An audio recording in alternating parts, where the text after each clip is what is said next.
silence is now broken, and I am made whole once more. The cunning Protoss have dared strike down that which was immortal. For the Protoss who murdered Zaz are unlike anything we have faced before. These Dark Templar radiate energies that are much like my own, and it is by these energies that they have caused me harm. Yet shall their overweening pride be their downfall.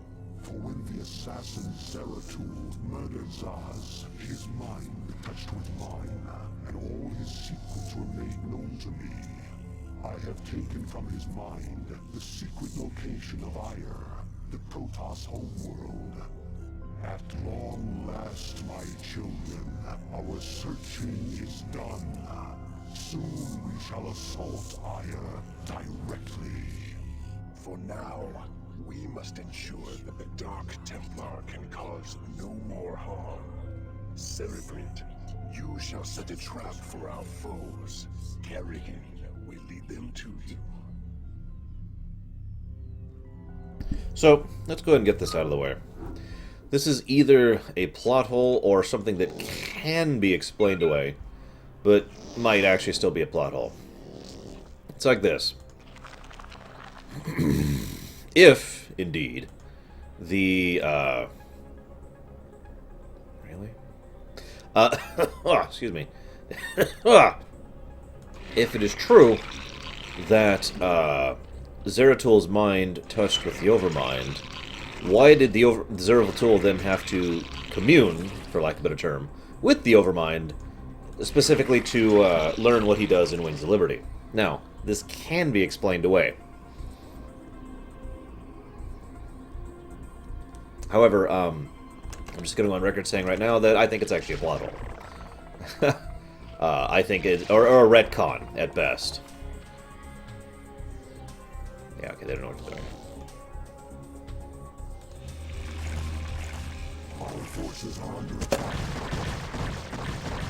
Hey, Quilitus. Where did they end up? There they are, okay. Okay, that sucks. Whatever. 3, so I need 2 more, which is actually these. Well, like I said, it can be explained away. I'm not going to pretend it can't. But the way the writing feels, it feels like that's just a they didn't think of it in advance kind of a situation, if you follow me.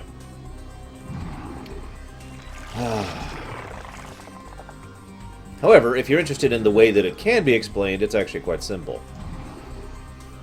The idea here is Zeratul's mind only grazed against the Overmind's. In other words, Zeratul obviously did not intend for the Overmind's mind to connect with his, right? Otherwise, I mean that just makes sense. He would not want the Overmind to gain knowledge of Aiur's location, right?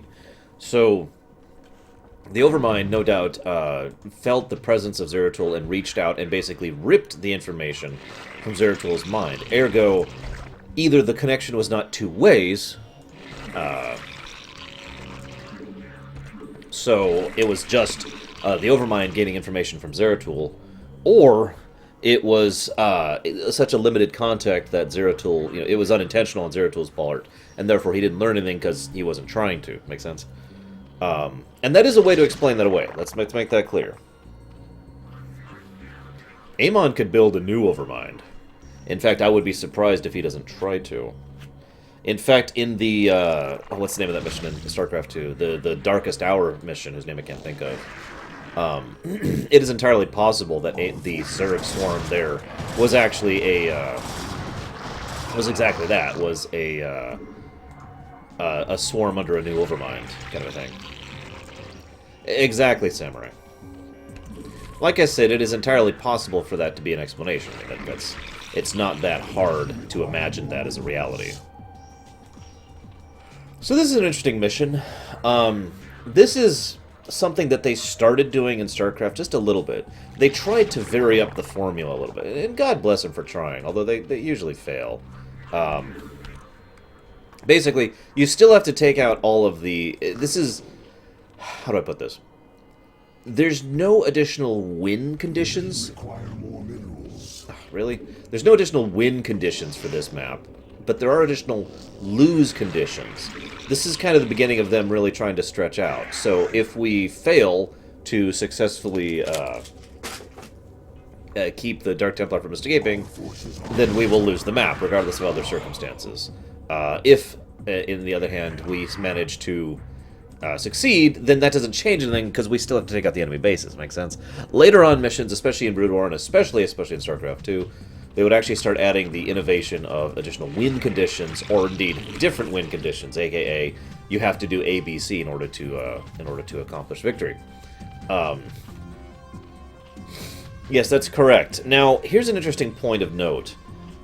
We don't 100% know what's going on in this circumstance, so I'm just going to give you my interpretation of what's going on. Remember that we know for a fact that at this point this is... well, that's a little bit different, although I talked about that back then, Taqueda. This is... we know that Tassadar is with Zeratul at this point in time. We also know Raynor is with them at this point in time. And they've been and they will be together for a decent period of time hence. We also know that basically the idea here is Zeratul accidentally came across the method by which to kill the Zerg permanently. Let me explain a little bit. Tassadar really did not like the Conclave's approach to the Zerg. What a shock, right? Considering it was one of the most ridiculously stupid strategies ever, because the Conclave are ridiculously stupid, and have been for millennia. Which is sad when you think about it. Damn it. That's bad.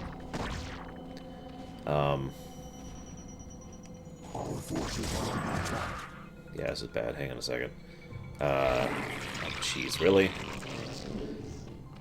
Resource starved right now.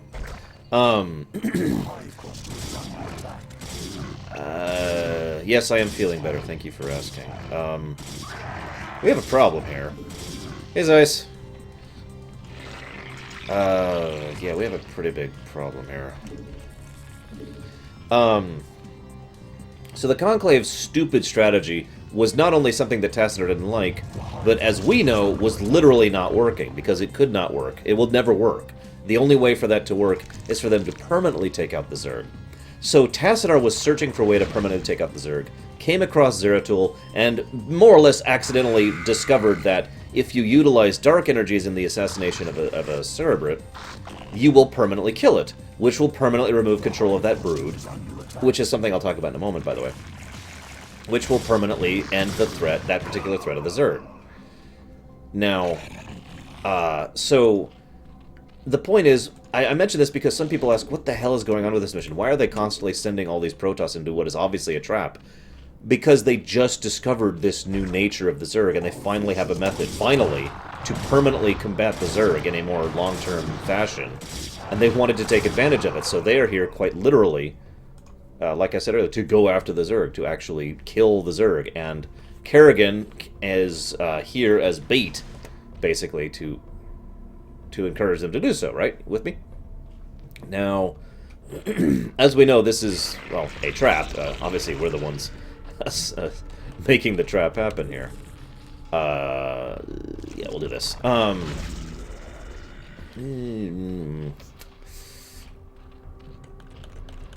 we'll tech first. One thing I find interesting is the structure of the Zerg. Even back here, they were kind of hinting at the weakness of the Zerg, because the Zerg do have a weakness. That weakness is they are incredibly reliant upon the chain of command of the Zerg in order to function, basically. In other words, you can't really have... oh, that's an idea. You just cannot have... two here... How do I put this? Without leaders... the Zerg are basically useless. They're rabid animals. I'm not saying they're not dangerous, but the Zerg do not employ things like tactics or strategy or anything when they don't have leadership. In fact, they barely employ tactics or strategy to begin with. What do we have here? I actually mentioned this when we were talking about the Legacy of the Void trailer. Anybody there was there for that or actually saw the video of it?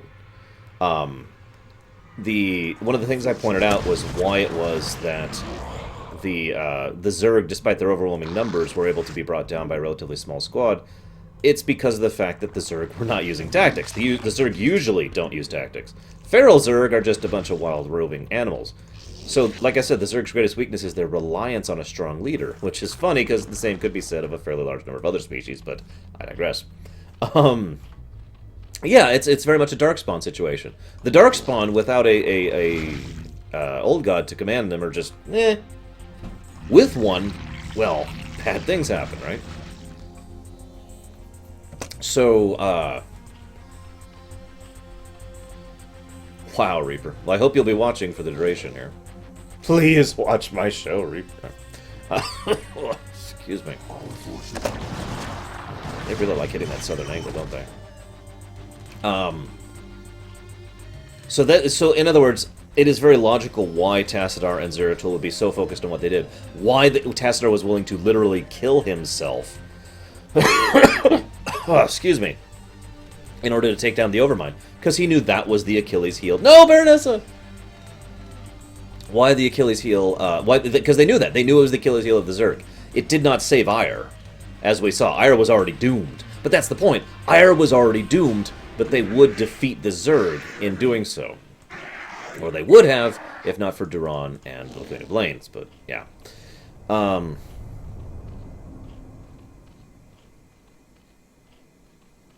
Samurai, he's already talked with the Queen of Blades, so I'm pretty sure he's well aware of what happened to her, Samurai.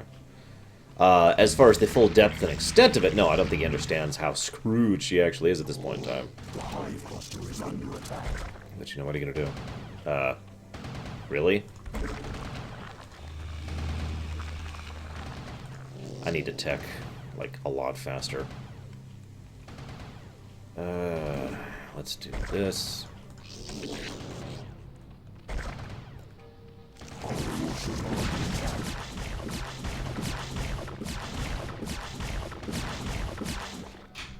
Back up, back up, back up.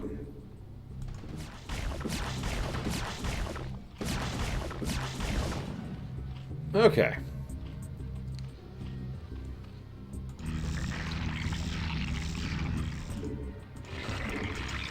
The Protoss lost Aiur because they were stupid.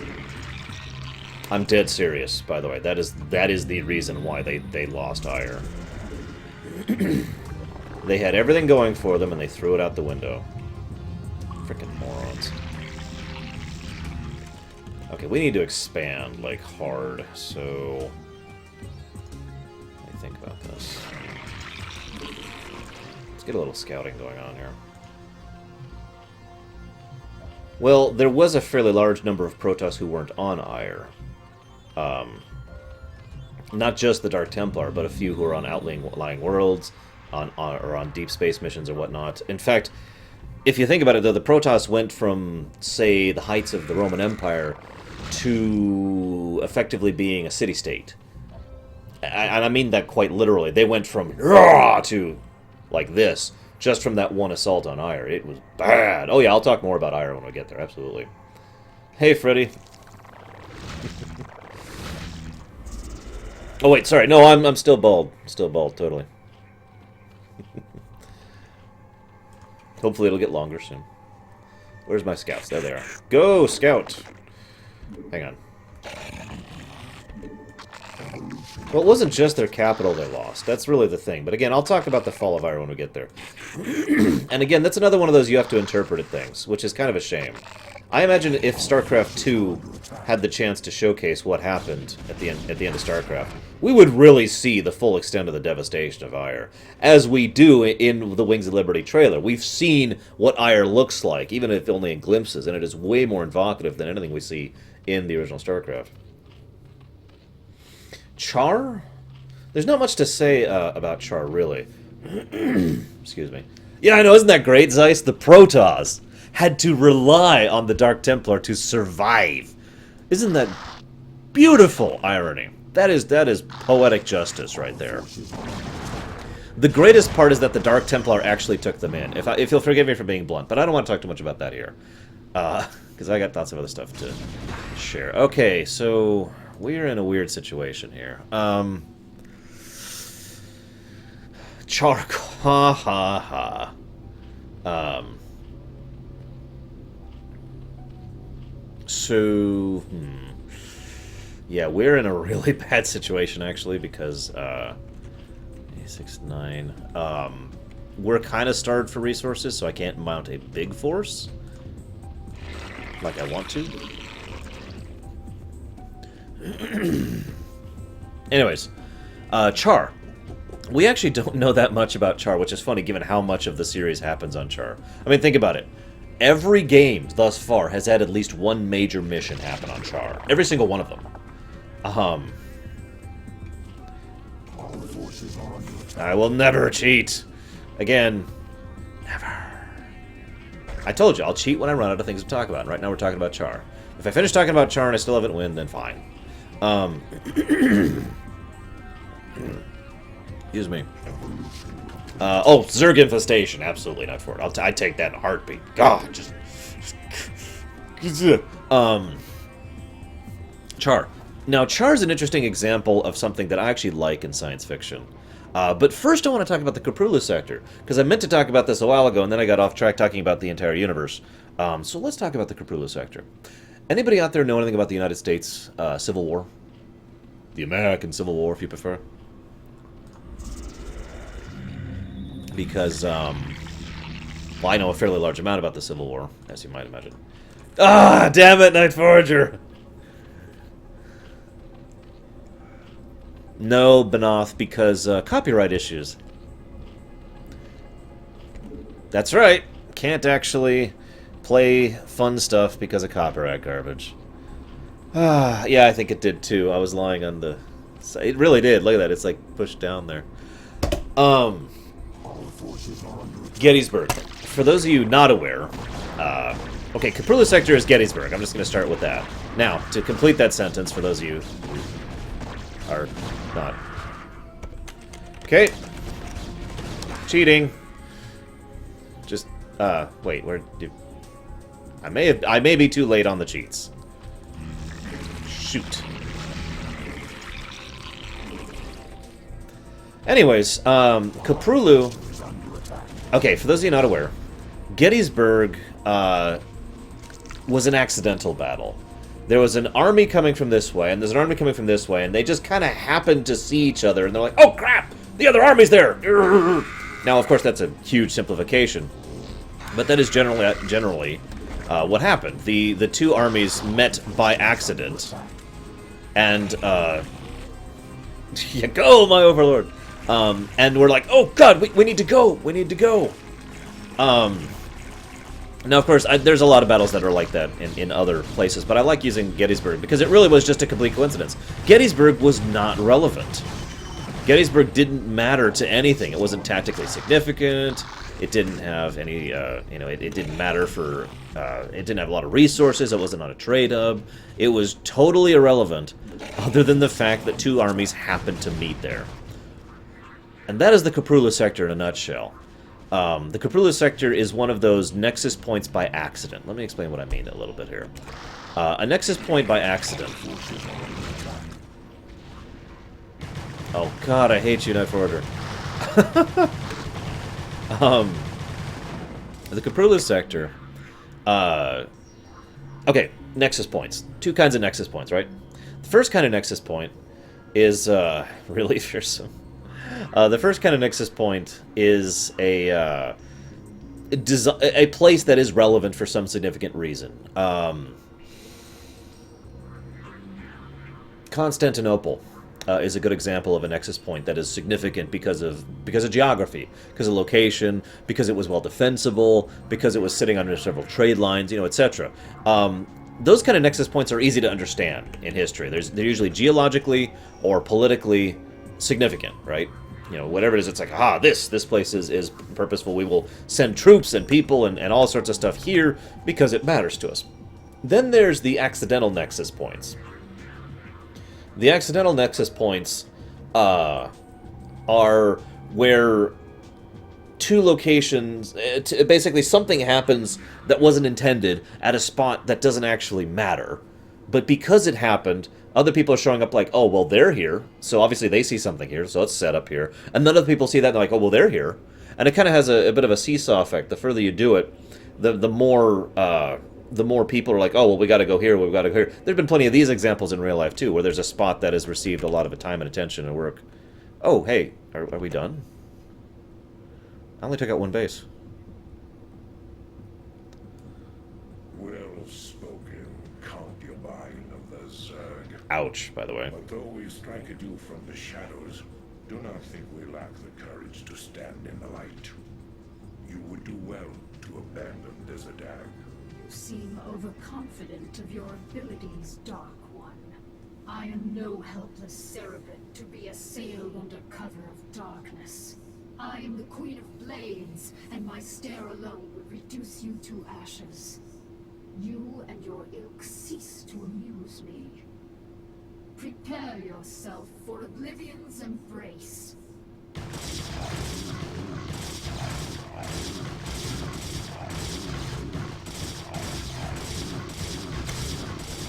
So anyways, I thought that was going to happen later. Sorry. And yes, that's a rather, in all honesty, that's a rather awesome insult from Zeratul there. So an accidental nexus point, you know, people just happened to be there, so because people were there, other people would move in. And because those people were there, other people would move in, and so forth and so on, until you have a nexus point that has no strategic significance, has no geo or political relevance. It's just a place where people happen to be, and therefore other people are also there. That is the Kuprulu sector. Maybe. Let me explain what I mean by this. The Kuprulu sector is just happened to be the spot where the Terrans showed up. Just happened to be the point at which the Zerg first found the Terrans, and just happened to be the point at which the Protoss first came across the Zerg. Literally, the three powers just kind of accidentally intervened in this. Ergo, the accidental significance of the place. However, I say maybe because, and I really kind of hope this isn't true, because this is a little bit of a but it is entirely possible that the Kuprulu sector was designed to be a nexus point by the people pulling the strings. And by people, I mean Duran. Because remember, it is really, really, really likely that Duran specifically sent the Terrans to the Kuprulu sector. I mean, we already talked about the astronomical, quite literally astronomical odds of them managing to land in a sector like the Kuprulu sector, especially one so habitable and so rich in resources like this one. So, it is actually very likely, very, very likely that this Kuprulu sector was selected to be a nexus point. Although that would still make it an accidental nexus point because it doesn't have the relevance to it. It doesn't have strategic importance. It doesn't have valuable resources or whatever. It's just another spot on the map. But why does this all relate to Char? I'm feeling better, thank you, Nerozaz. Headache has subsided considerably, and I had a nice brisket sandwich that my friend brought for me, which I'm very grateful to him for. Ah! Now you will know my wrath. Now you know the fury of the Queen of Blades. By the way, I'm pretty sure that's one of the first times she mentions her name there. Her new name, I should say. What? We didn't even take out the other base! Whatever. Let's keep talking for just a moment. Char is something I've seen a few times in fiction that I really like the idea of, and I wish other settings would do more of. We actually see this twice in Starcraft. Once here, and once in the Wings of Liberty mission, where we go after the lava world, where the lava rises and lowers. In other words, it is actually logical in real life that a planet that is this inhospitable in terms of magma, in terms of unstable shifting tectonic plates, that kind of thing, you know, something that is just this terrible of a world, would actually be extremely wealthy in mineral resources, and therefore is extremely valuable. We actually know for a fact that the guild wars were started on Char. At least that's where the spark happened. This was a Kelmorian planet that they were trying to, to mine from, and then the Confederacy showed up and said, "Hey!" And no, this is ours. And that's what actually kicked off the guild wars. Hey, Valscro, nothing. Wait. Let me get my hairpiece. All right. So as I was saying, so the the tremendous wealth of Char was well documented. Now, Char also happens to be one of the most outskirt planets in the Kuprulu sector. Like, if you were to picture the Kuprulu sector like this, and, the core world's over here, and you got the fringe worlds over here, Char's, like, way out here. So, if you're going to go way the hell out here to Char, It's a logical place, basically, for the Zerg to have first interacted. That's what happened, by the way. The Zerg were coming in this direction anyways, and the first humans they encountered were on Char, and they went ahead and were like, oh, what's this? And that's when the Overmind hatched his particular plans, and Duran hatched his as well. So that's the significance of Char. It also... these were actually pajama pants. Back when my leg was still broken, you can kind of see the non-linear cut at the bottom there. These were the pants I was wearing at the time, and I couldn't fit the boot that my leg was in, so I had to chop that off, and I kept this around because it's great material. It's really excellent cloth for cleaning glasses and whatnot. Oh, haha, Dios.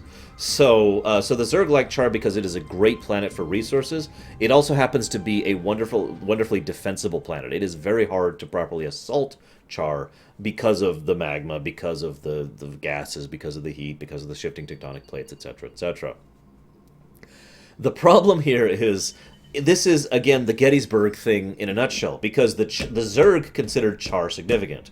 Therefore, later on, the UED would consider Char significant, and later on, the Terran Dominion would consider Char significant, and all these major battles keep happening on this planet, more or less by coincidence, because it just happened to be the planet the Zerg settled on. And it just kind of became the de facto capital world for the Zerg, since the Zerg didn't actually have a capital world under the Overmind, because the Overmind doesn't think that way. The Overmind is an alien. The Overmind is a consciousness that does not think in terms of political gains or territory or whatever like we do.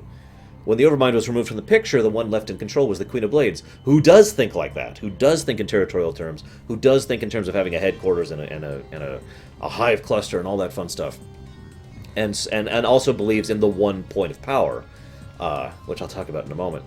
So, under her rule, Char actually became fortified into a real capital world, which it would be in Brood War and much more so in Starcraft 2. So now we'll move on, because we're leaving Kerrigan behind now. Seriously, we've officially left Kerrigan behind, and now it's time to go to Aiur. Wait, first we're at Char.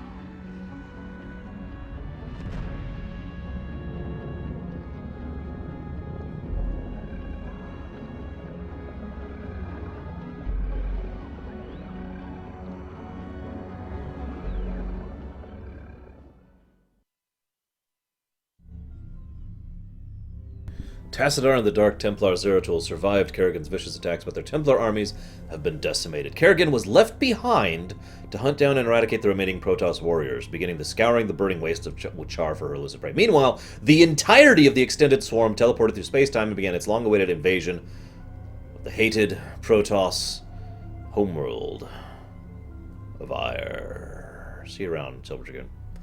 Now, I've already talked about the significance of the fact that they left Kerrigan behind. I'll mention that again just to reiterate it, because I think it is very important.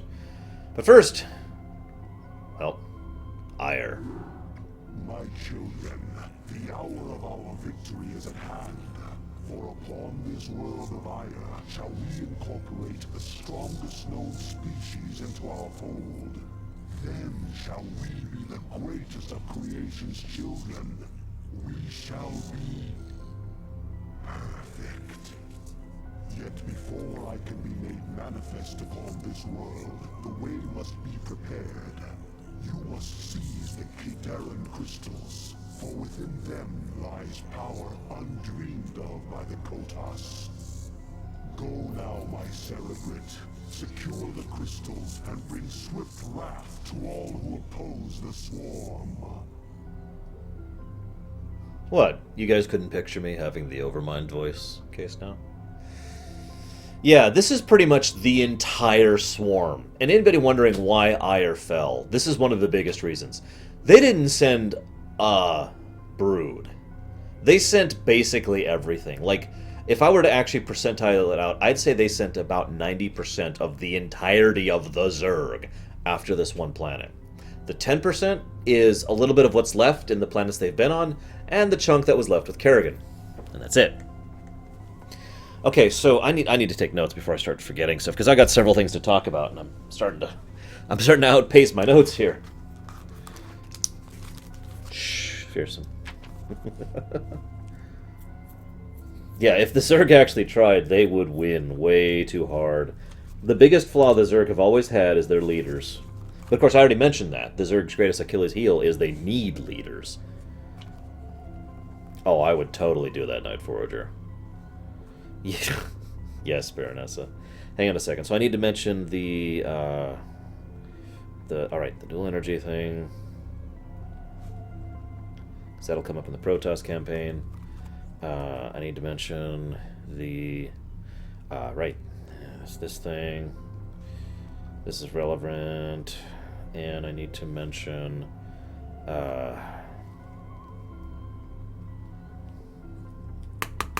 Shoot, I've already lost... This is why I wanted to take notes. Because I'm thinking of stuff and then it's fading. It's fading! Here, let's start the mission at least. Which mission is this? Oh, crap! I remember this mission. Oh, God. Okay. I remember this mission. Oh, God. Okay, by memory, this is the hardest Zerg mission. We have one tiny base, and the Protoss are going to be hammering us like this entire mission. If I could say one other thing that, that may be just me being a terrible player, feel free to correct me on this. Feel free to call me out on this. But in my experience, multi-unit, diverse armies weren't really a thing until Warcraft 3.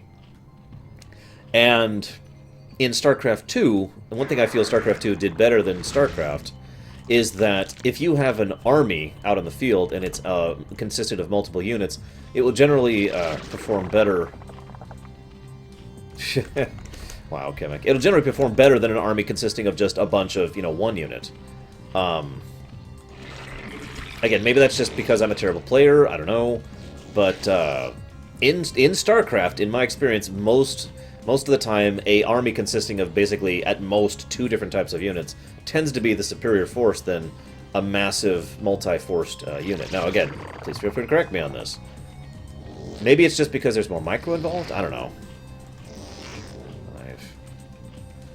Yeah, the old tank. Anybody out there ever actually play Command & Conquer competitive back in the day? Because I did. And I'll tell you right now, it really was tank spam. Like, seriously, that was the strategy. Tank. Just smush the enemy in tanks. Bury them in it. But this mission right here is another excellent example of what I'm talking about with the interpretive nature of StarCraft, the original. Yeah, exactly, Dakota.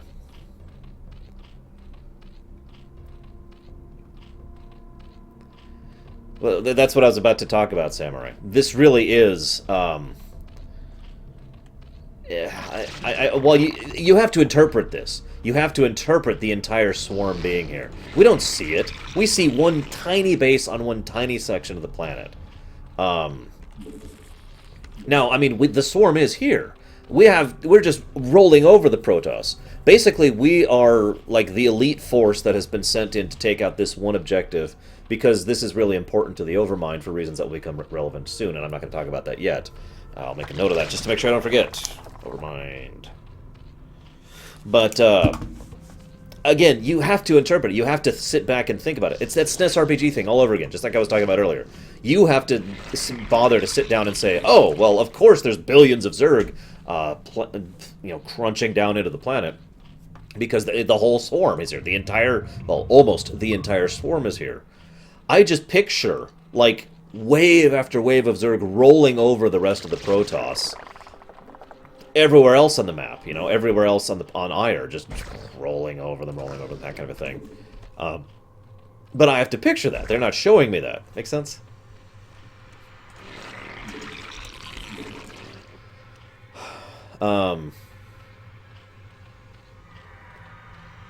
That being said, someone in chat mentioned something earlier that I totally agree with. It was in response to a question Banath had. The Zerg in StarCraft 2 feel a lot more like the Zerg feel in StarCraft 1, if that makes any sense. I've always felt this to be true. I never really felt like the Swarm in StarCraft 1. The Zerg played differently than the Terrans and Protoss, don't mistake me, but I never felt like the Swarm. In StarCraft 2, they changed the very way... what the... Oh god, how the hell? They changed the very way that the Zerg function, so it really does feel a lot more like you are the Swarm, as opposed to just another race. It probably doesn't help that most races have that same general feel to them, even if they are played differently. Does that make any sense? I mention this because if I was redoing this mission, like for a proper remake, I would actually change it around so that we have a Swarm at our back. But the Protoss are just way better in every way, and we're actually having genuine difficulty pushing through their lines, and we have to use very careful tactics to ensure that our losses are significant compared to their losses, because otherwise they will just weather the line, you know? Yeah, better pathing helps tremendously, absolutely. As I said before, the bane of all old RTSs is pathing. Just bane. Let's do that here. But anyways, I digress. So I mentioned I had some points to talk about. What do we got here? Ah, the energy thing. Okay, this is going to come up a little bit later. So, you know what? I'll save that one. Let's talk about leaving Kerrigan behind. So, let's reiterate. We're going over facts. No interpretation. No... Oh, tell me about it, Samurai. No interpretation. No, I haven't yet, Zed. I plan on it, but I imagine it's just ports, which is less interesting to me than a true... remake, which, you know, I mean, no offense, it's just, I think a true remake would be freaking amazing.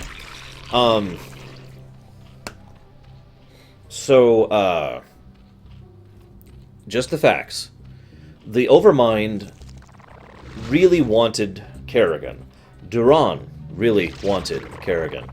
Both of them spent huge amounts of effort and sent the bulk of the entire swarm specifically to gather her. And then, once she was gathered, went out of their way to make sure that a fairly large... we'll set it up right there. Actually, no, right there. A fairly large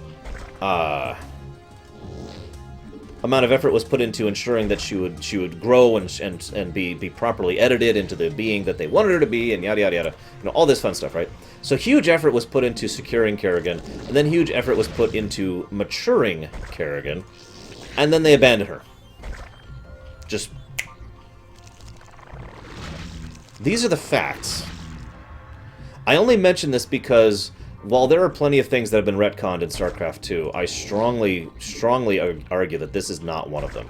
That the plan was always that the Overmind had this plan in mind for Kerrigan, and that the whole Duran connection was always written, again, even from the beginning. They might not have had some of the specifics ruled out, but they definitely had the general idea, the general gist of where they were going with the storyline. So, Kerrigan was built and nurtured and grown and then left behind.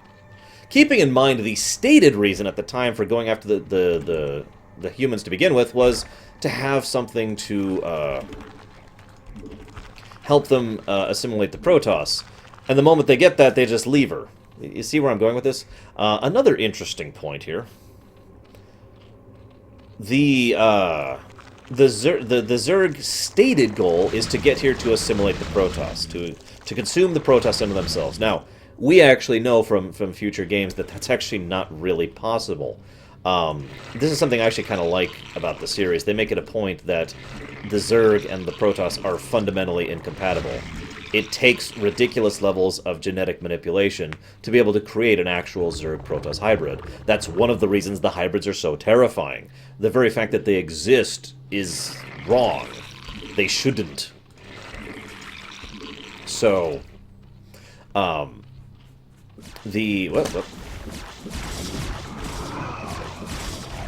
Just in time.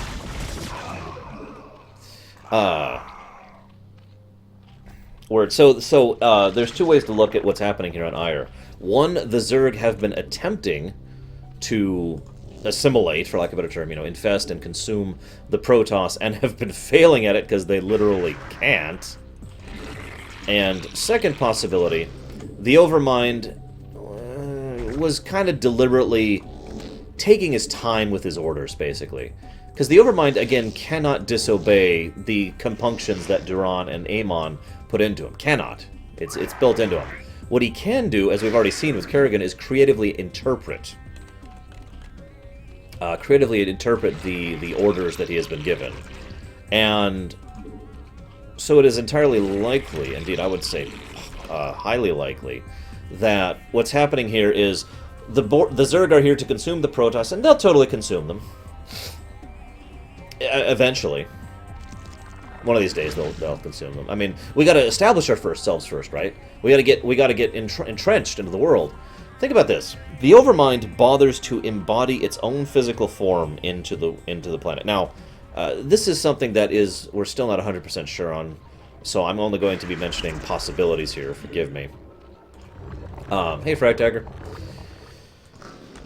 We don't know to this day if the Overmind had a body before this. It is entirely possible the Overmind did not actually have a physical form before this. However, whether it had a body or not, it decides to do something unprecedented and manifest that body here on Aiur. Now, this has bothered me ever since the first game, and now it makes sense. Looking at Wings of Liberty and everything we know now, it makes perfect sense. But at the time, it always bothered me because it felt like a plot hole. It felt like I'm going to shoot myself in the face to make myself easier to defeat. Why would the Overmind plop a body onto the planet? Well, we know the actual reason now. The Overmind is committing suicide. It's actually referred to as suicide by cop. In other words, you can't kill yourself, so you convince others to kill you for you, right? And so that's exactly what the Overmind's plan is. Death by cop, or whatever that's actually called. Suicide by cop, I don't know, something like that. Now, I mention this because it is my personal belief that the Overmind did not actually have a physical form until it got here, and then manifested itself to plant itself on the world, specifically so it could die, because that makes sense to me, and I like that idea. But also, again, this is it creatively interpreting its orders. Once again, it's like, okay, I need to, consume and assimilate the Protoss, and in order to do so, I need to be manifest here, because, I'm the one who has to actually consume the Protoss and eat them and assimilate them, all that fun stuff. So I must make a body and plant on here specifically because this is the end goal, and blah, blah, blah, blah, blah. Ergo, that all kind of slides in there. It does actually make a surprising amount of sense when you take everything into account. Let's see. I think we're good to start here. Remember games where you can bind up buildings, like Warcraft 3 or Starcraft 2?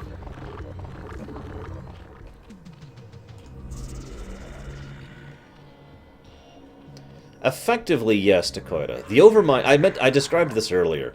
Imagine if each of your brain cells was one of the controlling forces of the Zerg. That is the Overmind.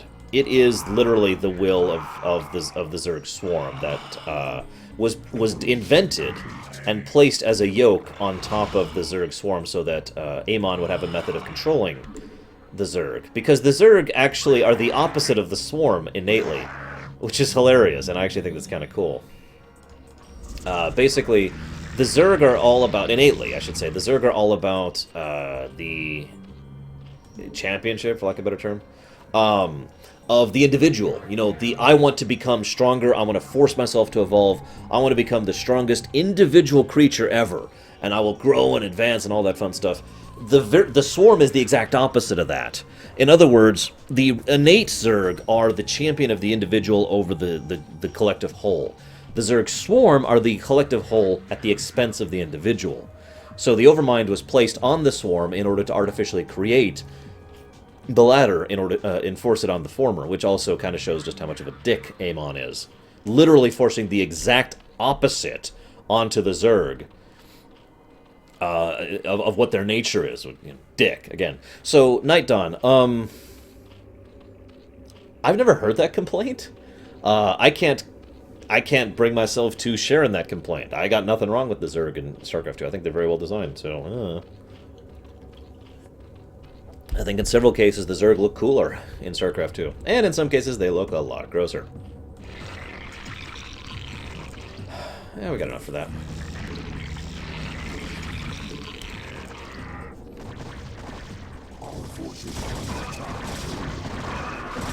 No.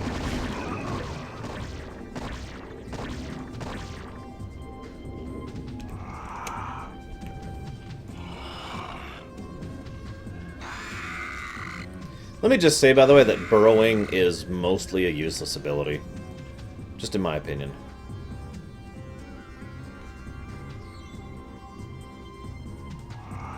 What do you mean, Dakota, if you don't mind? You need to clarify.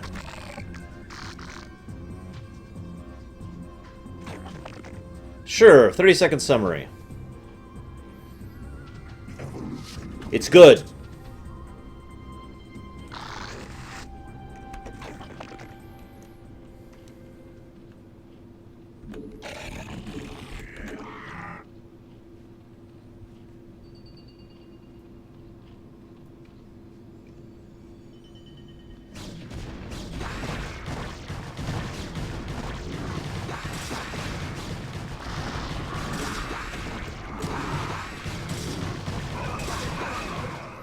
Okay. I don't know, the insect thing really doesn't bother me. It makes perfect sense. The swarm is very insect-like.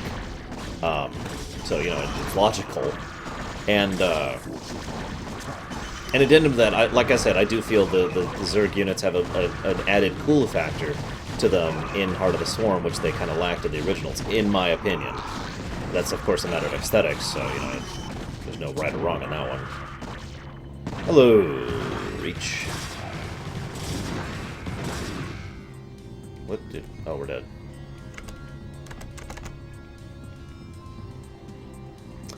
Oh, right. So that's an interesting question, Taquita. Basically, there's two options here. Either that is a retcon, which I think is the likelihood, or it actually makes sense, it's just... yes, I know, Flipper. Yes, I'm aware. Lots of people have been bringing that up. Oh, that was a waste of everything. Let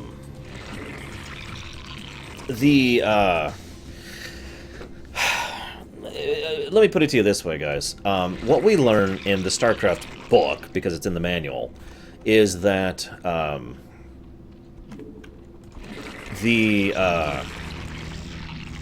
Zerg were originally the little larva thing that the Xel'Naga found and turned into this species of doom. That species of doom then turned on them and became the Greater Zerg Swarm by basically consuming other species and doing severe advanced genetic manipulation on them. It is worth noting that is not necessarily incongruent with what we learn in Heart of the Swarm, which is that there's actually natural Zerg who exist on this one planet, Xeris, and who are the whole primal, you know, the primal Zerg, the championship of the individual, as I already mentioned.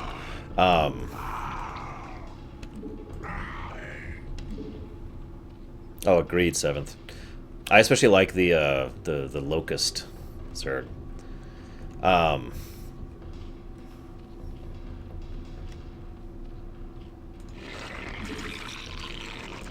I can do that, Yodripple. Does anyone else have a problem with me turning up the music before I do it for one person? I can also turn the sound off, which would make it easier to hear it. Anyways, so yeah, it does actually still make sense that the Zerg of Xeris are the Zerg that were originally experimented on by the Xel'Naga and continued to champion that whole individual will thing, and that Amon is the one who then, independent of the Xel'Naga whole, pushed the Overmind onto the onto the swarm, onto a specific section of the swarm, and then created these particular types of the Zerg. So it is possible for both stories to actually be congruent with each other. We don't fully know because we don't really know the relationship between Amon and the rest of the Xel'Naga. And yes, I'm saying rest of the Xel'Naga. Anybody trying to maintain any sense of, oh, you know, Amon's totally not a Xel'Naga, is fooling themselves. It is all but confirmed at this point in time that Amon is a Xel'Naga.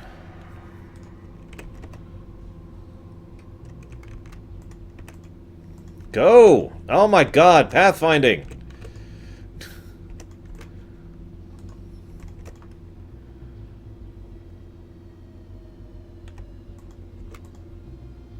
Voice volume, yeah, voice volume is not going up, because it can't, basically. It's that, and you'll hear much louder everything. So, okay. A couple people say music cool, so sure. There you go, guys.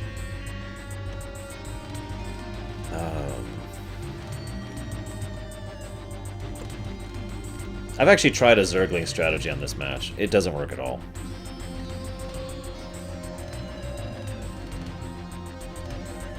By the way, I absolutely adore the music of Heart of the Swarm. I mean, I love Wings of Liberty's music too, but Heart of the Swarm just has some awesome songs. In fact, if you don't mind, give me just a moment. I want to play a specific Heart of the Swarm song that I really like. If I can find it really quick. This is it.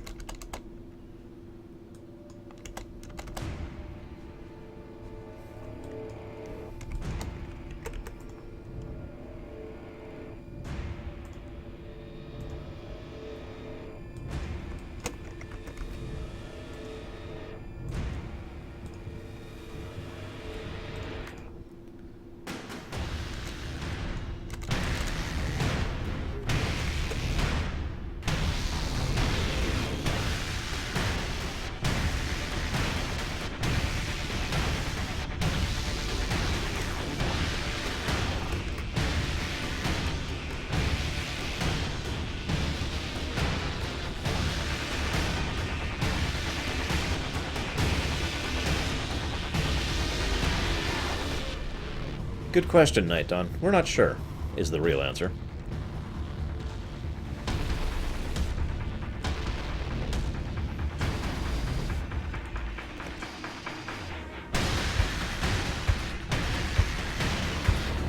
If I am Preacher, I'm going to get hit with it already. But no, Blizzard has never given me issues with music. Not once. This Blizzard's awesome. Yes, I did, Fearsome.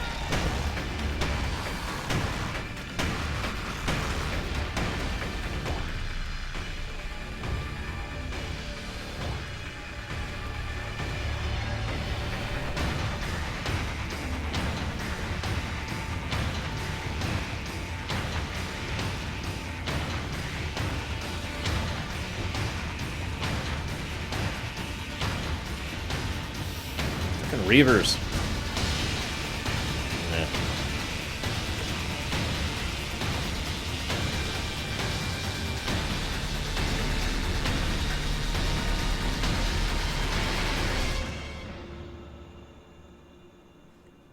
We'll risk it.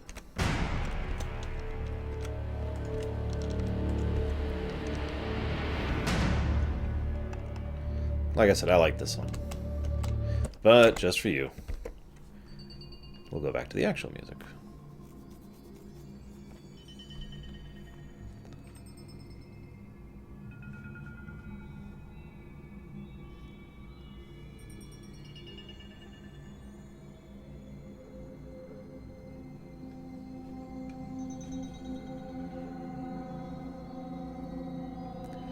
Yeah, see, like I said, we are told the Zelnog have been wiped out.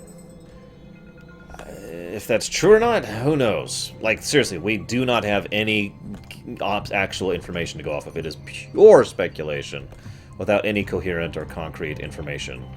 So feel free to toss your random wild theories out. I will, of course, do so as well, because I don't know any more than you do. Yes, Preacher. I have tickets to see Episode 7. I will, in fact, be doing the stream, as planned, the day after the day after.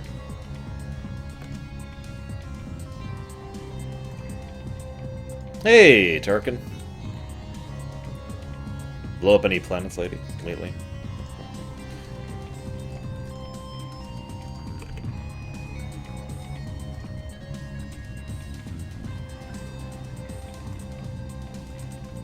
So I knew someone back in the day, John, actually, who was really good at microing mutas. He was just the harasser from hell. He could do some amazing stuff with Mutalisks. I am not that good. Oh, I will, Baroness. What, you mean this one? Dakota? They talk about it in the manual. Forgive me for not knowing. Actually, I suppose I could pull the manual up really quick because I still have it. Give me a moment.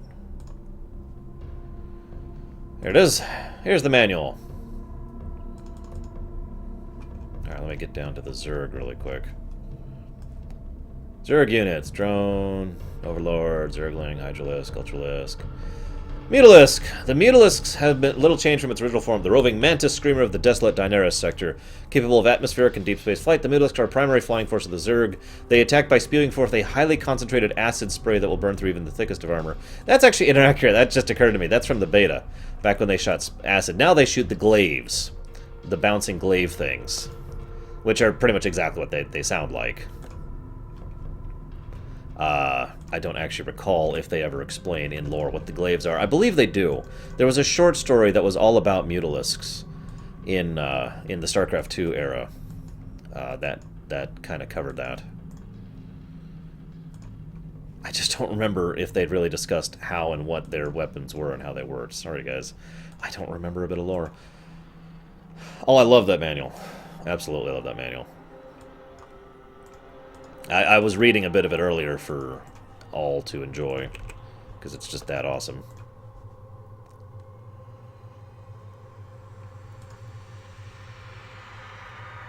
The Caprula sector is, in terms of galactic size, minuscule, but of course it is. It's a sector. Now, that being said, we still to this day do not have a definitive galactic map of StarCraft or of the Caprula sector, but we do have a decent amount of information that gives us a pretty good idea of its relative size, at least relative to its own dimensions. In order to explain what I mean a bit better, the Caprula sector is actually pretty damn big. It does not just consist of 13 worlds. It does not even just consist of 13 systems. In fact, actually, if I can look it up, I believe someone had a list here, if I can find it. See if I can find that list here. Because someone did a theoretical... Ah, here we go.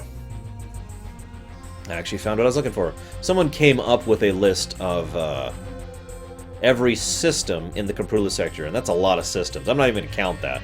That's at least 40 systems that I'm looking at right there. Systems, by the way, not planets. So that's a pretty decent idea of how big the Caprula sector is.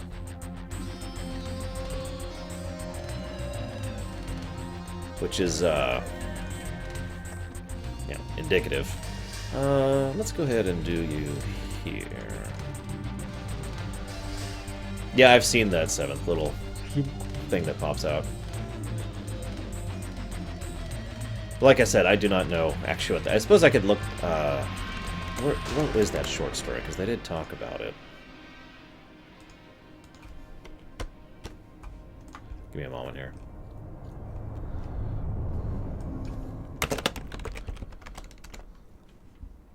Yeah, on a galactic scale, minuscule, but like I said, that's kind of a meaningless thing. It is a fairly large area. Here we go. Okay. Blah, blah, blah, blah, blah, blah, blah.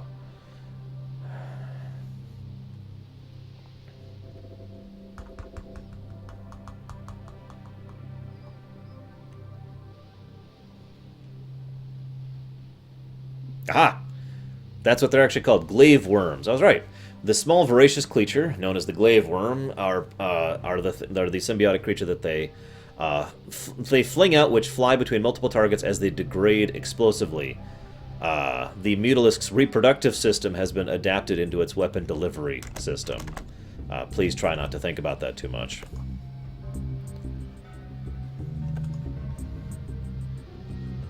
Also, who here hates Reavers?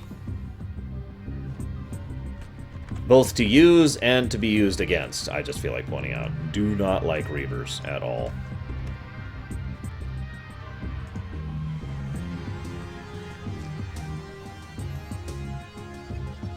Yes, they actually have a baby cannon. Telling you, don't think about it too much. They don't ricochet so much. They basically,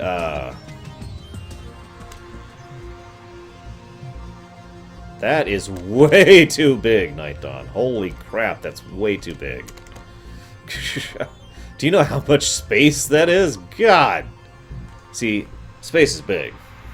I love Reavers. I am a slave to the Reavers now.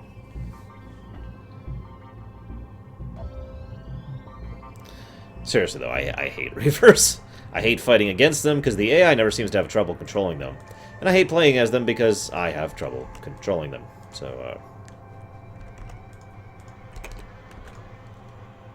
So, wow, I'm having a way easier time with this mission than I should. Like, seriously. It's kind of throwing me a little bit here. We're never talking about that again, Samurai.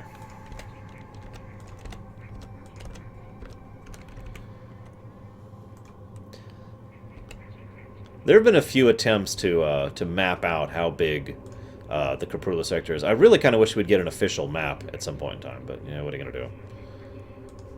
Let's get you out there. Let's get you over here. Oh, thank God, Bragwin. Save me from the Reavers. No, not the Firefly ones. God, that's just terrible. Go.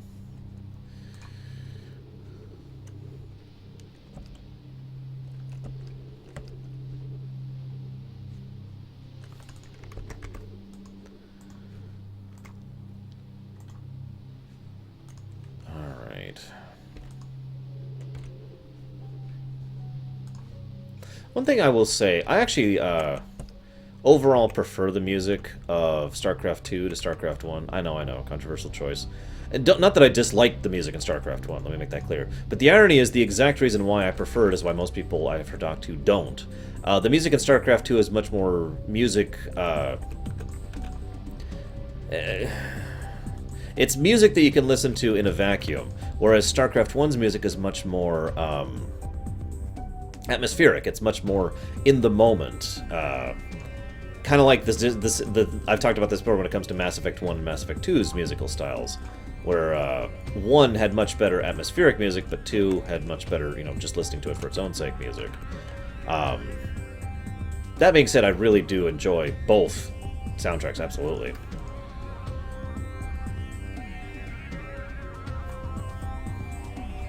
Well, yeah, Reach.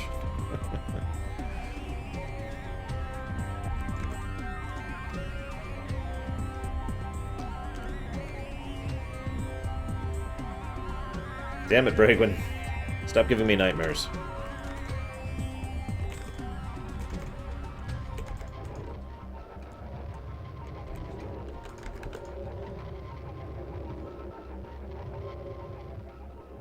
I could see that, Dakota. There are a lot of really loud bits in a lot of the StarCraft 2 soundtrack.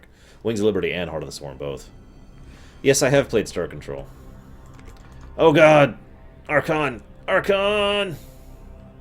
Oh geez, that's a lot of Dragoons. Get out, get out, get out, get out! Furley!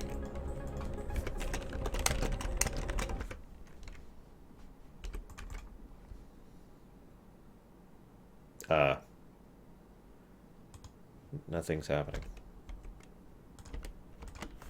Why is nothing happening?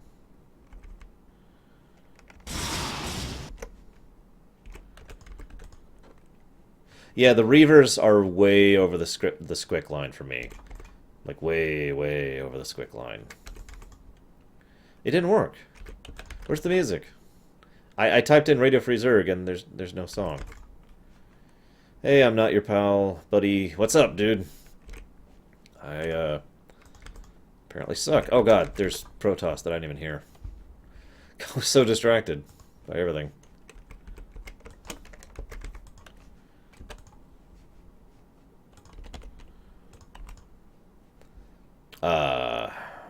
My music's on, dude.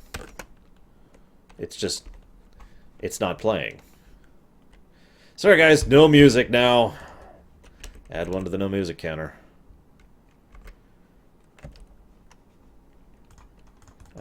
Is the music gonna come back?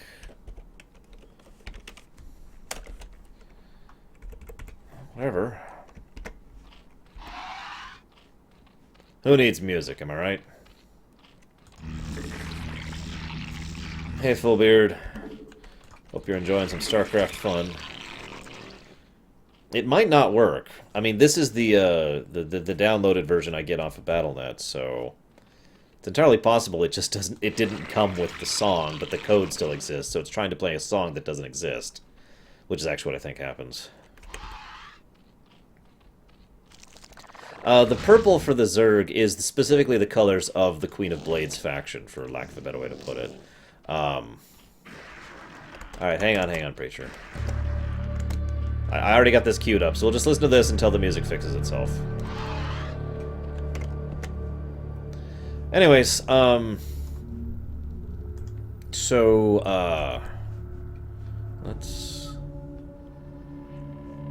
move over here.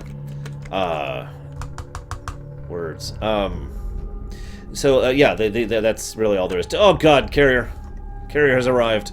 Carrier has arrived! Kill it, kill it, kill it, kill it, kill it, kill it, kill it, kill it, kill it, kill it, at the expense of all other things.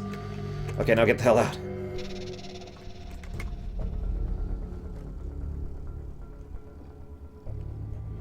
You know, one thing that I've always been weirded out by, scouts are kind of crap. Protoss scouts. They're decent anti-air, and they have way more armor and shields than, like, any other air units, but they're slow, relatively speaking. And their ground attack is just really bad, and they kind of don't have anything else going for them. So I've always found that weird. At least the Wraiths have the cloak and, again, the speed. And, of course, Mutalisks have speed and cheapness, but Scouts are just kind of a waste. In my, terrible opinion as a terrible player.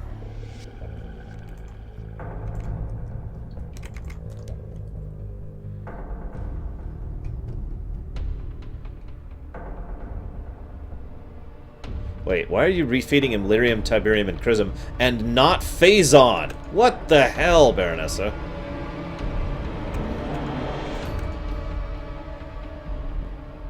Yeah, admittedly, like I said, Wraiths are kind of crap, too. Not a huge fan of Wraiths, if I'm honest.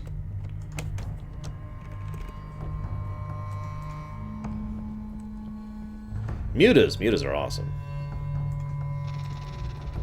The only downside of Mutas is they are very glass cannony, so you have to be a little more careful with using them.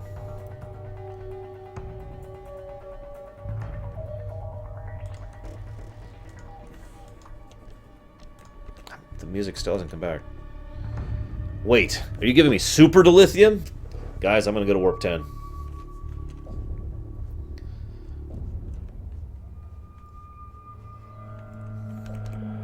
Alright, why don't we just chill for a moment before we take on yellow base.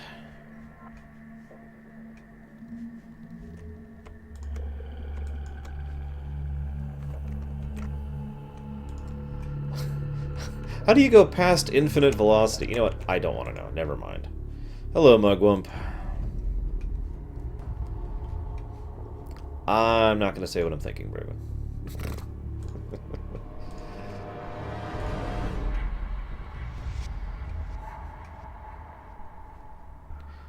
Well, I am kind of, you know, battle cruiser operational. I've always wondered what accent that's supposed to be. This is when everyone's like, well, it's obviously a ... accent. I'm like, oh, well, I did not know that.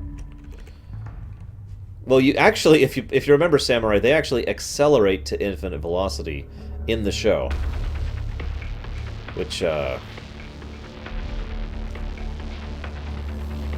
Oh, loud music. Hang on. I got a song idea for you guys. Because it won't actually hit my, thing. Give me just a moment. Unless the music would like to start replaying, that'd be nice. No, okay. Nuclear vessels. Where the heck is... Why is this not in order? There we go.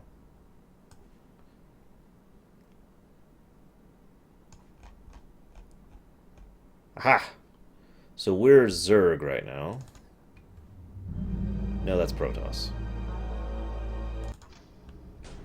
No.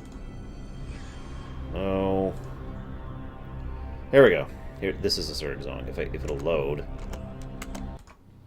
There we go. Okay. We have Zerg music.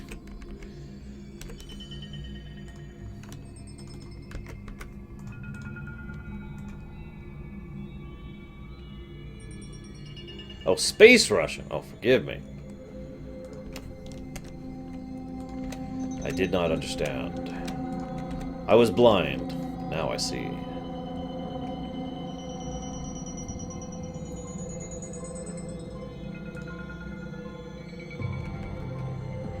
I've never encountered a nuclear weasel, and hopefully I never will. That sounds kind of terrifying.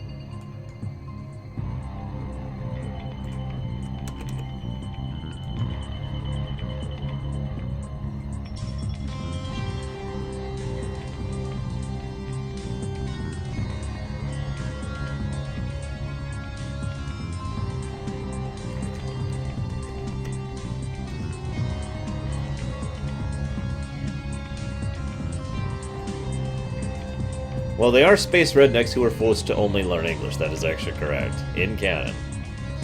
But, I mean, you know, maybe they have, you know, just go with it.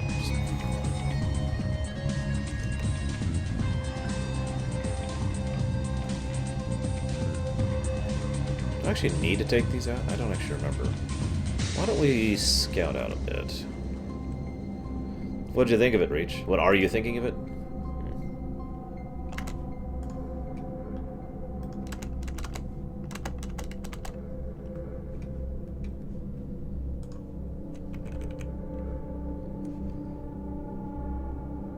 So, you know what's amusing to me? This strategy was so common they made a unit in Brood War whose only purpose was to counter mass mutas. I'm not kidding.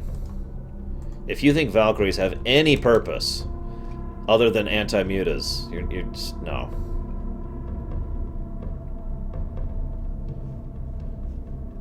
Well, now, accents can still be a thing, Zed. They just all speak English. With accents.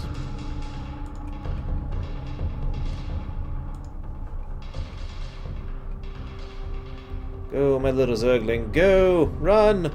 Run to your destination as fast as you can! Okay, so... looks like I can just straight line down. Let's try it.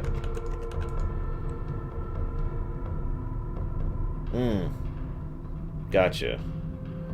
Reach. Oh, jeez, really?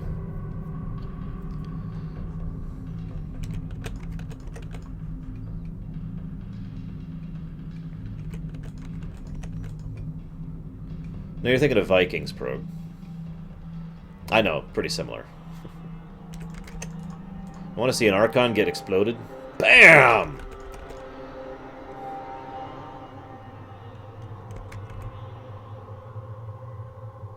Wow, that's pretty crazy, Reach. Where's the carrier? Carrier has arrived somewhere. Don't know where, though. Yeah, we're getting two split up. Although that is an awesome scene, in my opinion. The intro to the Heart of Swarm, the dream.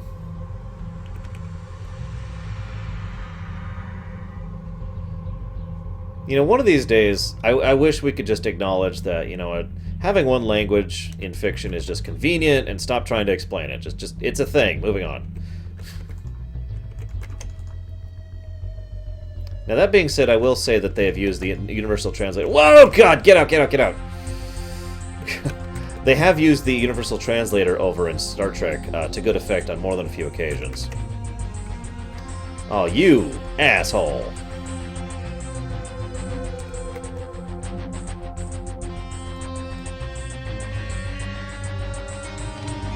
See you around, Jobin. Well, we'll be hanging out here for a minute. What the? What? Really? Really?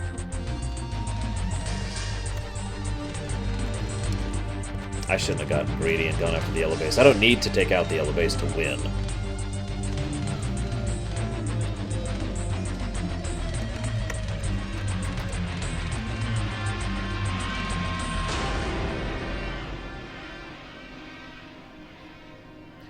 I did a stream on it.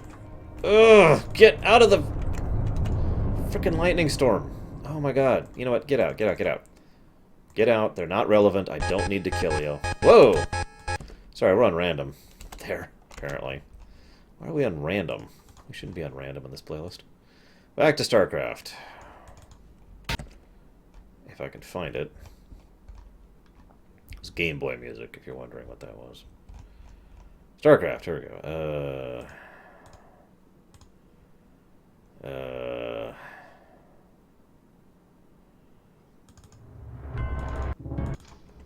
Yeah, whatever, we'll listen to this.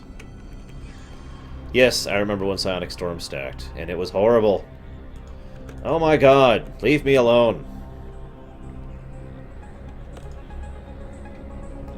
Die.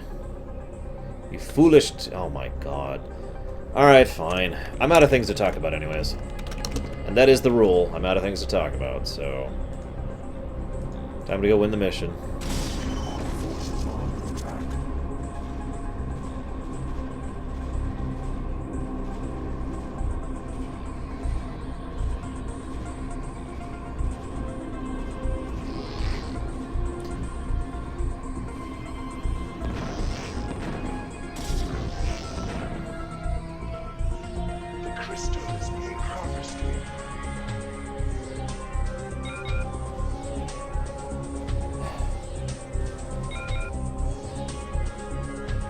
I'm sorry, Reach.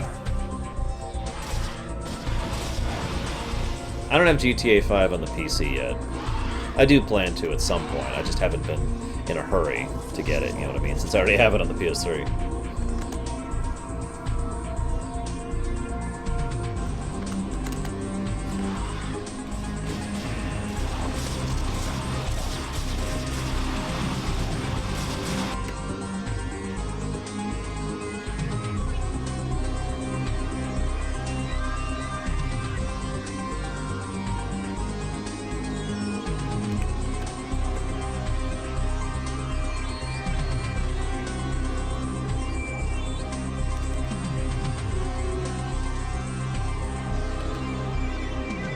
Alright, time to get revenge on Yellow Base. Hey, Cashel.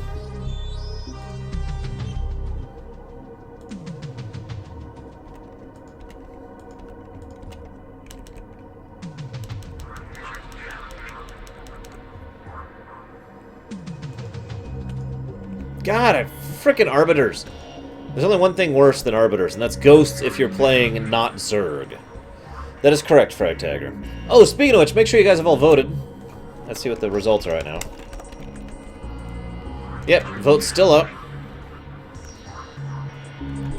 So you should... Yeah, yes, this is a Warcraft clone. Absolutely.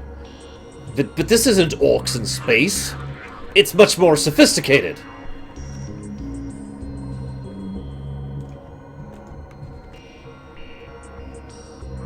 The poll is whether or not you want a record... The poll's still going, guys.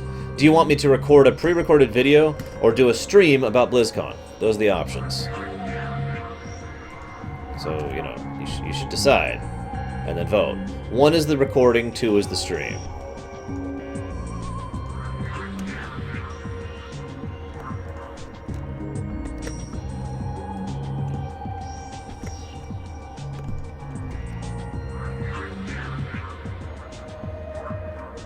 Fear not, Commander Hurst. It is still me. I do not have a brain slug on my head. Please get this brain slug off my head. I am not trapped in the hair, just like the Overmind was trapped. By, you know... Amon. Yes, I'm comparing my hair to Amon. What do you want from me?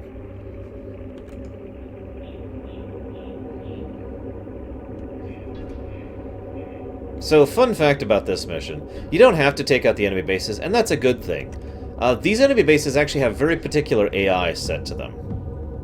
They're basically aggressive as crap, build and have the cheat bonuses that allows them to build units really quickly, and they will not hesitate to destroy you if you go after them.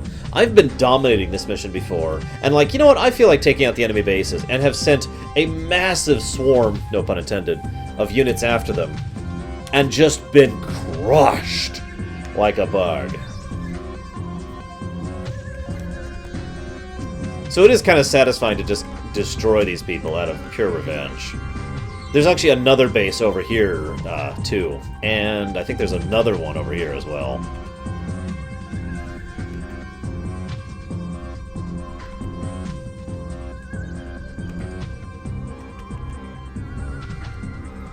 Frickin' Protoss.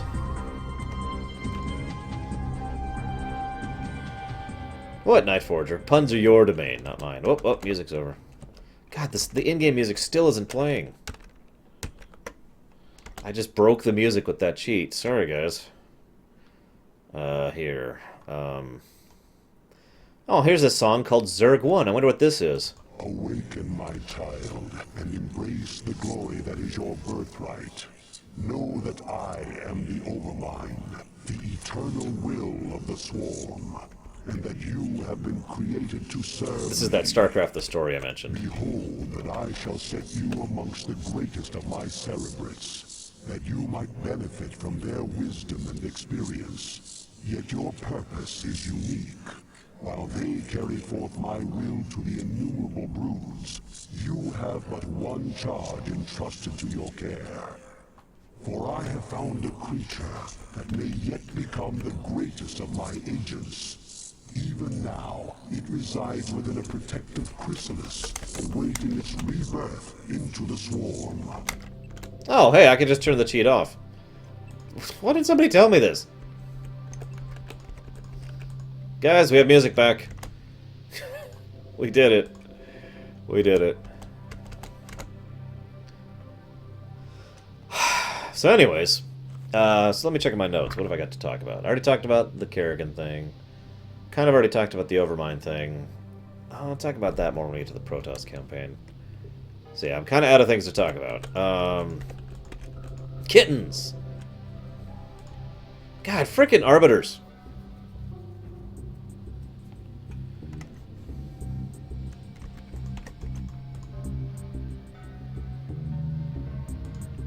No! Arbiters. Arbiters bad.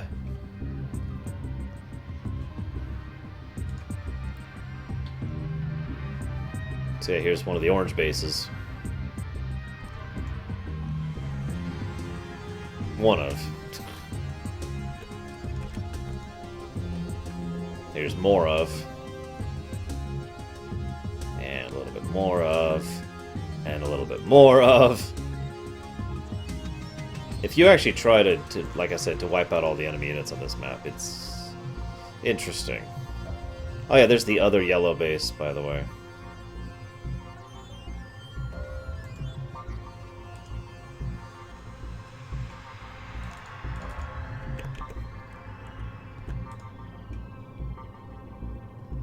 Casual? No. Just no. Absolutely, Night Forger, if they felt there was a reason to do so. Now, they probably don't, which is why they don't. But if they were encounter, I don't know, just to use a random example here, a Zerg, I'm pretty sure they would go ahead and try to assimilate them, or consume them, or whatever. See you around, Preacher. Oh, shoot. I meant to have my headphones off so I could hear for the UPS truck. I'm going to go check to see if they've shown up really quick. And then I will talk about stuff, I swear. There will be stuff talked about. Oh, yes.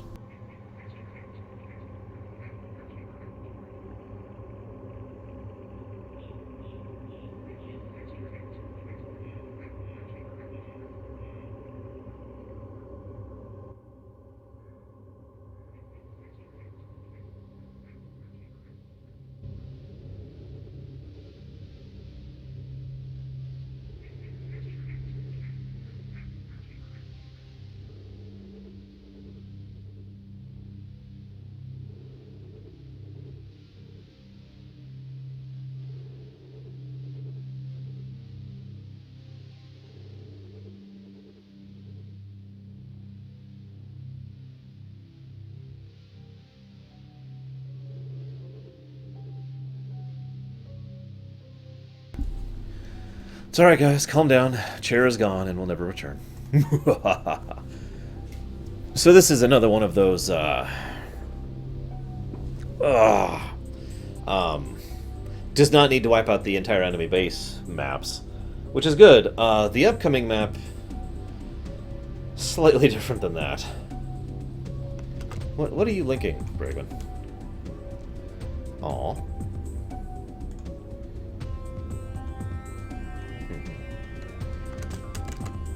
Anyways, what do you mean, Philbeard? I mean, I've got to stream all of Starcraft, and then all of Brood War, and then all of Wings of Liberty, and then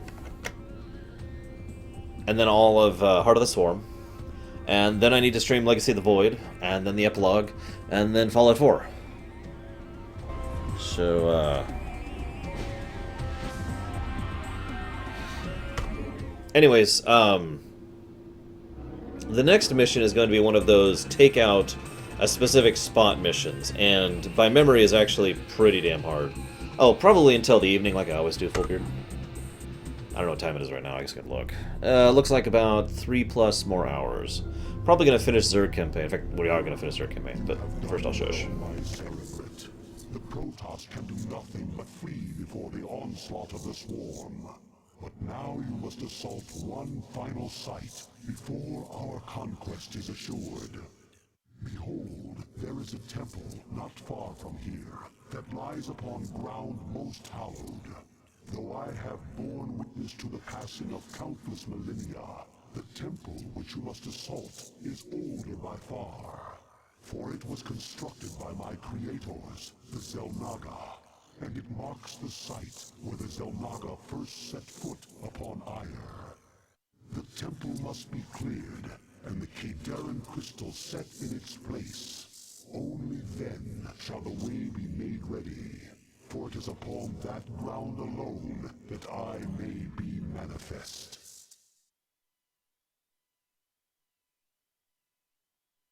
Ask me again when Legacy of the Void's done, Titans, and I'll answer you. So, yeah, this is a pretty rough mission. This is also the last Zerg mission. So, I mean, duh, right? All the last missions are kind of rough.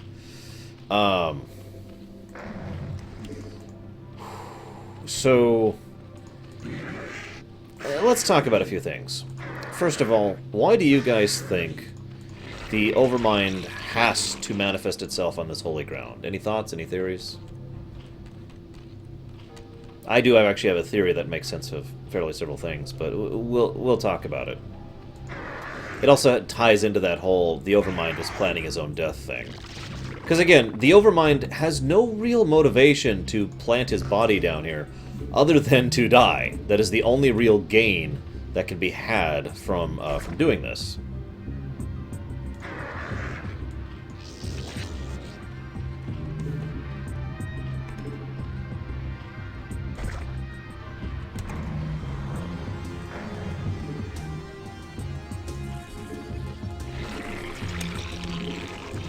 Kind of Dakota. Same area, but different map layout.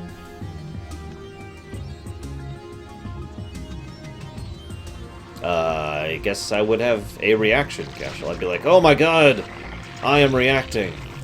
Oh my god, to quote the IT crowd.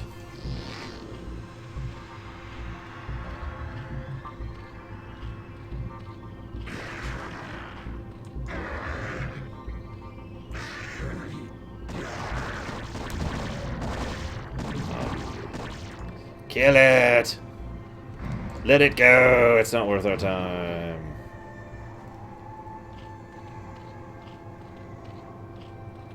What Krenzler said is basically my answer, my theory to that one.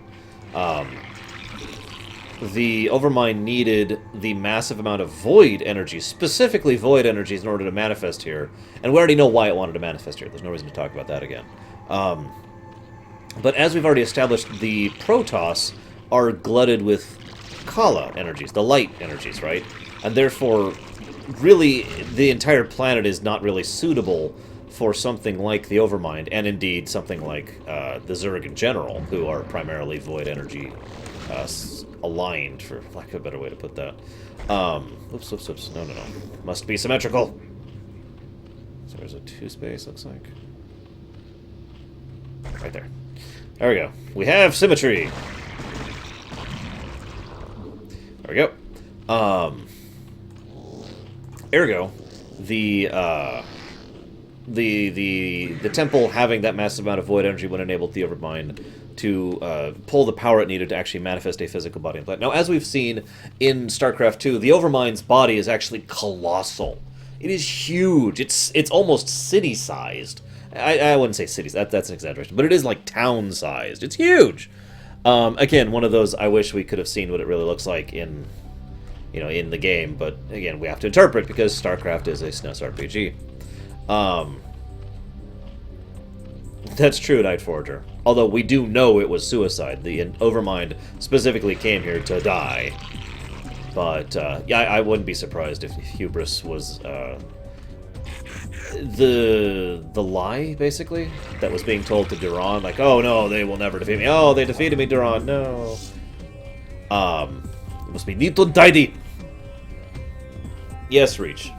Oh, jeez. Go. There we go. Die. Die. There we go. Get out of the way and then die. Let's get gas production going, like, now.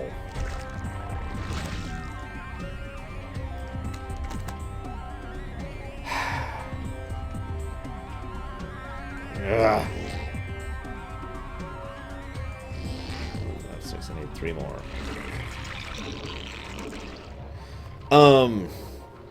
Whoa. So anyways, getting back to my point, this raises a question. Why do the Xel'Naga have so much void energy amongst them? Why would the Xel'Naga site have such void energy in them? Why? And now, here's another interesting question. Does the Kaideran Crystal have void energy or not? No, Night Dawn. There is 0 benefit to the Overmind materializing other than its death. That is the only benefit there. Quite literally the only benefit.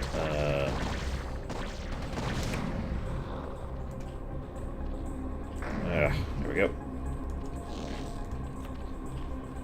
Would you people stop torturing each other with terrible things? So let's do this and this, and then this. 2 possibilities, like I said. Number 1, the Xel'Naga were all users of void energies, which doesn't make a lot of sense, especially since it is commonly accepted that the reason the Protoss use the light energies is because of the Xel'Naga's external influence. No, I'm not saying that's impossible. They could have just engineered them to use the light when they themselves use the void. I mean, that's feasible and possible.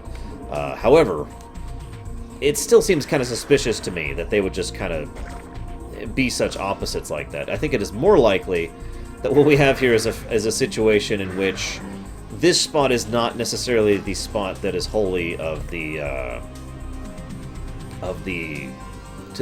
the Xel'Naga, as an overall, came to this world. I think this is where Amon came to Aiur. Oh, excuse me. Dun, dun, dun. There we go. Sorry, I had to get that out there. Now, okay, that being said, that's actually, it's entirely possible that, as Probe just pointed out, it is actually very possible that the Xel'Naga use both energies, considering the fact that both energies are required to create the hybrids, and we know for a fact Amon actually has the ability to utilize both energies, and he's one guy, and he can imbue that ability to use energies on other people, like he does with Duran. It is entirely possible the Xel'Naga just use both energies in all their creations, and therefore there is void energy at this one place. In fact, it could also be pointed out that this one spot is where the void and the light kind of combine in actual symmetry and actual harmony. So, ergo, the Overmind being able to manifest right here. Now,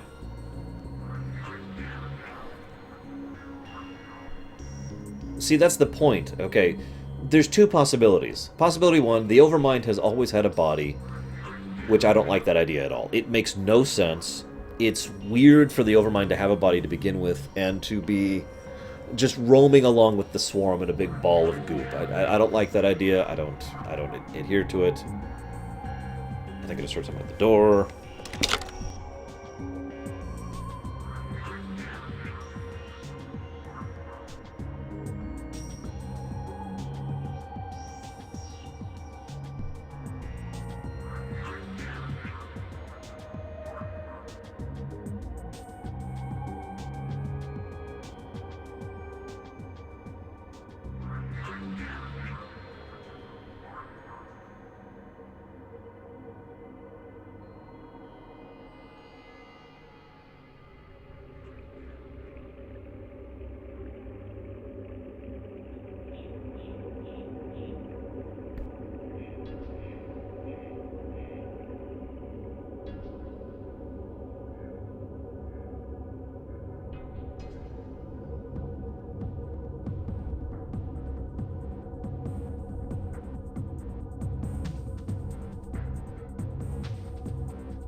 God damn it, I hit the button. The point being that I think that the Overmind never had a body to begin with before. It is my theory that the Overmind manifested a body just for this incident, specifically to die.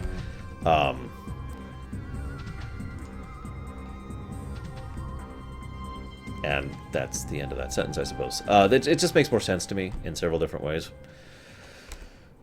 Now, I will admit one thing, and that is the fact that if it always had a body,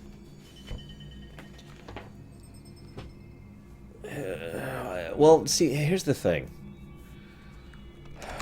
What do you? Oh, gotcha, Grunzer. If it always had a body, why does it need a specific spot to manifest on the planet?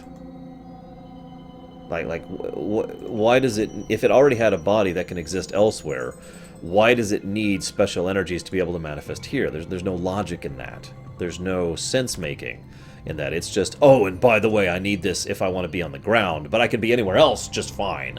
But here I need to be on the ground. Now, in the interest of fairness, that can still be explained. As we already mentioned, Aiur is probably a huge nexus of the Kala, of the light energies. And as a result of that, it is very, very likely that any creature that is so inherently void, like the Overmind, could not land here and actually exist. Oh my god, we're already being hit by carriers? You gotta be kidding me! Apparently when I get up and walk away for a few minutes, I fall behind on teching. Go figure.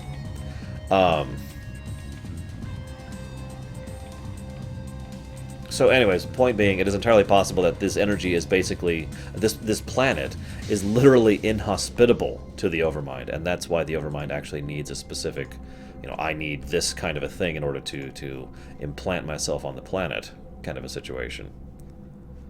Yes, the carrier has arrived, everyone. I'm just gonna ignore him. Screw it. But yeah, exactly. That's another thing, Takoida. But who knows? There's a lot of theories, is basically what I'm saying. We don't know the full truth. They have never actually sat back and explained the totality of what was going on with the Overmind here, why certain things worked out the way they did, what's up with the Temple, what's up with the Xel'Naga. We still have holes in the Starcraft story. This is one of the reasons I say that, excuse me, it is somewhat unlikely that Legacy of the Void will be the last Starcraft chapter. At least it shouldn't be, because there's still, there's still stuff to be told. There's still discussions to be had. There's still things that could be expanded upon. So, I would like them to keep going. Not just because I like StarCraft, but because the story isn't done. But I digress. What are you doing? The Ultros is like, help! Help! Oh god, they're coming after me. They're coming out of the walls. That's actually what Ultralisks sound like, if you're not aware of that.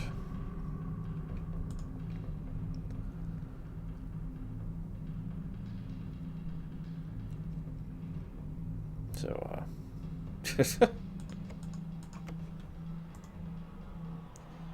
it will never be done, Reach. Never. Now, what Takoida just said is actually a really great idea, now that I think about it. The idea that it's specifically... Oh my gosh! I want to just go and eat up all them Terran folks.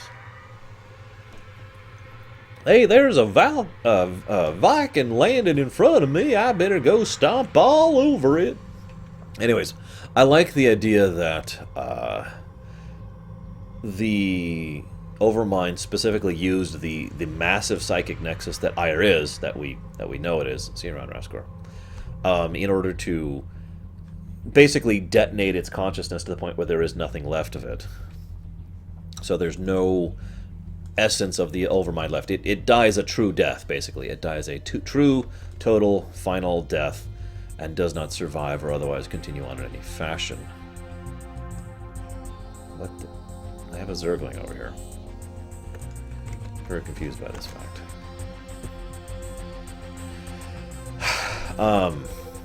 And I do admittedly like that idea, and again, it makes actually a lot of sense. Yeah, see, I would like that gimmick. If Legacy of the Void at least concludes the story that we've had thus far with Amon and the Void and the and you know, everything that's happened thus far, I'm okay with that.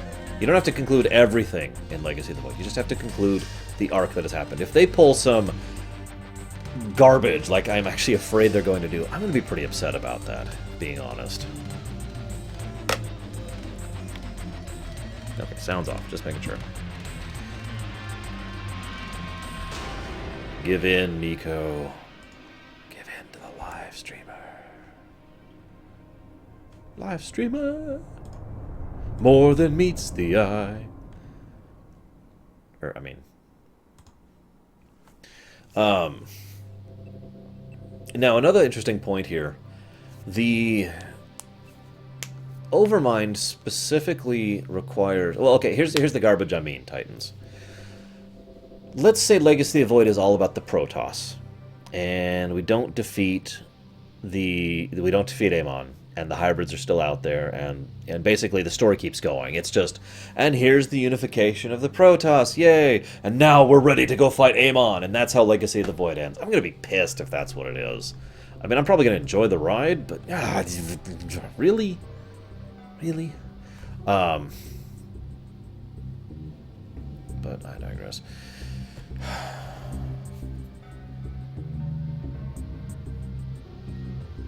I don't think you're stupid, Samurai, but the point is, I honestly feel like we don't have enough information, really, to derive exactly what the heck the Overmind was doing here, and again, several of the details of how and why, when it comes to the Overmind's this exact mission, because this really is kind of a weird nexus point in the story.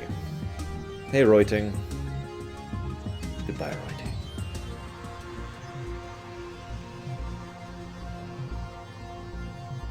So, you know. We cannot win. We can't beat Amon if I swear to God, if at any point they say we cannot beat Amon conventionally, unless they immediately turn into a joke, I'm going to punch something. Not literally, but, you know. Like, could you imagine? We cannot beat Amon conventionally! And the very next thing that happens is they go and defeat the hybrids conventionally. And then whoever said it is like, well, I guess I'll just put away the Super Doomsday device plans. I should go. I would actually like that. But, that's not going to happen, of course. Although StarCraft has, Blizzard in general, has never shied away from making references to other works. The Galactic Readiness Meter.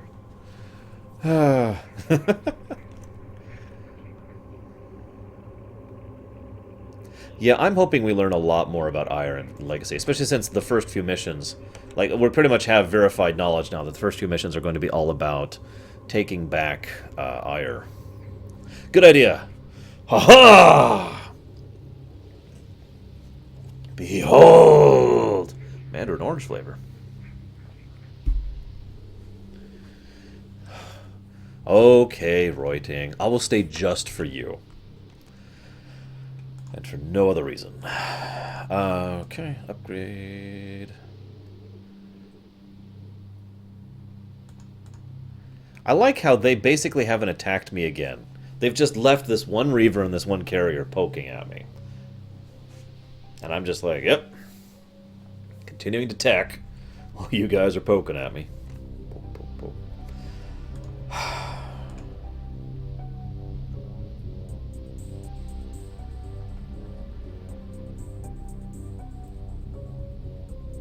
See, here's the thing, Night Dawn. The thing with the body is, and this is why it bothered me so much, they make it very clear that it's not just, you know, for lack of a way to put it, it's not just another body. It's not just a matter of, it is literally the entirety of the Overmind's essence put into one thing. You remember how I mentioned earlier the nature of the Overmind? Imagine all of that mentality across all of the Zerg swarm condensed into one single body. So there is no Overmind in the rest of the swarm. Now that may sound like a weird thing, but that keeps the Overmind all in one significant cohesive point, which enables it to be destroyed, especially by the combined energies of both the light and the void, which is what Tassadar does at the end of the Protoss campaign. Now, and again, it was committing suicide, so this is deliberate. It probably could have, if it wanted to live, if it wanted to keep going forward for whatever reason, it probably could have engineered a situation where it could have simply disseminated itself back out into the swarm, but it didn't. Now, StarCraft 3 mistakes were made. Now, oh, sorry. I can't do it right now.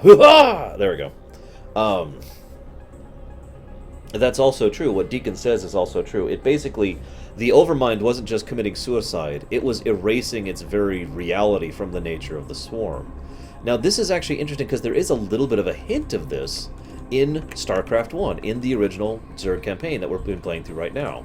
I wanted to bring this up earlier because I thought it was really cool how they actually managed to hint at that so early into the storyline. To wit, when Zaz dies, his brood runs amok, right? Now, the Overmind basically goes quiet for a while. The reason that's significant is because it emphasizes how the control structure of the Zerg is actually kind of screwed up. Basically, at every given point, the Zerg have a colossal amount of weak links in their chain. In other words, if, you know, the Zerg are this mighty, amazing, powerful force, unless you take out this one guy. And then they just descend into mindless barbarism that can't really function as a cohesive force, right? Ergo, it is actually established early on, hello Snow, that the Zerg, bereft of their leadership, bereft of the chains that help keep them together, are going to fall apart very quickly. I mention this because, again, it helps illustrate how without the Overmind's direct presence and existence, they basically can't function. You with me? Now, I'm missing what? I think I know why that is. There we go. I'm just gonna leave cheats on. I don't have too much else to talk about for this mission, so we'll just win conventionally with invincibility, just like Superman does.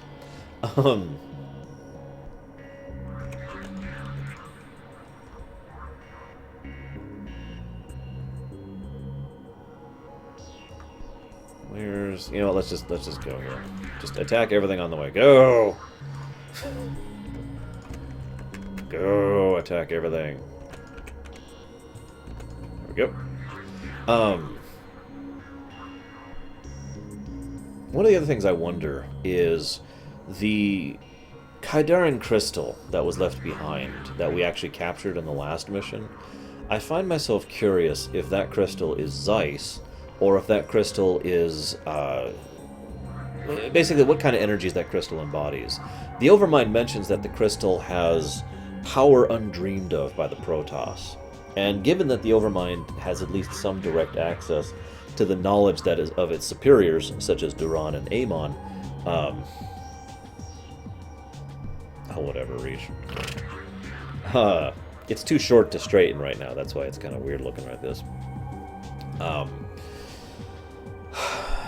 telling you, Brago, there's more to grab. Basically, what type of energies the crystal embodies. That's really what this question boils down to, because I feel both are equally likely. Yes, you are made of money, Zeiss. Congratulations, your life's dreams have been fulfilled.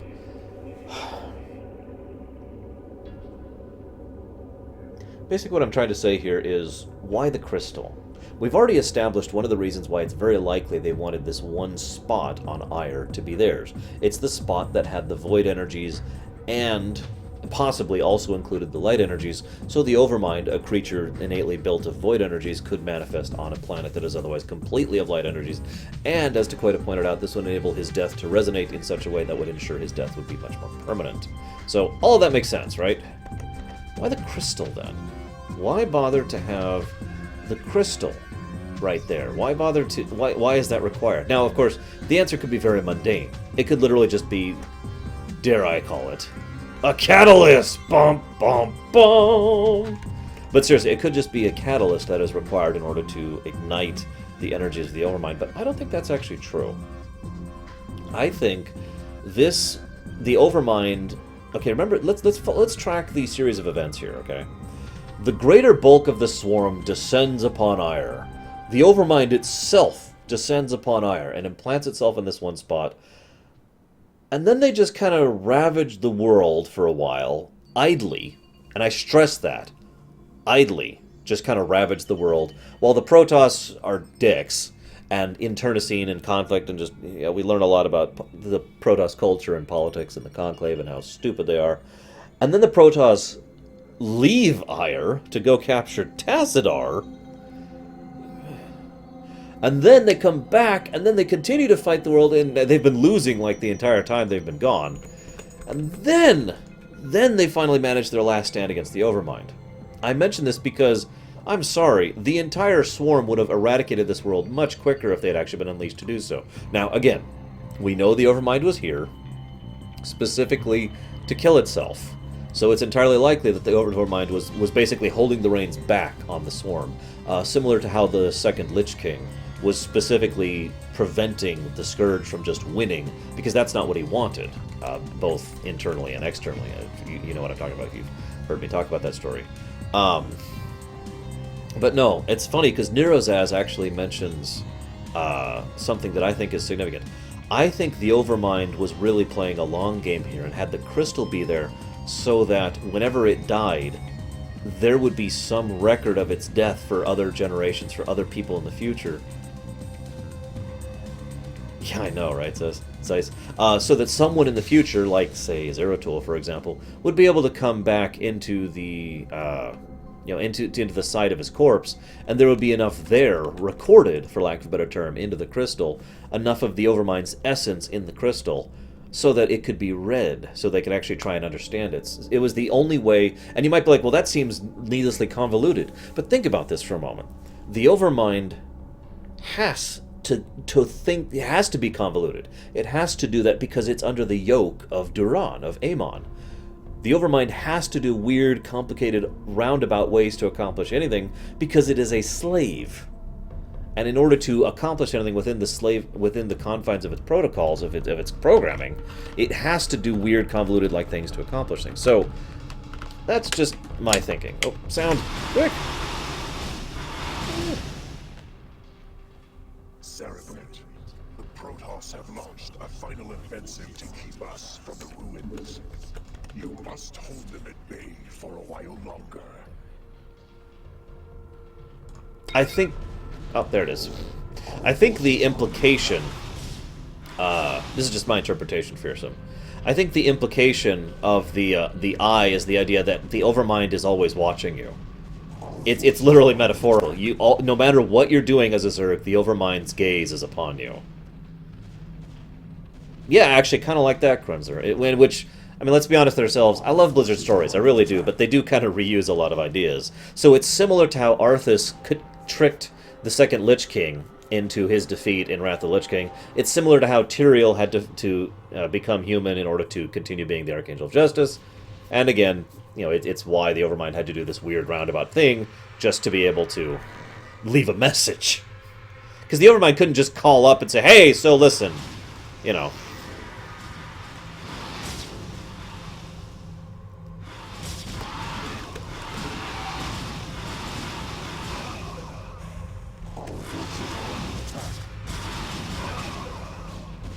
A less evil Sauron, yeah. Shall the events set into motion so long ago be made complete? For the Protoss too were created by the Xel'Naga.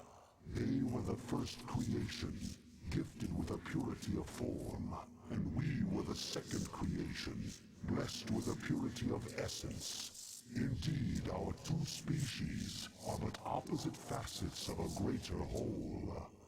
Soon shall our two races be made as one.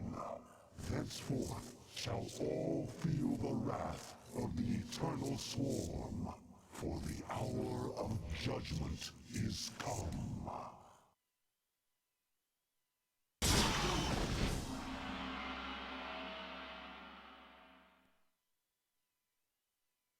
Come on, Mike.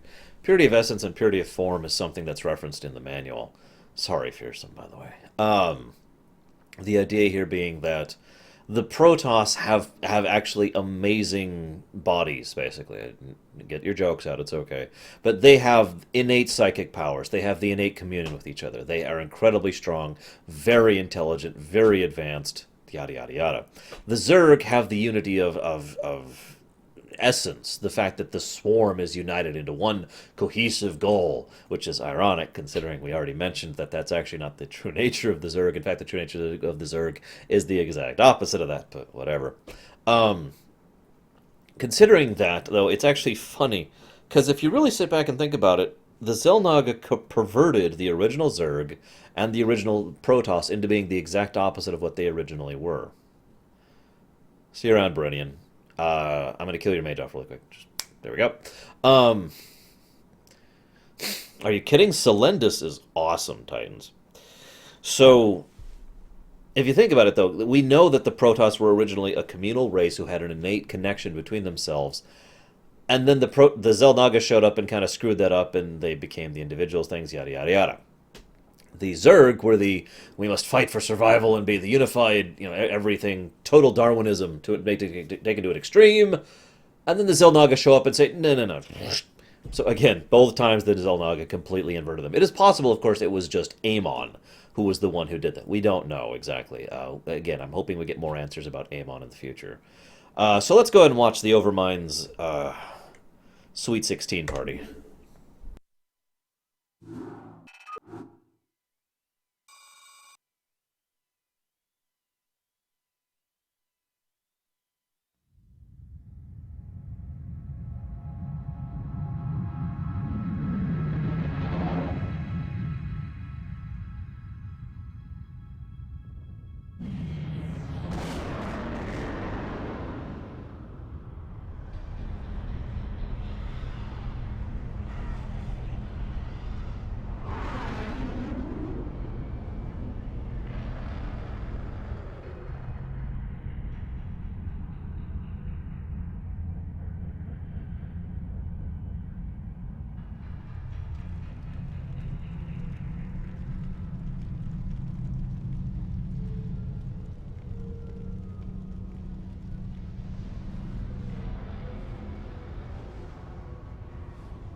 So, again, that's that whole SNES RPG thing that I mentioned earlier. We kind of have to interpret just how badly Aiur is burning right now, especially given what's about to happen. Tell me about it, Zeiss. I don't think anybody would actually want to watch a Zerg invasion up close. Bleh. Hi, Leander. One final note I want to mention here, and it's something that was actually mentioned in chat just a bit ago. I actually do think that that what was said about Tassadar is actually a possibility because of his nature as a true hybrid. It is entirely. Remember, I mentioned that that was my theory, that he actually ascended basically as a true hybrid, and that's why he was able to keep going. It is entirely possible he did actually claim some of the essence of the Overmind in the process. Remember, he's still there at the Overmind's corpse, and he only shows up when Zeratul starts digging around in the Overmind's psychic emanations that are left over after its death. So, it's actually down to the energy thing, which I'm going to talk about in a little bit. I mean, because it's going to come up a lot in the Protoss campaign. To suffice it to say, light energies and void energies are inherently incongruent. They cannot work together unless they are artificially forced to work together. One of the only exceptions of this ever is Tassadar, who somehow managed to actually do both at the same time. I only mention that because it kind of illustrates how much of a freaking badass Tassadar actually is, that he accomplishes that. Nobody else accomplishes that. You could be like, well, Amon does. No, Amon actually uses the void almost exclusively. So does Duran, for that matter. They may use technology and genetic manipulation and their own psychic power to force a combination of Kala and void energies.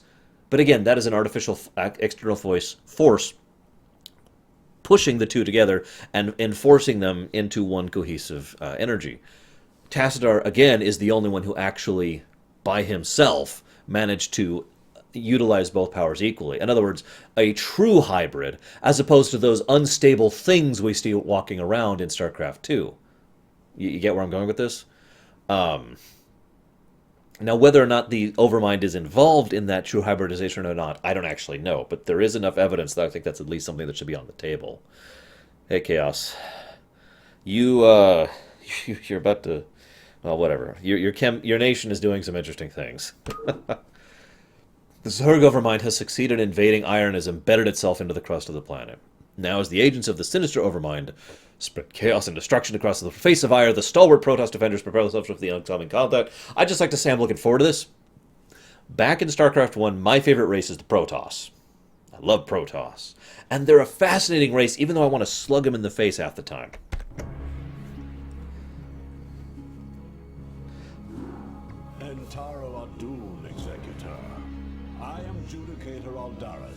That's a little too loud. Sit by the conclave to serve and counsel you. The former executor, Tassadar, was commanded to halt the Zerg progress in the Terran sector by burning the infested human worlds. Unfortunately, he disregarded his orders and attempted to destroy the Zerg while sparing the Terrans from the flame. Clearly, Tassadar has failed us. You must not. The Conclave has dictated that our first priority is to strengthen our defenses. You must reinforce our outpost in Antioch and make certain that the province does not fall to the Zerg. Your old comrade, Praetor Phoenix, will meet you there and assist you in this endeavor. Alright, I want to talk for just a bit. So Aldaris is a fascinating character because he's really interesting in the fact that he starts off as a totally stereotypical obstructive bureaucrat. He's literally designed to make you want to slug him. And yet, even in the original StarCraft, it clearly shows that Aldaris' biggest problem is he basically doesn't think for himself. He's a party man. He is someone who follows the party line, and that's all he really cares about. Now, the moment his party goes away, we see what Aldaris is like when he actually thinks for himself. He's actually not that bad of a guy. He is more than capable of independent thought. He is a little bit, he rushes to certain presumptions a little too fast, but he actually does make a significant come around, and actually is totally okay with saying, oh, well, the party's gone, so I don't have to adhere to doctrine anymore. Let's do it. And then he dies. I was actually a little bit sad when Alderus died, you know? And that's actually kind of impressive. It does take him pretty much until his death for him to finally make that full turnaround, but I mean, at least he does it. So I actually kind of like Alderus. I was doing the thing with my face because, like, clearly I thought to friends, because, you know, slugging. I have a lot to talk about with the Protoss. I'm not sure where to even start. Like, I'm just... Wow, there's a lot to talk about when it comes to the Protoss. So, first of all, just like with the Zerg, the Protoss play very differently from the Zerg and from the Terrans. So we have this first mission that's like, okay, here's the Protoss, get used to it. Whether this is a design flaw or not is kind of up to you to decide, but one thing they did with the Protoss campaign, because the Zerg campaign had basically 2 separate tutorial missions. The Terran campaign had like 4 to get used to the game and get used to playing a Terran. The Protoss campaign has 1. This one right here. This is the only tutorial, and then they just fling you into the fire. Protoss missions also are kind of rough. A lot of them are pretty damn difficult, in my opinion, and include most of the really most difficult missions of the game. That being said, I will say this. A lot of the difficulty in the Protoss involves bad UI. In other words, we've made fun of the Dragoons this whole time. I actually pointed out a moment in which the Dragoons failed to attack me because one of them couldn't reach me properly because the pathing was so bad. But in all honesty, though,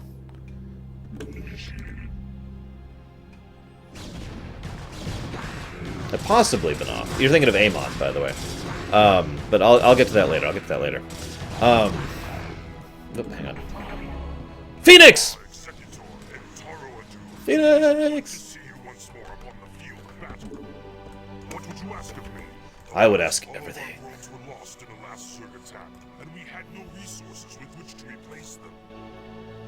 Quickly. Quickly, Phoenix! Noctakala!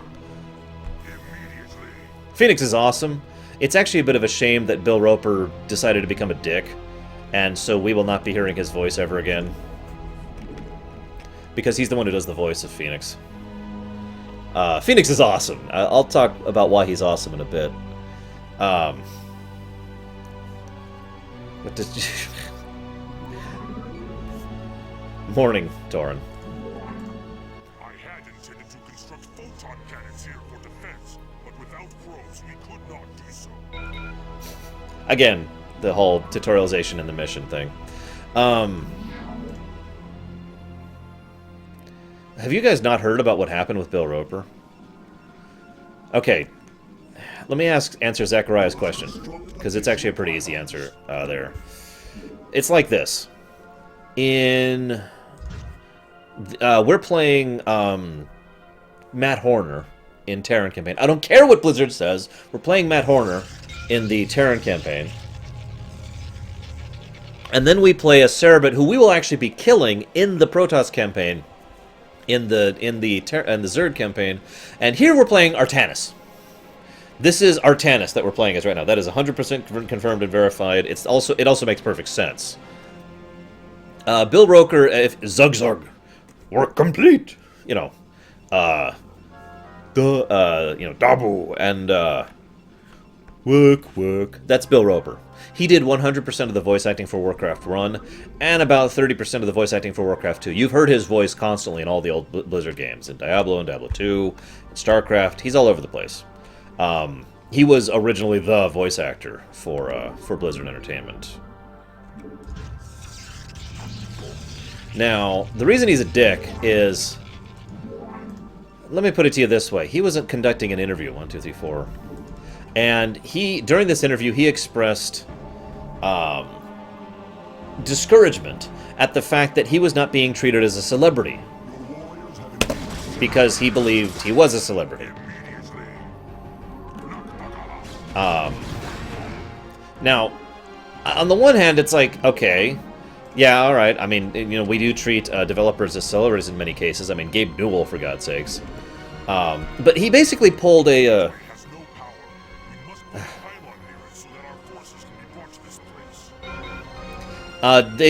Blizzard says the guy is just the magistrate, who immediately after helping to do everything that Matt Horner did, and I already talked about this, just left. He's like, all right, I have helped take the Hyperion with Raynor, and we fled from Manxkas and Raynor, goodbye. And then he just leaves, and is never heard from again. Blizzard, no, it's Horner. Just accept it. You mean... I don't know what you're talking about specifically. I mean, they've got the armor. Anyways, so Bill Roper pulled a... oh, shoot, I can't think of what it's called. The guy who was behind Doom, who was a pretentious snot, who was like, aha, you know, and was actually acting like a rock star. The guy who ruined Daikatana because of his stupidity. Romero. Or no, John Romero. No? I can't remember his name, but that guy. That guy, Roper basically pulled a him. Got a huge-ass ego and was like, no, I'm too big for this game. And then just kind of left, and then left, and has basically never actually gotten better, from my understanding. And has never done anything of any significance since then, because he was a dick, and he left, and blah, blah, blah. You know, shrug, I suppose.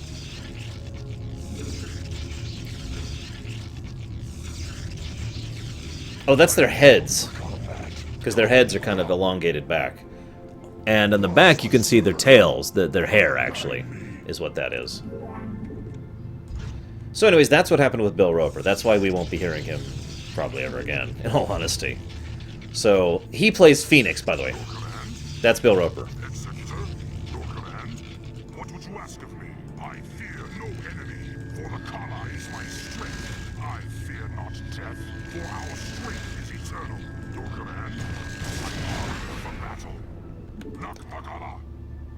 Also, Phoenix has, like, no humorous pissed lines. It's actually kind of funny.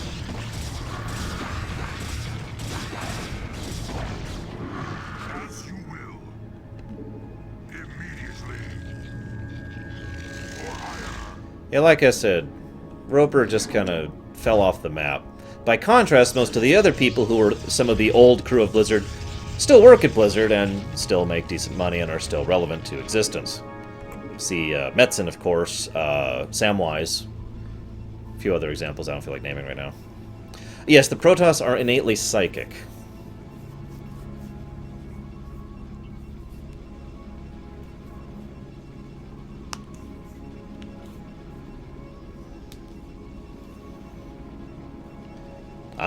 Near his ass.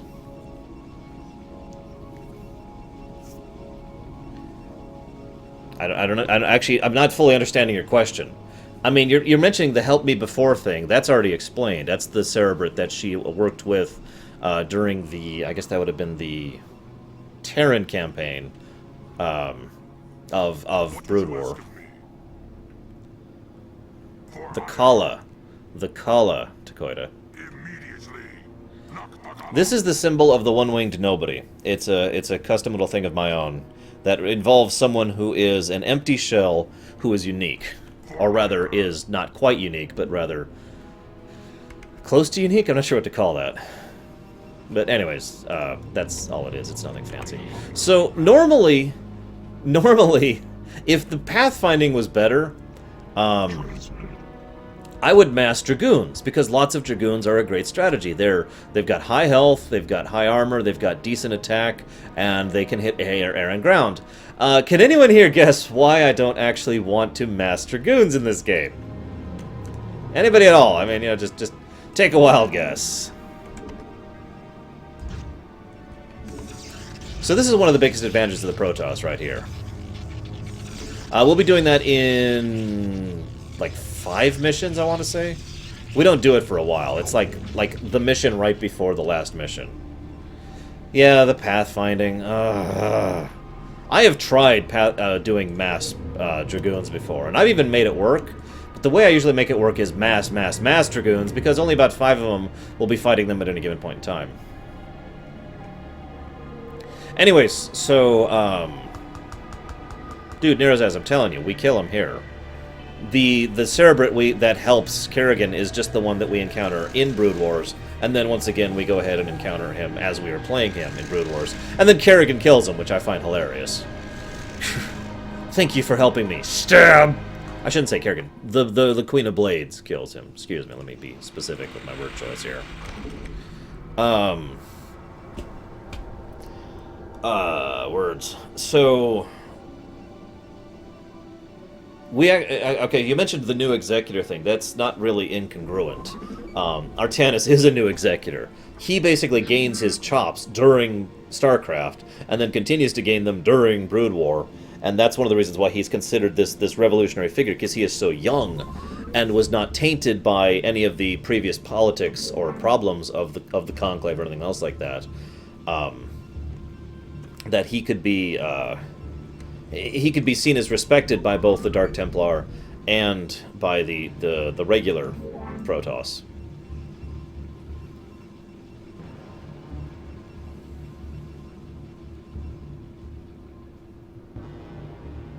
I haven't talked about the lore of the Dragoons yet. Before I get to that, let's talk about one other thing. Basically about the Protoss in general. So like I said, all the Protoss are psychic, and all of the regular Protoss, not the Dark Templar, utilize Kala energies, the light energies I mentioned earlier. Yeah, let's see how long it takes me to get up this hill. Oh wow, that's actually pretty decent. I don't know if it was actually the first one to do that, Chemic, but it's the first one I ever played. And it's definitely the codifier of that concept, yes. Anywho, down. That actually wouldn't surprise me, Zachariah. Ooh, that's a good point, Titans. I actually like that idea. We will wait to describe Dragoons, but we will talk about the Protoss a bit more. So all the Protoss use Kala energy, and all of them are innately psychic. That enables them kind of an innate advantage technologically. They are heavily tech-based, but in actuality it would be probably more accurate to call what the Protoss are... Whoa, let's back up. I wasn't paying attention. A innate magitech race, because they use their psychic powers in conjunction with their tech, and their tech actually relies on their psychic powers in order to make it function properly. Okay, back off. There we go. If StarCraft was not the first one, it was the first significant one. Let me just put it to you that way. That probably answers your question. So what do we need?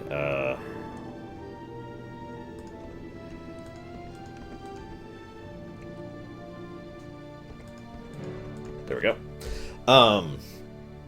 So, for example, the Zealots have these energy blade things that they can use, and you've seen them if you've ever seen Artanis on the StarCraft 2 loading screen or in Heroes of the Storm.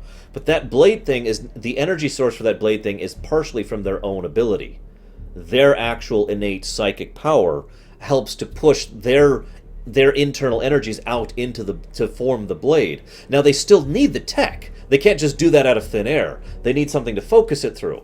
But that's why I call it a magitech thing, because basically they are combining their innate psychic powers and their innate Kala energies with the technology they have developed specifically based on that Kala energy, hence effectively magitech. I should actually leave Phoenix behind, just in case. I'm pretty sure the only reason for no repair is meta. I hate to say that, but it's true. There's, like, no good reason for them not to be able to repair their own damn units.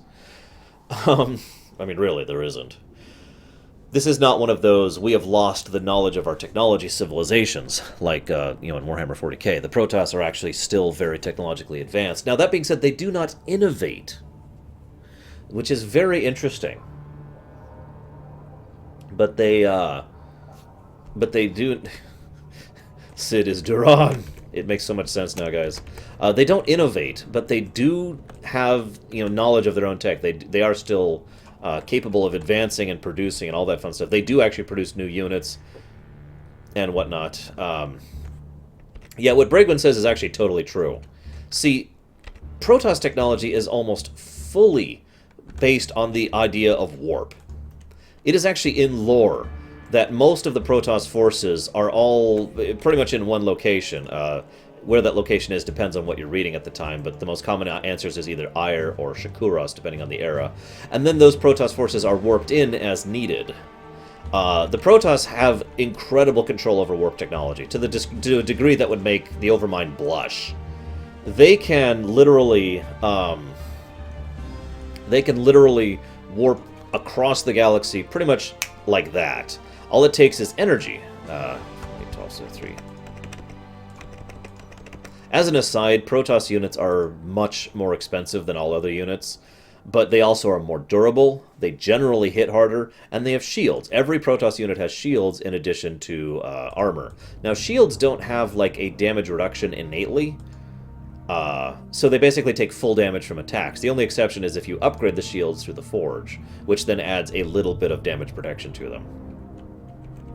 I'm pretty sure a powerful Ghost cannot use psionic blades without the knowledge of how they work.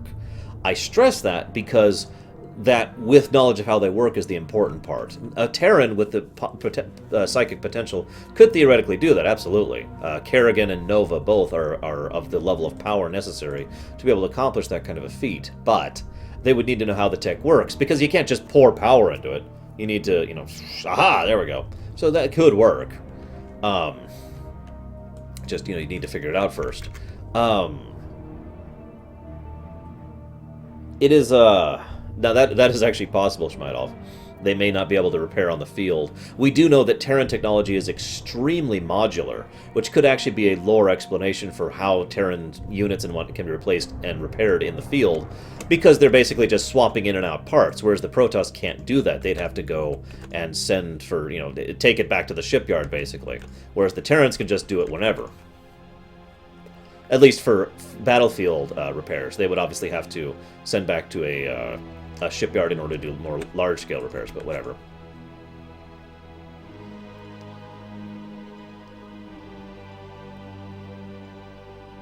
That would be so cool, Samurai. Yeah, exactly, Takoida. That's pretty much what I'm implying there. Now,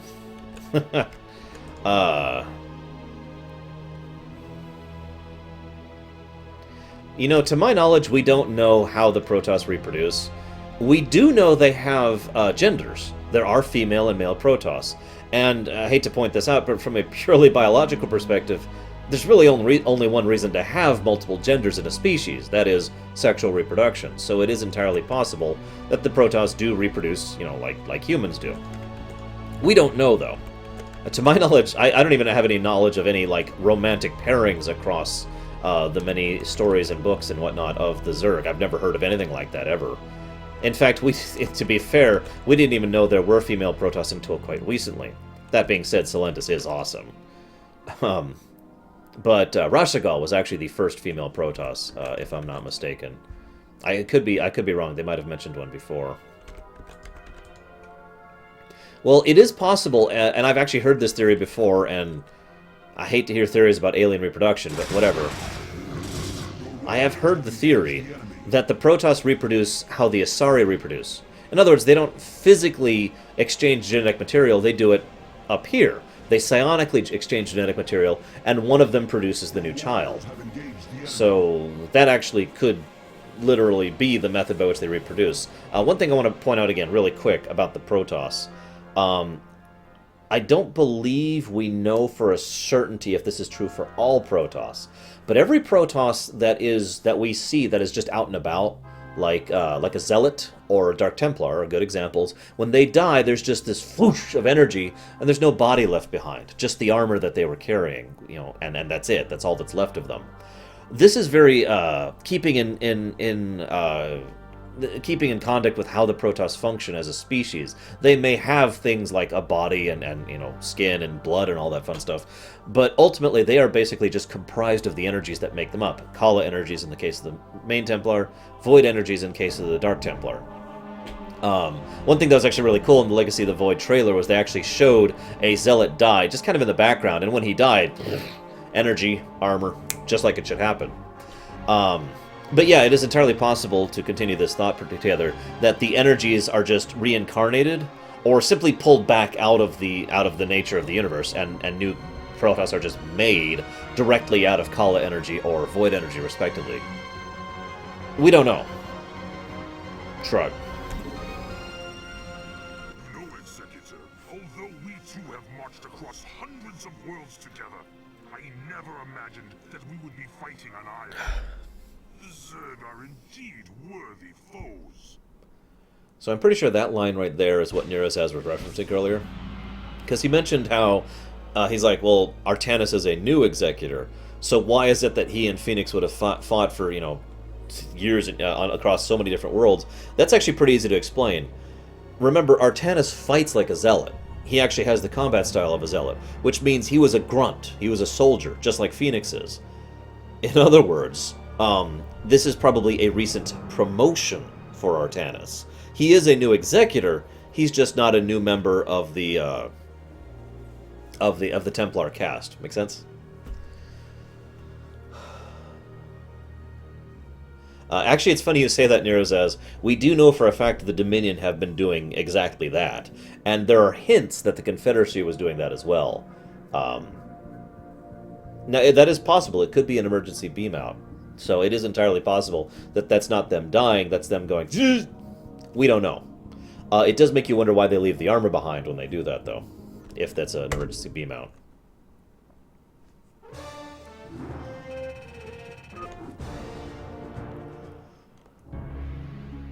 I hate to turn this off, but it's hard to hear them with the music going.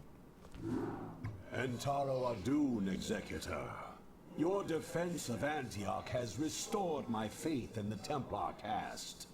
I admit that Tassadar's desertion had shaken my faith. Indeed, Aldaris. I would hope that the Judicator would put more faith in their Templar brethren. Tassadar, where have you Be been? silent, Judicator. There is no time to waste, and I have much to tell you. As you know, the Zerg vanished after the fall of the Terran world of Tarsonis. And though the Conclave bid me return home, I was compelled to remain. A powerful psionic call drew my attention to a remote barren world named Char. Apparently the call was answered by others as well. For upon Char, I encountered those who were once our brethren, the Dark Templar. Consorting with the Fallen Ones is heresy. Enough! Hear me, Executor, for I have learned much from the Dark Templar prelate, Zeratul. The Overmind controls its minions through agents called Cerebrates. Strike down the Cerebrates, and the swarms will surely fall. Executor, Tassadar may be right.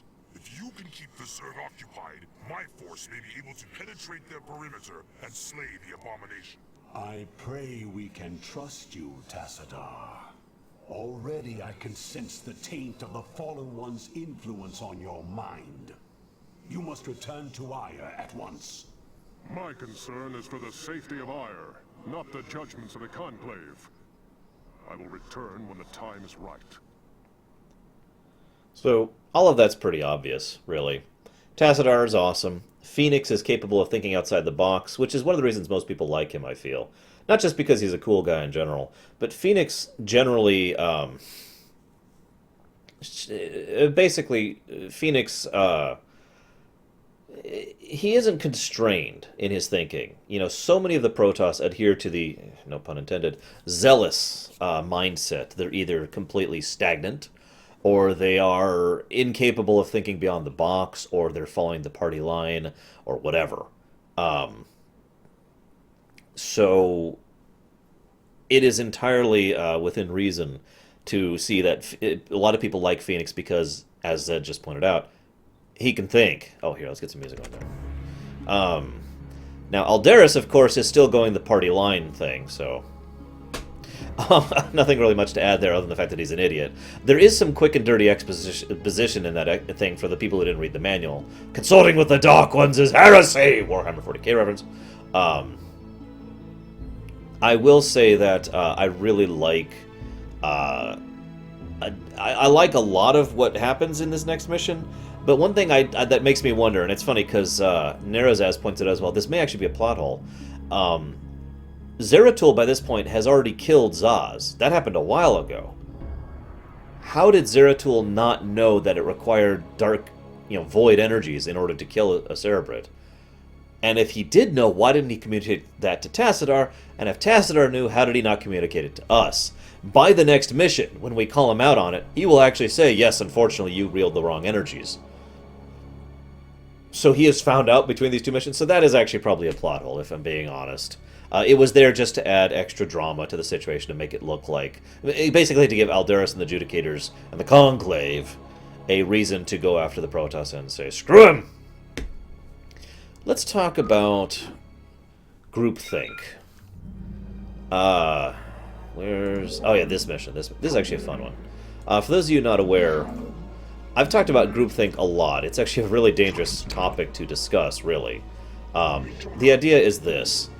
Any insular group will basically adhere to a single mindset over time. Actually, we don't know exactly who we're killing here, but a lot of people theorize this is actually the Cerebit we were just playing as in the Zerg campaign just a bit ago. Now, as you know, we don't actually kill the Cerebit here. He is reincarnated, which is part of the point, but I'm getting off topic. 1, 2, 3. Groupthink is when a closed group of people all agree with A, and they just kind of stop thinking. They don't really... They just all kind of start agreeing with each other and adhering to each other and constantly trying to just kind of merge their thoughts with one another, hence the term groupthink, to the point where there's a total level of intellectual stagnation. That is what groupthink is in its most brutal form. Total intellectual stagnation. It kind of sucks. It happens in real life a lot. Some refer to that as crab theory, but I don't. That's kind of a similar yet subset of groupthink. I bring up groupthink because the Protoss suffer from groupthink to an extreme degree. It is a rare Protoss that has the ability, I'm going to stress the way I'm saying that, the ability to think outside the group norm, because, ironically, the Protoss's greatest strength is also their greatest weakness. The Kala, the connection they have between each other. Protoss can not only sense each other's thoughts, but their intentions, their wills, their feelings and emotions, and the things that drive them. So, the Protoss actually have the ability to be in sync one with another. Right? Whoa, whoa, whoa, whoa, whoa, whoa, whoa. Save the probe! Save the probe!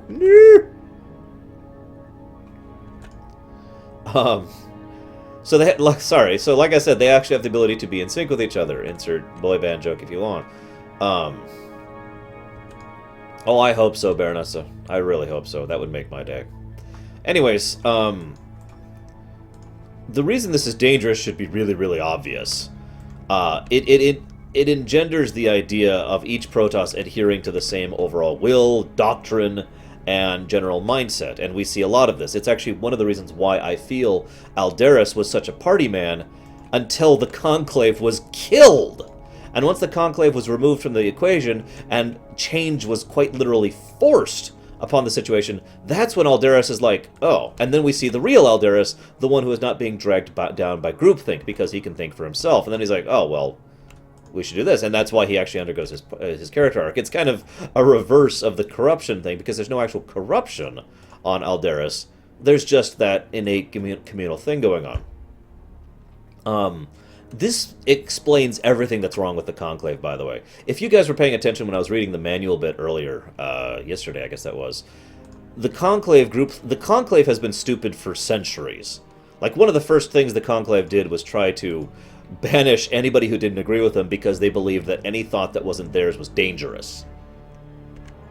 Do I even need to add anything to that? Do I really need to say anything else in addition to that? I mean, come on.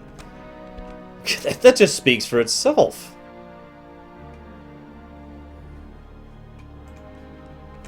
Hang on just a second. I want it right here, looks like. And here.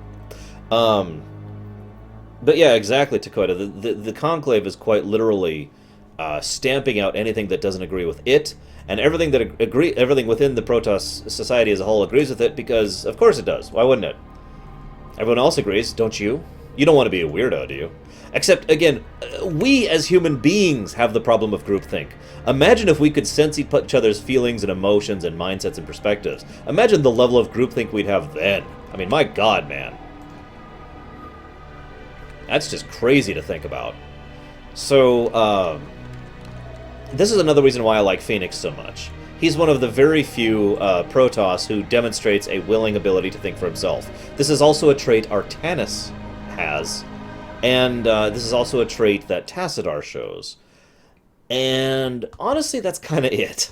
We don't really see many other Protoss who willingly think for themselves, outside of the Dark Templar, which have their own problems. The Dark Templar have severed their connections to each other, so they can no longer sense each other's emotions and thoughts and feelings. And yet, they still have their own groupthink problem. But I want to save those discussions for when we get to Brood War, where we'll be talking a lot more about the Dark Templar in general. But yeah, exactly, Bragwin. That's why all three of them are kind of awesome.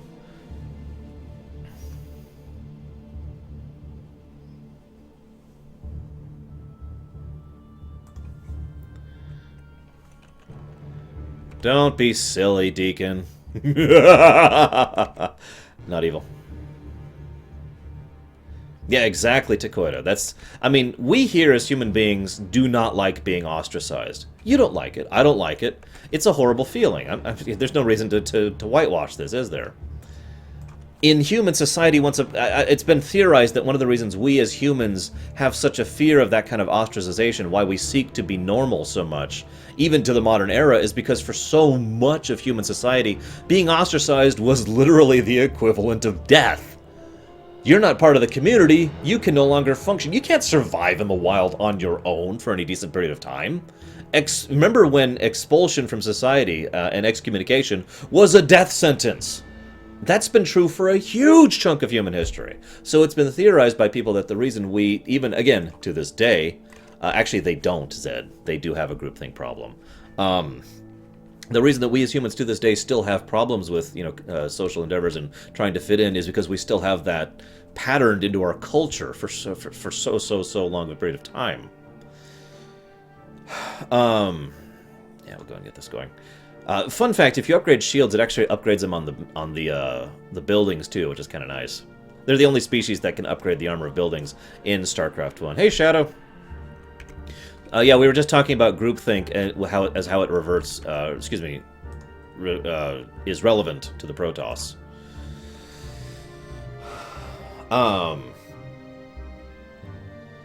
Now, the reason I find this, I love the Protoss. I want to strangle them sometimes, but they are an absolutely fascinating culture to examine because everything they do makes a really twisted amount of sense. How many evil Protoss can we single out? Individuals. How many evil Protoss are there? Can you name even one? Now, I do stress the word individuals because it is debatable that the Void Freaks in StarCraft 2 are evil. Willingly following Amon and all that fun jazz, but, nah. In all actuality, I'll talk more about the Tel'Darim when we get there, especially since I feel the Tel'Darim were a mistake, personally. But again, talk about that when we get there. Are they, Deacon? Which one, Nerazaz? You're going to have to help me out.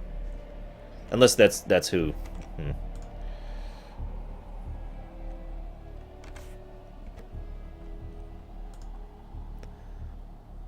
Love Protoss music, by the way. It's a shame it's so damn quiet. Oh, absolutely, Night Dawn. I think Aiur could have been salvaged if they had had brains in charge. I really mean that sincerely.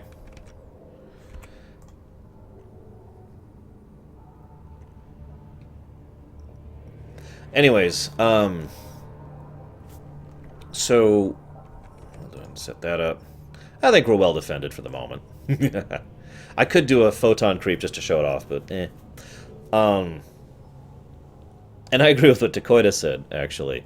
But again, Protoss culture is so fascinating because it is the most insidious form of arrogance that the Protoss practice. It is arrogance born of experience. It is the arrogance from someone who has won 99 matches in their life, in whatever. Just giving you a fictional example. Let's say there's a boxer who has never lost a match.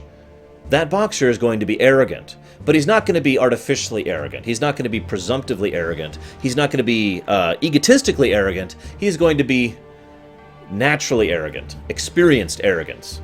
I have won 90 matches in a row. I have never been defeated.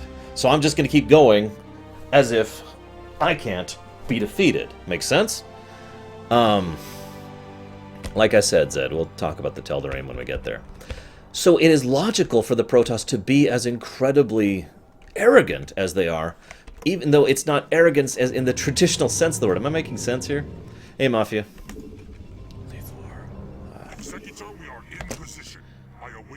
Excellent. Dragoons. And everything.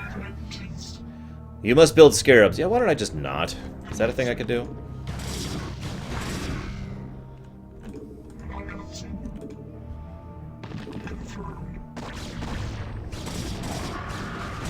Yeah, exactly, Deacon. That is pretty much exactly the situation that the Protoss find themselves in. They have been at the top of the heap for an incredible period of time. They have been... Whoop, whoop, whoop. Back up, back up. Retreat, retreat, retreat.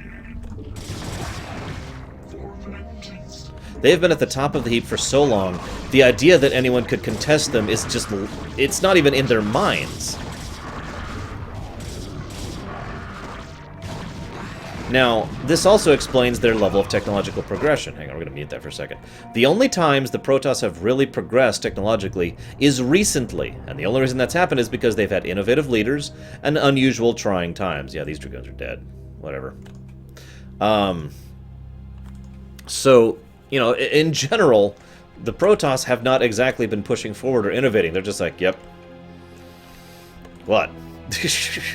We're fine. Everything we've... I mean, and if you think about it, it makes sense. Why innovate? What they have works just fine. Everything they do has always worked and continues to work and arguably works at this point in time. This is another reason... This is such beautiful irony. The Zerg aren't fighting full tilt to kill the Protoss on Aiur. Remember me mentioning that? Because that's really important. Because that's why the Protoss didn't take the Zerg seriously. The Protoss beat back against the Zerg and were like, aha, we have won against the Zerg. Yep. No need to actually try, like we have never had to try before. So why don't we just go ahead and focus our efforts on what really matters, that bastard Zeratul. Or Tassadar, excuse me. I don't know, Takoida. I always expected that to be a larger force, but whatever.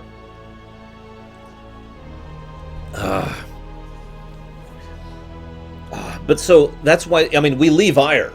We go after Tassadar. We do those whole missions. We come back. Aiur is a wreck because no one's been taking the Zerg seriously.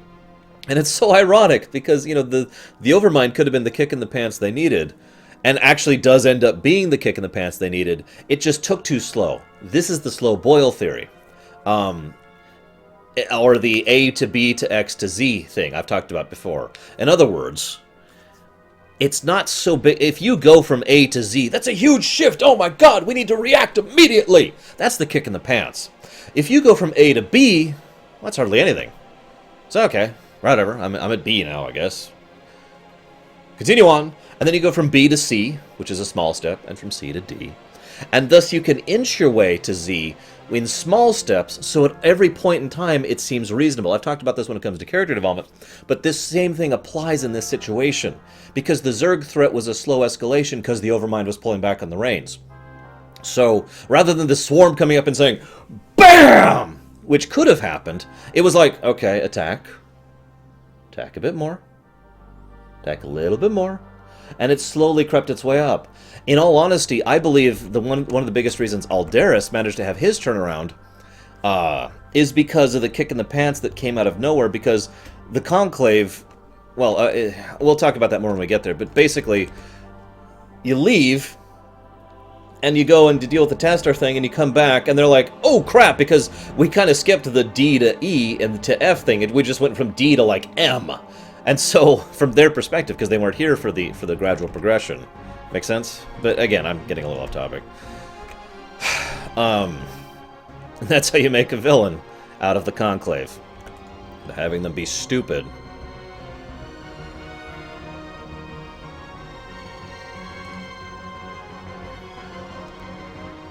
Hey, Flawless. What's up?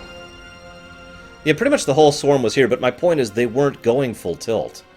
They were not digging all of the power of the swarm into Aiur like they could have. I've already talked about this. during the Zerg campaign. They like I said, the Overmind held the reins back and didn't push like he could have. Really? Mutalisks? Really? Sure.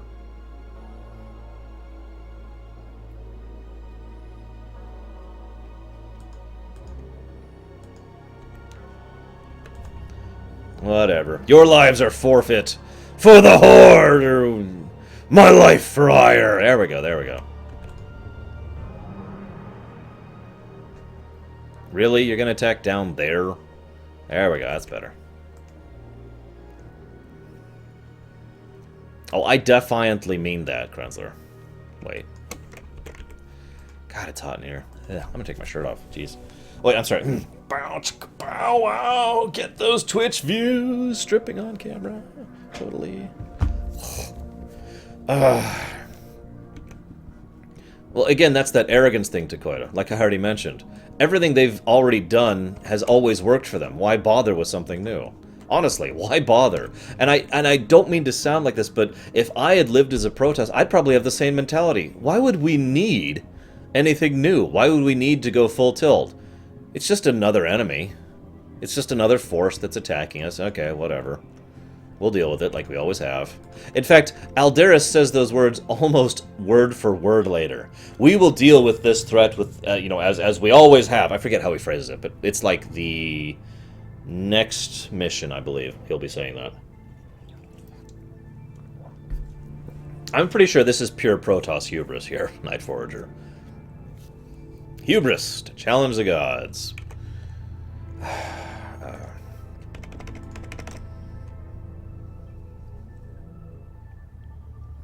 Don't worry, Chemic. I won't. I'll just have to take my shirt. No, I would never do that.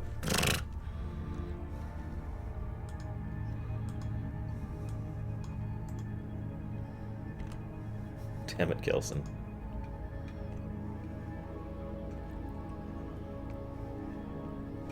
Was it Takoida? See, we don't actually know for certain. Now, we do know that nobody has ever assaulted Aiur before. That's new. But it is also known that no one has ever been able to actually challenge the Protoss on any meaningful scale before. And we also know that here at the beginning, the Zerg are not meaningfully challenging the Protoss. They're just another enemy. So again, I feel it is very logical that the Protoss would just be like, eh.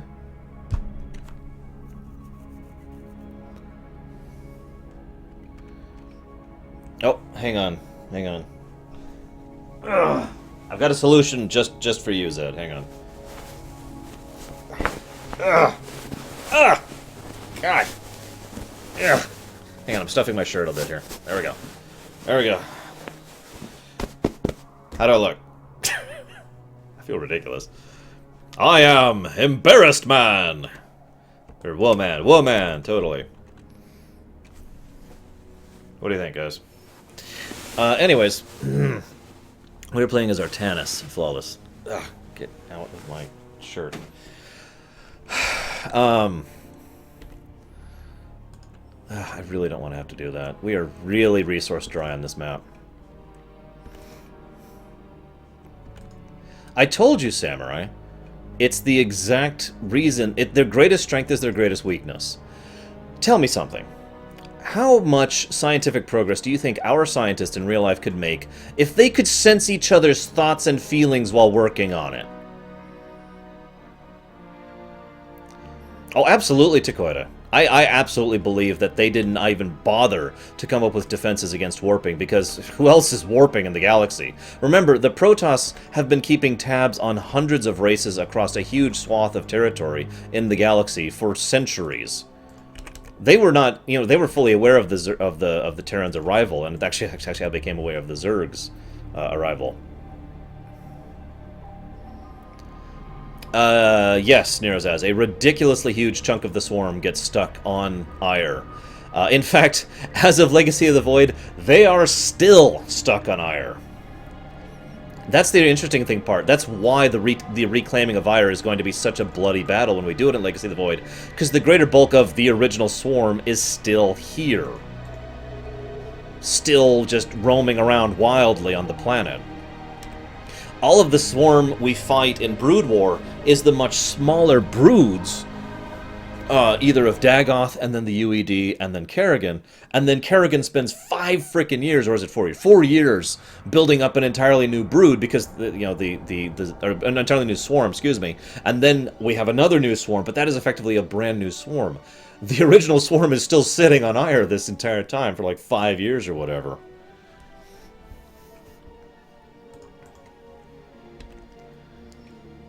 Well, see, that's an interesting question, Torin, because it is debatable that they don't have a production machine anymore. Not like they used to.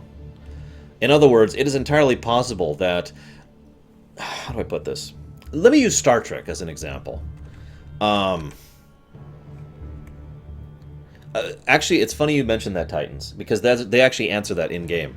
Remember how we had to wipe out Zaz's brood?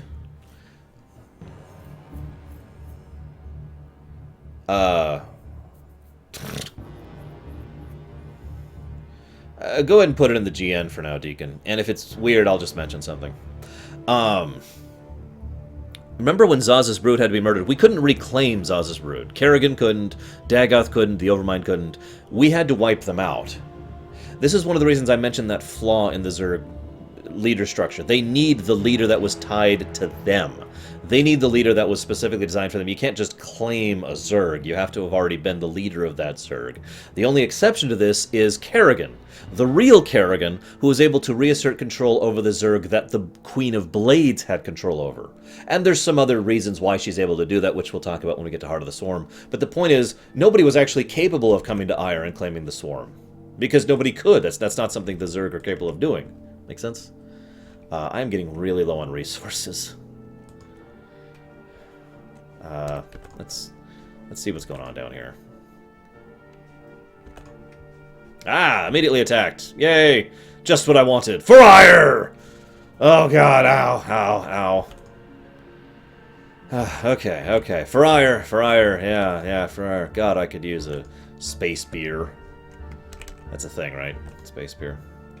Yeah, basically genetic leadership, which makes sense when you consider what the Zerg are. And Kerrigan, while she is a different person than the Queen of Blades, is still fairly similar genetically. Makes sense? Yeah, exactly, Nerozaz. Bingo. Right on the nail on that one. Okay, this is just minerals. I mean, I guess I could use more minerals. We require more minerals.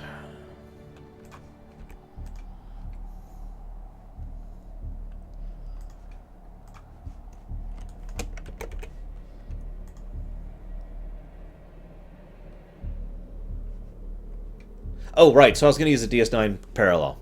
So, you remember how the Dominion wasn't as much of a threat as it should have been in the Dominion Wars? And the reason why was because basically all of their infrastructure was on the other side of the wormhole. That's the same situation that happens to the Protoss, relatively speaking, of course, after... Whoops, just attacked my own guy there. After the fall of Aiur. In other words, while they... really? While they have the ability to, while they still have other production facilities, just like the Dominion did, and while they have other, manufactories and other resources spread out throughout the galaxy, Aiur was where the bulk of it was. With Aiur gone, they're cut off from the wormhole, just like the Dominion was. So they are still a force. They are still a threat. They still have power. They are just operating at like 5% of what they could be doing if they had access to all their facilities. It has been argued that if we manage to reclaim Aiur in Legacy of the Void, we will actually see the Protoss at 100% for basically the first time in the entire series. Because up until now, the Protoss have always been fighting either with the kid gloves on, because Tassadar was holding back, with the arrogance gloves on, because they're hubris, as we already talked about, or at 10% because they've been cut off from Aiur. I personally think it would be awesome if we get to see the Protoss at full force in Legacy of the Void. Aiur's a planet, Night Dawn.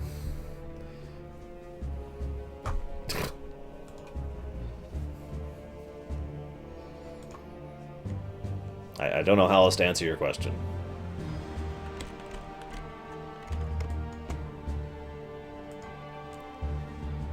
One of the other reasons I find the Protoss fascinating, they're not evil, but they do have very extreme views of things, and they don't tend to believe in subtlety. Actually, we talked about that earlier in Jata. The answer is we don't know. We discussed some options, but the answer is we don't know. Oh, tell me about it, Samurai. That'd be so cool. Yes, I have 7th. I have read all of them, and there's some good stuff in there. I recommend it for anybody who hasn't read that stuff.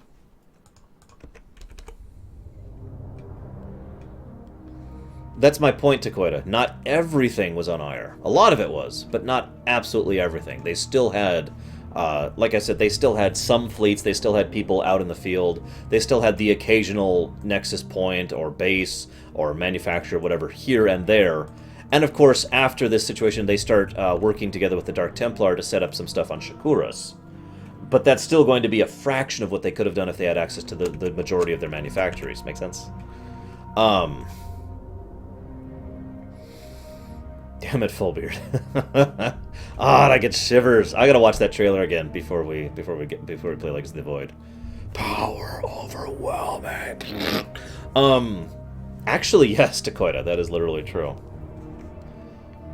No, they're fine, Night Dawn. Dude, we got this, Night Dawn. We're the Protoss, okay? We have been uncontested for a period of time that is so long that all of human history has not existed for how long we've been uncontested. We got this.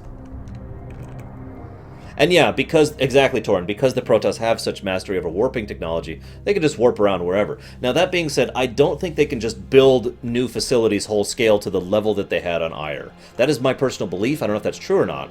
But I've seen several people on lore panels where they confirm this idea. The idea here is... Yeah, actually, Shadow, that's a good analogy. The idea here is...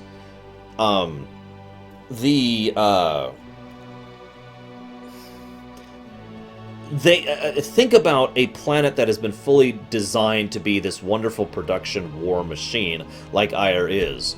It's actually really funny if you think about it, because this is the exact same problem the Zerg have. In other words, over-reliance on a single point of failure. The Zerg, without leaders, suck. The Protoss, without Aiur, suck. They both decided to hang on to a single link, a single part of the chain, and that one part is the one thing their entire strategy and their entire power base depends on. Remove the Overmind, remove Aiur, both races become a shadow of their former selves. A shadow link, you might even say, of their former selves. Oh crap, oh crap. Mutalisks! Mutalisks! Run! Run away! Wow, wow, wow!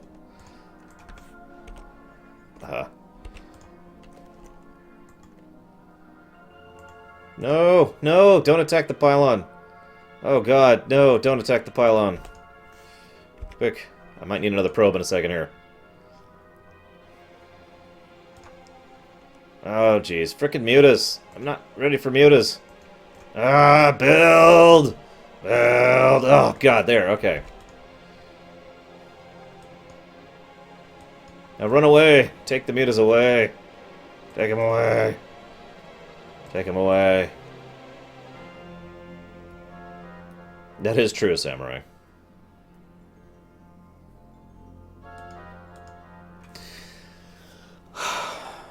You know, it's funny, Takoida. That is kind of the thing of it. The Terrans do not have a single point of failure. That's the thing. That's how they're able to keep up with the other two. The Protoss had the arrogance and natural hubris of centuries of uncontested power. The Zerg, well, we've already discussed the flaws with the Zerg. 1, 2, 3, 4, 5. I need 2 more. But the humans, the Terrans specifically, I should say, not the UED. The Terrans, actually, if you think about it, they were in the best situation of all. What? How? Yes, Bragwin, just for you. The Terrans started off with nothing. Seriously, think about that for a moment. The Terrans started off cut off from their home, cut off from supplies, on a barren world with nothing but the technology and the ship they had with them in order to make this a possibility, in order to make it work. And I'm resource starved, Nero's as, and I haven't run out of things to talk about yet. That's my rule. So the Terrans had to innovate. They had to think for themselves. They had to think outside the box. Ah!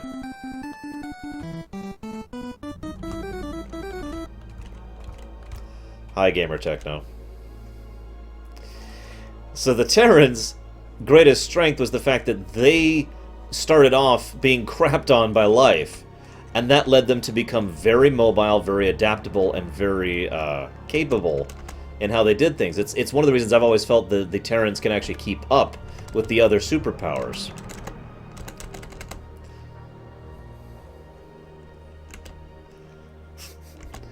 The Gamer Techno's quote there, because you can leave a donation comment, was literally "mwahaha."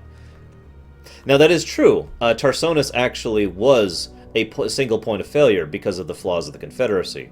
But the Terrans as an overall, I would argue, are much better positioned to endure than the Protoss or the Zerg.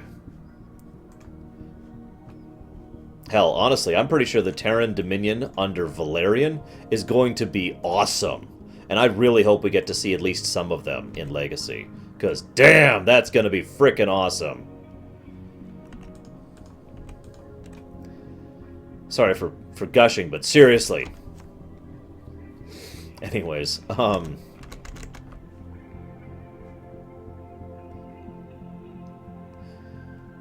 thank you, Tracker. Yeah, I probably shouldn't have let myself get resource starved. I pilled way too many pylons, or excuse me, cannons at the beginning. I forgot there were no real good expansion points in this one. Oh man, I would so love it if we get to see Valerian in action in Legacy. Let's hope for it, guys. Like, seriously, that would make me happy. Very happy. Because, see, Valerian is in a unique position. If Valerian brings Horner and Raynor onto his cabinet, we have the makings of an amazing organization. We have the charismatic leader and the brilliant fighter and tactical commander leadership of Raynor. We've got the person who knows how to run things, the captain, the man who can control the ship and keep everything running and functional of Horner. And then we've got the caring individual with the resources, backing, and drive, the raw ambition to really push for actual, large-scale projects of Valerian. And bam! We have the makings of an amazing triumvirate. I don't know if they're going to go that route with it, but shoot, that sounds awesome.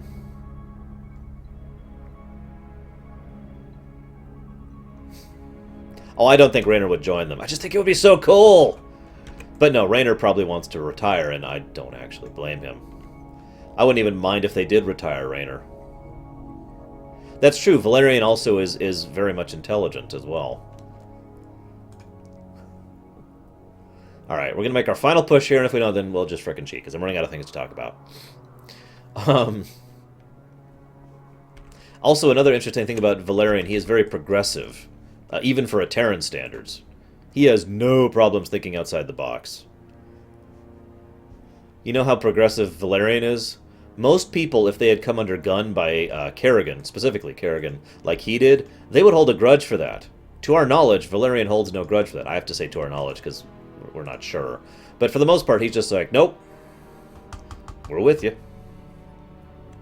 Now, see, that's a funny question, Takoida.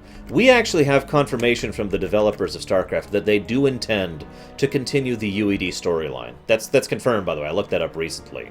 So, that's probably not going to happen in Legacy of the Void. So we're already confirming that there's very likely a story is going to keep going. God, look at this pathing AI.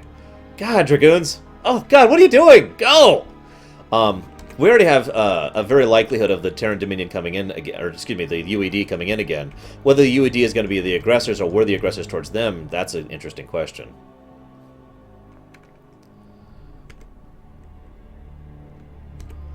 That's true, Samurai. And it does depend a lot on what Valerian does to try and win Raynor over. I do think Valerian has the ability to win Raynor over, but I think he's going to have to try damned hard at that.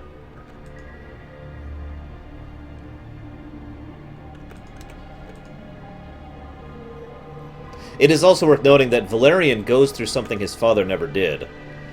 Valerian loses hard, and gets smacked in the face for it, and then doesn't immediately bounce back and just keep going. I know that sounds weird. We'll talk more about that later. I don't want to get into that here. That is entirely possible, 7th. Legitimately. Remember everything I mentioned about how Duran is very, very likely to be the person behind the UPL, and ergo, the one behind the UED? If that is true, it would make a lot of logical sense for the UED to be a part of the forces of Amon that we might fight in the next expansion. I mean, that is a strong possibility. Dude, I would join the Terran Dominion in a heartbeat if Raynor was a general on it. Just, yep, yes sir. See you around, Proxy. Enjoy me from the past.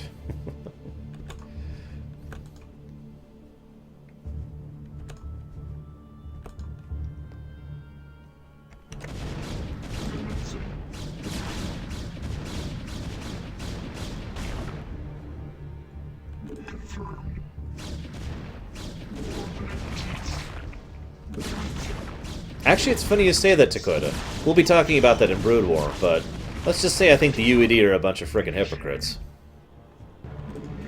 Baronessa. Kerrigan does not want to conquer you, I'm sorry. I know, it's heartbreak. Oh, I still have these Reavers. Ha! They don't have any probes, though. Ah, screw 'em.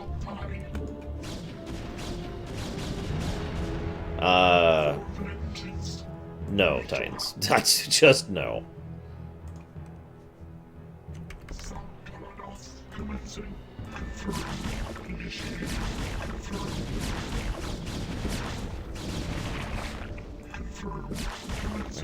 Come here. Jesus, really? Really?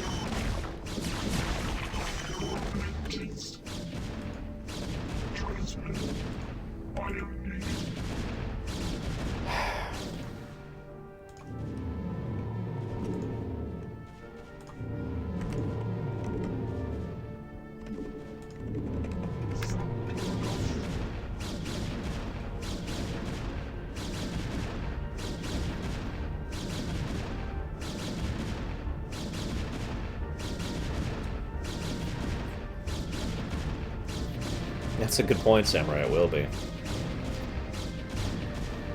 Actually, the Protoss have been fighting for a really long period of time. Just not against anything major that's actually contested them. Also, in lore, there are not that many Dragoons.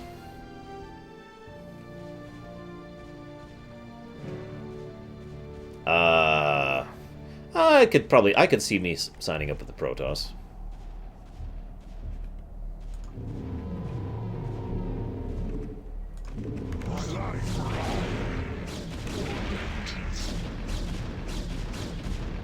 We do not, Titans.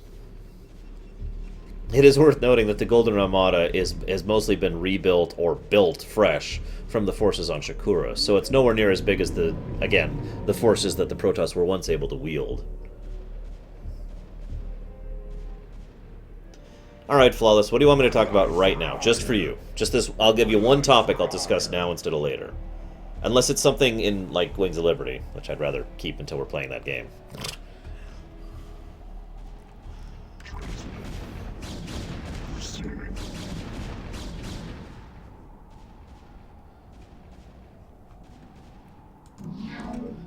Wow, it's not even an option.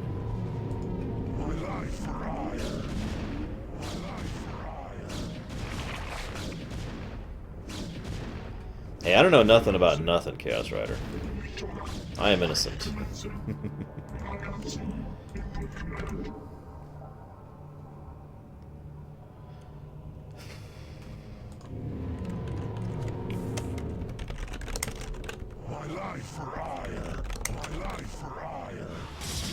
Ah! Ah! Mutilus!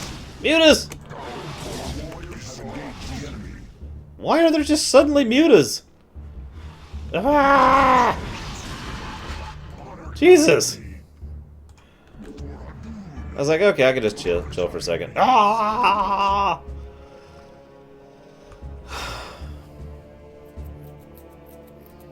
Oh, I absolutely would conquer a lot of things, Nero says. Lots and lots of things. I would be pretty nice about it, though. I would also make the swarm big. Like, really big. Like, I would have an expansionist policy like you would not even believe. Ah!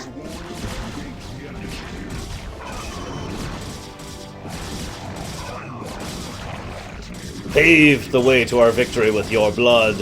Except you don't bleed or leave bodies behind.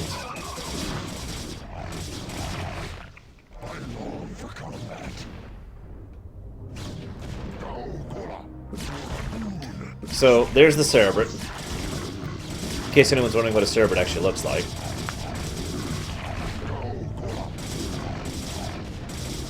God, no, Nerosass. What are you kidding me? I don't want to benefit, like... No, just no.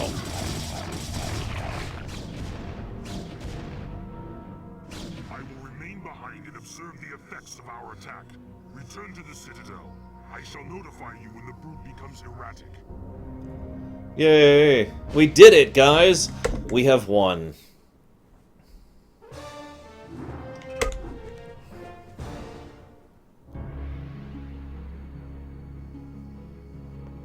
Cerebrates can be mobile, but they have to be carried. Basically, no. Most tired. The Cerebrate that we thought we had killed has arisen again. The creature's battered form was reincarnated, despite the considerable damage we inflicted upon it. Even now, the Cerebrate drives its brood in preparation for their next offensive. It is as I feared. It was folly to believe Tassadar could be trusted. The Conclave will not soon forget his wanton betrayal. Nevertheless, we must stand resolute. For attacking defenseless Cerebrates is not the way of true Protoss warriors. We shall overcome the entire swarm with the might and the fury that is our heritage. Hubris! Executor, we shall lead our main strike force to the province of Sion, which has fallen to the Zerg. It's time the Zerg felt the wrath of the Sons of Aiur. Praetor Phoenix will remain here with a small detachment and guard Antioch from any further assaults. So, Adun be with you, Executor. Bring swift death to the enemies of Aiur. let's just examine the tactics of the situation for a moment.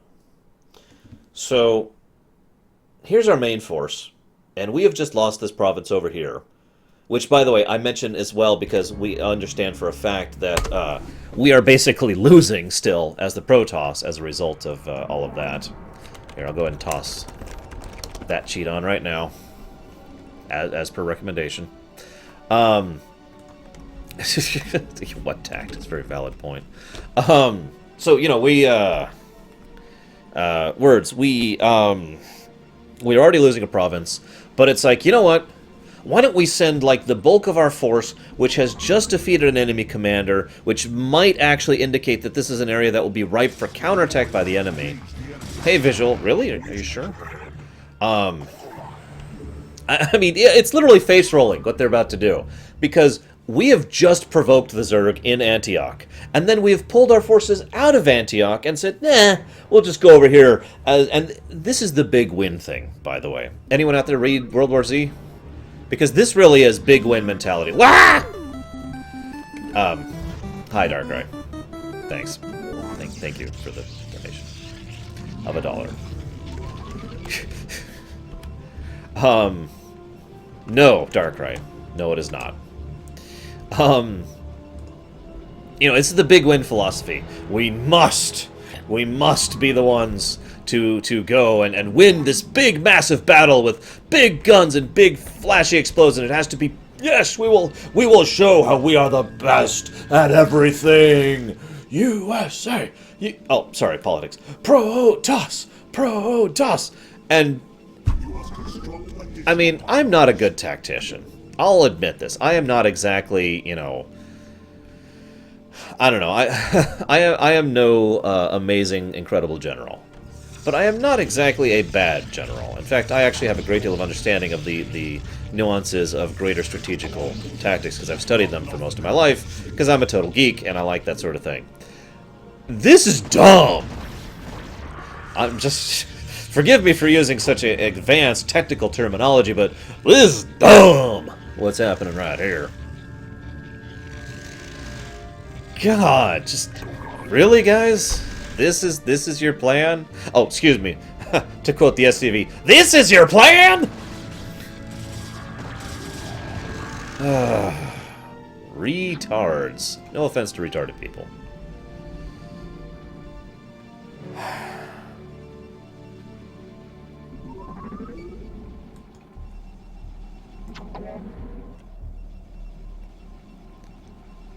I'm the best around. Yes, I am no Thrawn. Or am I? If I was a Thrawn, I would go out of my way to not act that good, specifically to make it so that you wouldn't think of me as that good.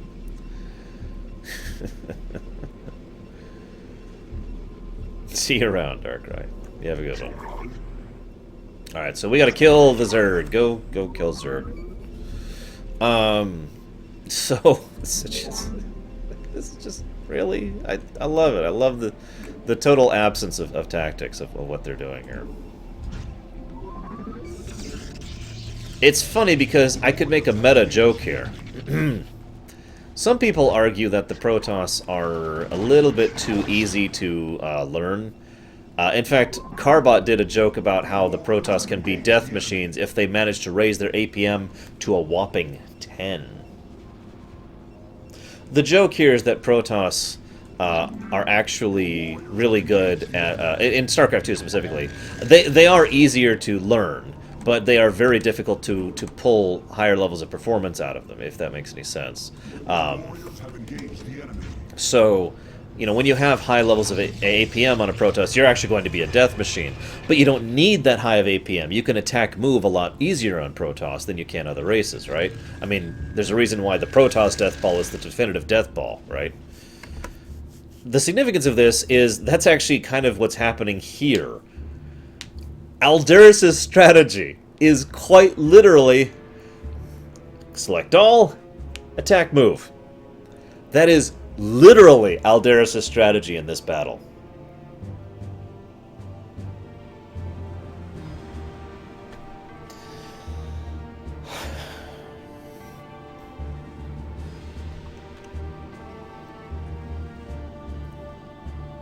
I'm sorry, Shanna.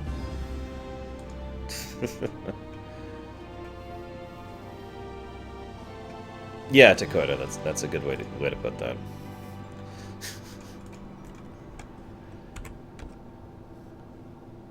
Oh, I need a core. Oops. Select all, move enemy base. Profit! Anybody ever play the UMS map in StarCraft? Yeah, we win the mission. We lose Phoenix as a result of it, but whatever, I'll get to that. Oh no, we're under attack, guys. We better set up a single turret to defend against them. Okay, we got a turret set up. We're good, guys. It was a UMS map where basically you had this infinite spawn of Marines showing up. And one of the better designed ones, there were a couple versions of it, actually had a trigger that would enable you to basically give an attack all order without having to select 12 units attack move, a 12 units attack move. It would just select all of your units in the whole map and attack move to a given location. That's kind of how I feel what's going on here. It's just, alright, we have hundreds of thousands of Marines. Go! You know, that's an interesting question, Night Dawn. I've often wondered that question myself. Personally, it wouldn't surprise me if there actually are still Protoss off campaigning in the rest of the galaxy normally. Just behaving as if nothing is different and nothing's wrong and we're just doing our everyday thing like we always do. Just, yep. Roaming around. Doing our stuff. Yep. Yep. Oh, there's been a creature uprising on Sif Terrace 5. We better go take care of that. Yep. What? Aiur's under attack? Okay, you got this. You got this. I make fun, but honestly, the Protoss really did bring this on themselves in so many different ways. It's kind of sad, really. It is such a shame that the Protoss had to have their asses kicked by the Zerg and by the Terrans and by basically everyone, for them to finally wake up and go, oh.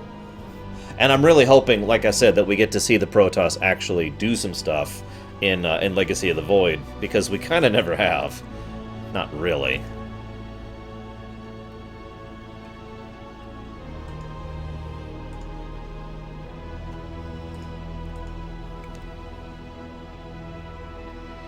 Yeah, exactly, Takoida. Did I request reinforcements? Nope. Okay.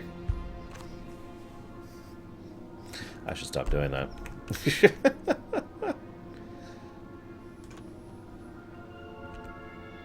Attack, move, and then look away. I'm pretending I'm a Protoss. Attack, move.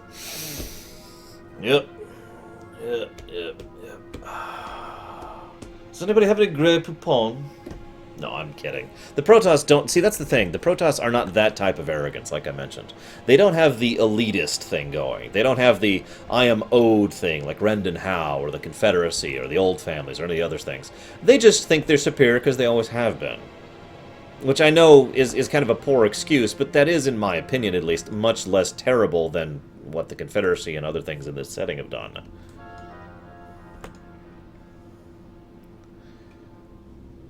Actually, it really wouldn't surprise me if the Conclave didn't even inform some of their roaming fleets of the status of what's going on in Aiur. Literally did not inform them. Just were like, yep, business as usual. We will defeat these creatures with the full might of Aiur. Eventually. First, we're gonna go get Tassadar. That bastard! Building Night Dawn. Seriously. Just everyday, normal stuff.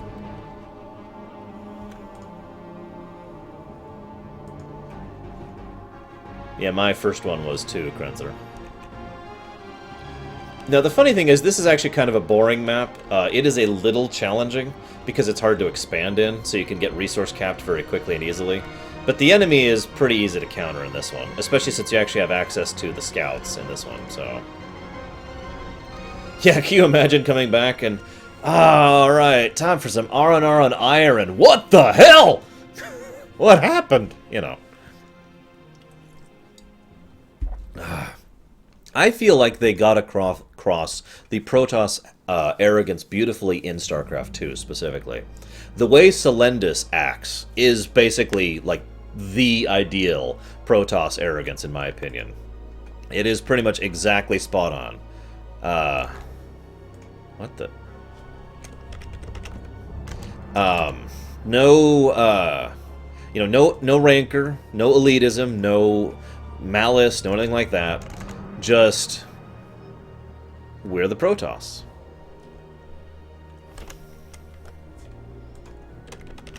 And that's it.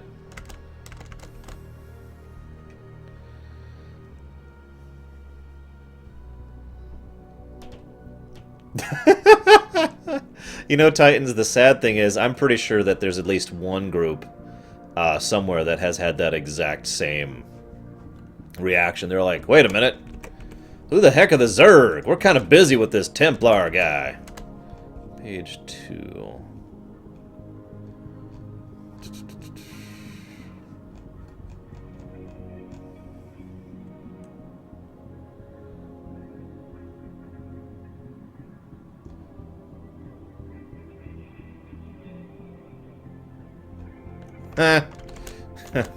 Nice, Pax. Not that you're hearing me.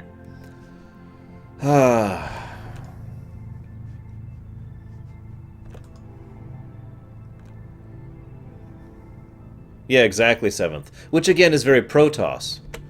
No rancor, no bile. Oh, God damn it, Alduris. You must hold your position for as long as possible. Fight on, brave Phoenix, and know that the gods watch over you. Entaro Adun. What kind of leader says to an officer who is being overwhelmed by an enemy force, you have to keep fighting. Bye. What kind of person does that? Well, I've already explained what kind of person does that. The Conclave does that.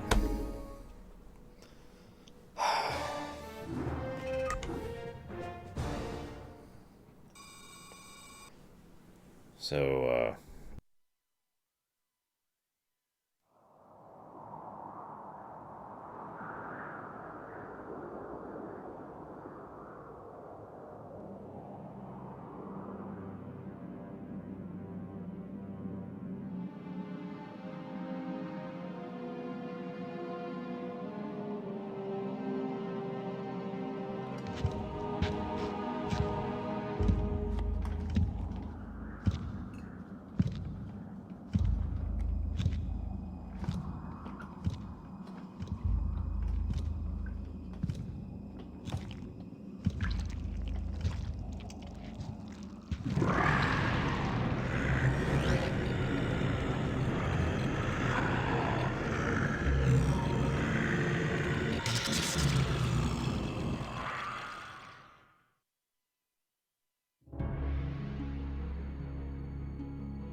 Praetor Phoenix, hero and steward of the Templar, was killed during the assault. The Conclave, convinced that its stratagems are winning the war against the Zerg, have let down their guard and turned their attention to personal matters. Judicator Alderus was ordered to find and arrest the wayward Tassadar and bring him home to stand trial for treason. Oh my god, you people are so stupid. But okay, so yeah, that's why his blade runs out. He is literally the last member alive of his group, which of course he is. Of course Phoenix was the last one to survive with the ridiculous, the Zerg onslaught. And he had been fighting for so long that he literally ran out of energy. Because remember, they power it internally, so he, quite literally, was the one who ran out. He was just exhausted. Executor, I know that you were reluctant to leave Aiur in this dark hour, and that you still grieve for the loss of your comrade, Phoenix. But remember that he lived and died as a Templar. He has reached the Kala's end. There is no greater glory than that. We Judicator are called to look beyond such matters, to ensure the safety and future of our people. It is not the Zerg, but the rogue Tassadar, who represents the greatest threat to us now. If he is allowed to spread the Dark Templar's tainted influence to Aiur, all will be lost. We will find him and bring him to judgment. Tassadar claimed that this world was abandoned by the Zerg just prior to the invasion of Aiur. Yet I still sense a lingering darkness here. Be prepared for anything, Executor. If there are still Zerg on this world, then they must surely know of our arrival. Oh, sorry, Fullbeard. I think it's just for show. By the way, someone asked how to pronounce my name. It is pronounced Arshian Gaia, for anybody curious. When I first played this game, way back in the day, I gotta be honest, I was just like, are you freaking kidding me? Really, dude? Really? Really? Really, Alderus. Nowadays, with the benefit of understanding, hindsight, and of course, analysis, I have to admit, everything Alderus said actually does still make sense. I'm not defending it.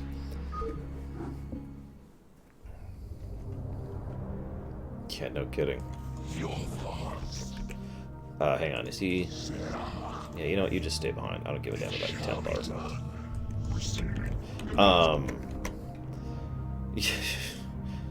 I like how we don't even have a base. We're just this dinky little group of, yeah, let's go.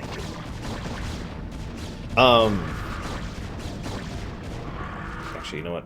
Yeah, do you have... You don't, so you're kind of useless.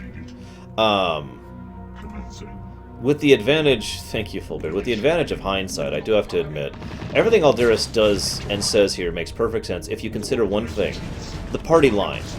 Everything he's saying is keeping in mind the party line. He is literally parroting what he has been told to say. He is just as much a victim of the groupthink problem as anything else, and he's just repeating what everyone else has been repeating because everyone else has been repeating it because everyone else has been repeating it. That doesn't make it right, doesn't make it excusable, but it does make sense when you consider that Alderus is quite literally not thinking here. He's just not thinking at all. He is just doing what he was told. It is therefore logical to assume this is one of the reasons why Alderus is so blown away by the idea that someone would not do as they're told. Why Tassadar does not do as is told. Why Artanis does not do what he's told. It's like, well, that's such an alien thought to someone like Alderus, who doesn't think for himself, as I mentioned earlier, until the Conclave is dead, executed, and consumed by the Zerg.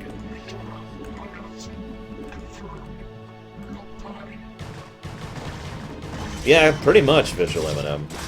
But a lot less sinister, because 1984 was designed by people who wanted to keep humanity under a thumb. The Conclave was designed with the best of intentions in mind. There's no malice in the Conclave. There's no... In my opinion, there is no evil in the Conclave. There's only groupthink taken to a ridiculous extreme, where the very idea of something unknown to them is more terrifying than the Zerg swarm. Think about that for a moment. They are genuinely more terrified of Tassadar than they are of the frickin' swarm. I'm not making that up. Because the swarm is just an enemy. And, of course, they have no comprehension of an enemy that can actually contest them. They just see them as an enemy. Okay, we got that. Tassadar is like, oh god, he's thinking for himself, and he's coming up with all these new ideas, and he's consorting with the Dark Ones, and oh god, we need to deal with this right now. And then we can relax and get back to okay, everything's okay now. We can get back to normal operations. Correct, Night Dawn. The Conclave was so arrogant, so convinced of their victory, they didn't even flee in the face of the Zerg. The same could be said of a lot of the Protoss, by the way. Even Aldaris, when the Conclave was frickin' dead, still was hesitant about fleeing Aiur, although he did capitulate to the idea because, as I mentioned before, Aldaris isn't actually that bad of a guy. He's just a parrot. Keep going, keep going, keep going. It's just one muta. Live on, Praetor Phoenix. Except you're not Phoenix yet. Oh, Jesus.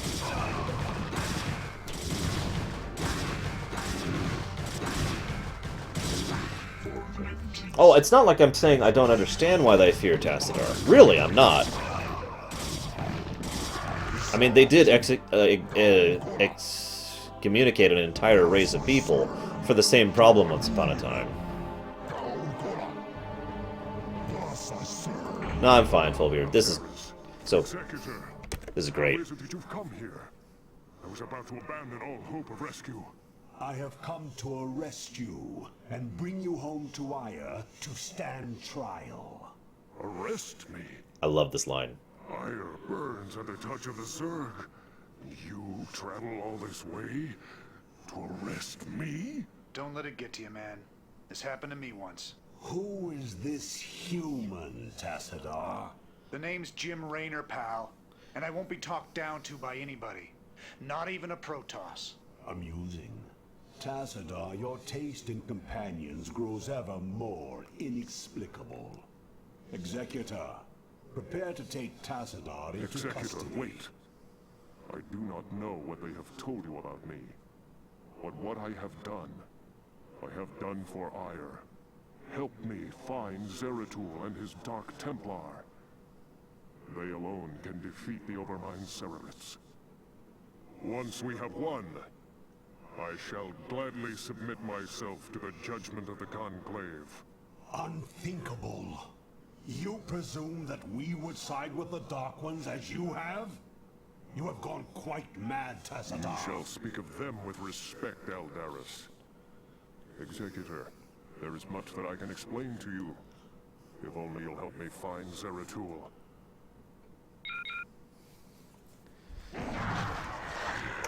So, that sound is there to give you the idea that there's been, yeah, a bunch new Zerg have just popped up. So we can't just go back the route we just came. Okay, go. You've not enough minerals. I need you to be over here. Ah!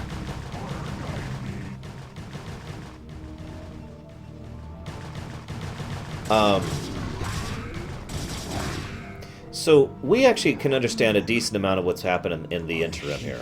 First of all, Raynor shows up. Now, I already mentioned how Raynor's character arc has basically been jump-started as a result of the actions that happened at the end of the Terran campaign. But he was basically abandoned here, for all intents and purposes.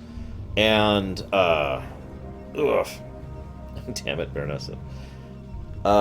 Yes I do, Nerozaz. I'm gonna do it too, just for fun. Just to show it off. Although I think that's one of the more commonly known ones. Raynor was abandoned, basically on Char, and had nowhere really to go because he was a wanted criminal back in the Dominion, and the Zerg wanted to kill him. And then the Zerg just kind of left, but he's still stuck here with little that he can actually do. Then he encounters Tassadar, who at this point in time is actually trying to find Zeratul again, because Zeratul is undergunned by Kerrigan. And so we have this wonderful situation where, once again, the Caprulu sector is just suddenly, randomly, this nexus of all these events, because Kerrigan called out to Raynor, which also called Zeratul and Tassadar here because they heard her sonic call, and then the Queen of Blades, she's trying to kill Zeratul, having been left behind by the Overmind, and Tassadar is trying to find and save Zeratul, and Raynor happens to link up with Tassadar. It's funny how this all just kind of coincides here. But I bring it up for a couple reasons. Two more. First of all, I like how everything Raynor does and says speaks to his character, his true character, the true nature of how he actually thinks and acts. He is obviously, based on how he's talking, so what does he say to Tassadar? He says, you know, don't let it get to you, man. The same thing happened to me once. He says that in such a casual way. Oh, jeez. They had a freaking queen. Uh-oh, they have queens, guys. He says that in such a casual way with a degree of familiarity, which implies that he and Tassadar have been hanging out for a decent amount of time and have reached the point where there's at least some kind of camaraderie between the two. Oh, I can make an Archon. I'll just make an Archon out of Tassadar.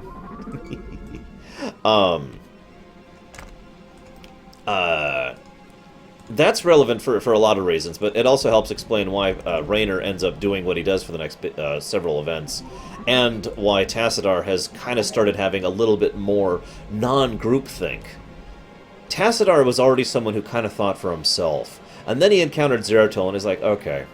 And then he encounters Raynor, and he hangs out with Raynor here, barely surviving. We get the strong impression, whoops, I don't need another one, that they've basically been surviving by the skin of their teeth out here, just barely keeping things together, right?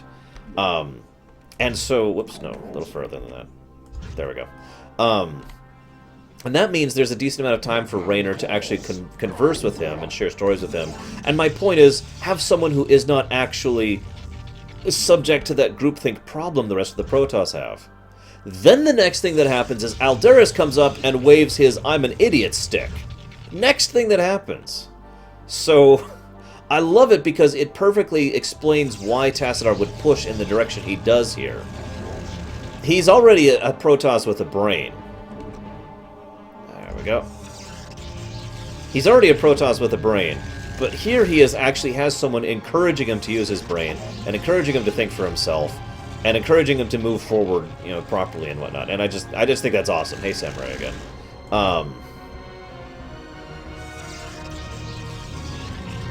Let's see. How do I want to do this move back? Why don't we get? Yeah, let's do that. Sorry, thinking about my strategy for this one. There might actually be Dark Archons in Legacy. Or maybe there aren't. I don't know. I've been deliberately not looking into stuff like that because I don't want to spoil.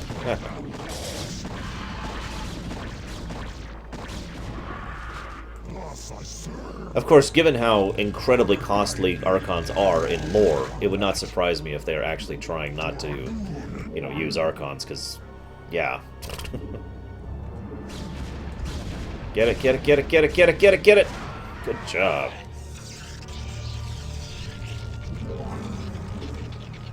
Oh, it also is interesting to me because I feel like this helps to emphasize why Artanis ends up going with Tassadar instead of keeping the party line.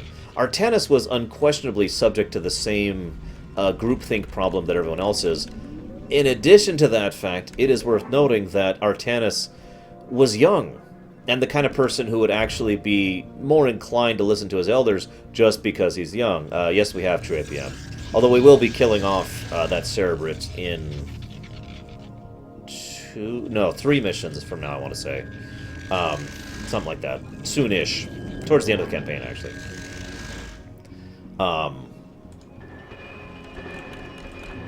So why don't we get this going?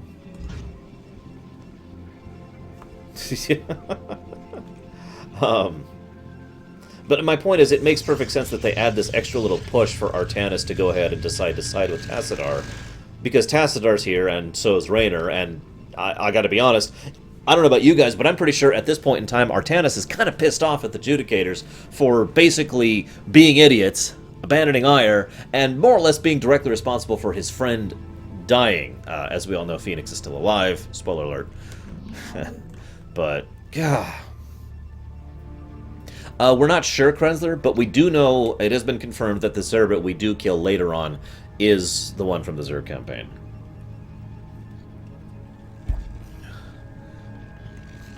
Oh, excuse me. No, there's not really any romances in the game. The closest thing to a romance is between two characters, which, again, I'll talk about that more when we get there. That's really not something to talk about here.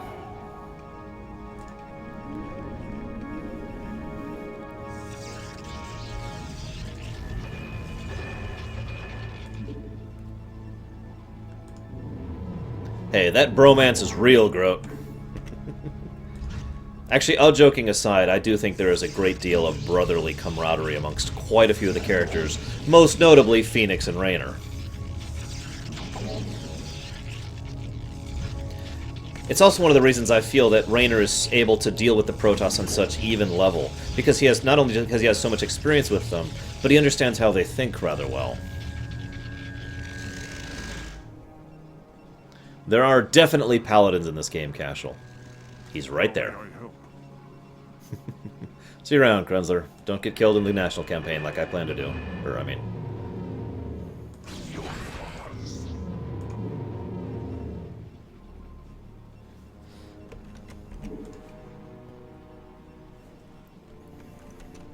So, this is a good time to talk about what Archons are in lore. Hey, Taitu. Oh, sorry. Here you go, Taitu. Is this better? Hang on. So, Archons are actually really, really interesting. I like what the Archons are in lore. So, two Templars do this. They merge their essences into an Archon. Now, here's the thing about Archons. They are temporary in lore. In gameplay, it's like, okay, sweet, I've got a unit that's great and has all this wonderful power. If you notice about the Archons, though, even in gameplay, there's an aspect of the Archons that is indicative of their lore status. They have 350 shields and 10 health. I freaking hate ghosts when you're using Archons. But anyways, so, good night, Grey Wolf. So Archons are literally burning themselves out. What happens is the two Templars quite literally merge their essence into each other, effectively killing both of them, creating the Archon, which has, in lore, a tremendous amount of power. And I stress that in lore part. This is another one of those gameplay and story segregation moments. In lore, a single Archon is a horrifying, powerful force of death and destruction. But it is also temporary. Even if it just stood there doing nothing, the amount of energy that has been released is literally consuming it. Its own power is consuming it. And once it finally runs out of the ability to sustain that, it literally burns out and it dies. So one way or another, when two Templar merge to become an Archon, they're dead. And they're not coming back. So, you know, Archons is supposed to be something that is only done as a last-ditch, desperate, you know, oh god, what are we going to do kind of a measure. In fact, this will come up in Brood War. We'll talk a little bit more about Dark Archons later. Ooh. But I mentioned this especially because, I don't know, I just find the idea fascinating. Immense short-term gain in exchange for huge long-term detriment is what Archons are. Oh yeah, that's true. You cannot force another Templar to merge. You have to be consensual. They both have to agree to kill themselves and merge their thoughts and abilities into each other. It's one of the things I really liked about the Legacy of the Void trailer. When the two Templar are doing it, they actually looked at each other for a moment like, okay, you know, and they both had that consensus, and then they did it. That was cool, and very in keeping with the lore, and I love that. We don't know basically anything about how an Archon's personality works, no. I have theories, of course, because that's what I do. They don't call me the Lorerunner for nothing. But, my best theory about how the Archon works is that it doesn't have a mind in the strictest sense of the word. In other words, an Archon is not sentient or sapient. It is effectively, the lingering will from Kingdom Hearts 2 is actually a good idea what I'm talking about. I don't want to spoil that for people who are watching a StarCraft video who don't want Kingdom Hearts spoiled. But for those of you who know what the lingering will is, you understand why I make this reference here and how that references. The idea of something that... I'll talk about that when we get to Brood War, Nero's Eyes. The idea of the... all that's left is like a little bit of intention. In other words, the two Protoss merge, their personalities are, boom, done, wiped out and gone. They're dead for all intents and purposes, in every way that matters. The Archon that is left is just here to accomplish whatever mission they had on their mind at the last, when they combined. So, for example, taking out this Zerg faction, wiping out this enemy, defending this line, etc. And considering how low period of time the Archons exist, I don't think the Archons will ever actually generate real sentience or sapience. And I think that's interesting because I do believe that if an Archon was allowed to exist for a long enough time, it might naturally develop that kind of personality. But it can't because it can't be sustained.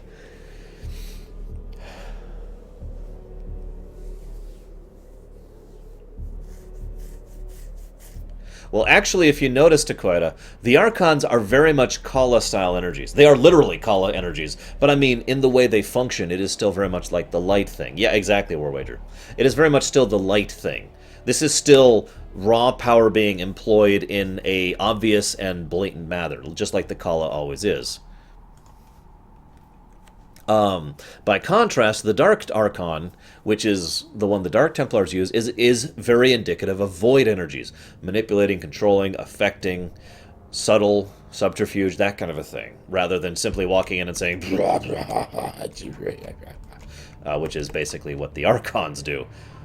Archons have a big ol' attack that has splash damage, and honestly, Archons are actually kind of crap in competitive play. Speaking as someone who used to main Protoss in Brood War, I pretty much never used Archons unless I was doing a specific strategy where my person I was playing with actually had something to back me up, because Archons are just way too easy to counter. Like, way too easy. It's, yeah. Actually, it's funny you say that, Taitu. I would not be surprised if that is, in fact, true. Oh my god, that guy's, like, way too far over there. Get out! Get out! Oh my god. I don't think two Archons can combine, because I don't think they have the mentality necessary to combine. Like, I literally don't think they have the ability to think, oh, I must combine. Because instead they're just thinking, destroy everything that happens to be in my path before I die! Ugh. As an aside, if they ever did make a StarCraft MMO, I think an Archon would be the kind of thing that should be a raid boss. Just an Archon, because of how strong they are in lore. You know what I mean? Actually, we were talking about that earlier, Nero's As. Some people postulate it's because they're being teleported away at the last second. Some people postulate it's because they're dying. That's their body being consumed by the energies that make up their being. That I could see, Deacon. I actually could. And it'd be kind of cool if that's a thing. Yeah, no kidding, Dakota. Like I said, Archons aren't actually that great. They're only really useful if you're going with the lazy option, which is kind of what I'm doing now. And, of course, this is a good time to talk about them lore-wise, so I figured I'd show them off for a bit. Because this is the first mission where we have access to Archons.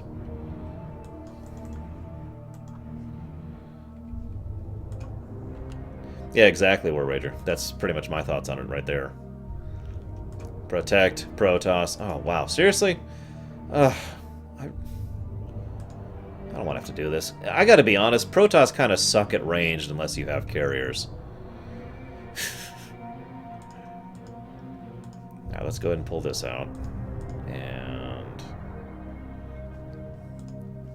actually, you know what? Let's just get this mission over with. Hang on. You.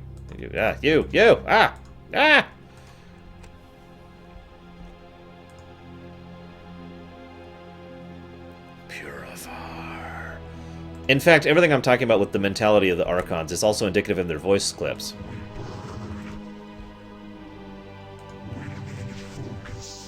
We remain focused.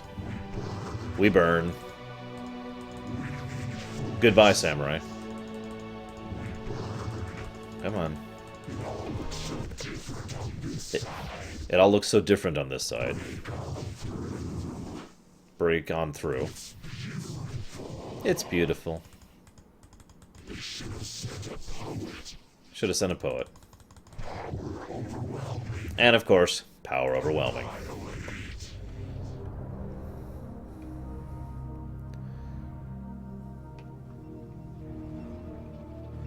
That's true, Cashel, they did. So that is actually something that they could do.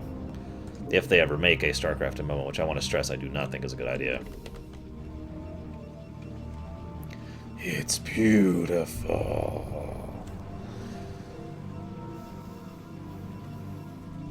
That makes sense, Tripium.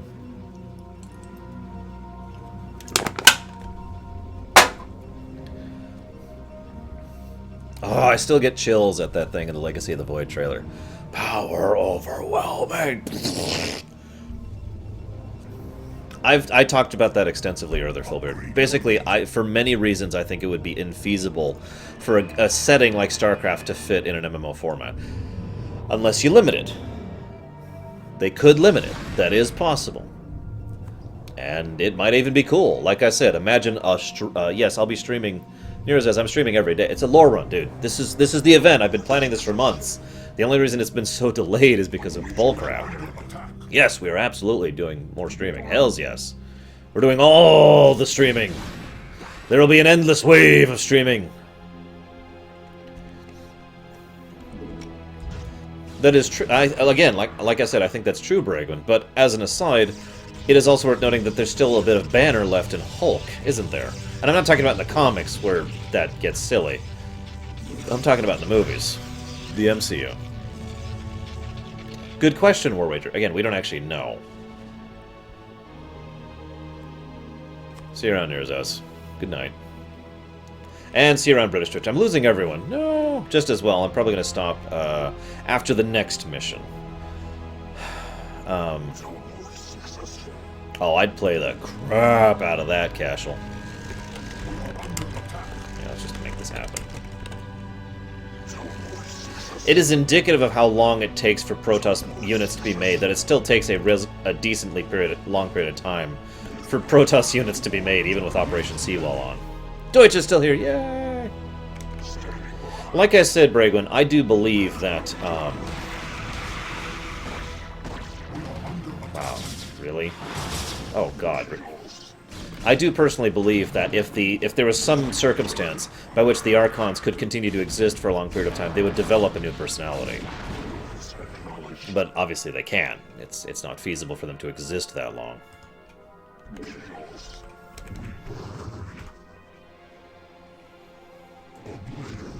My favorite bit of Protoss lore? Oh, God, there's so much samurai. I don't even know what to pick.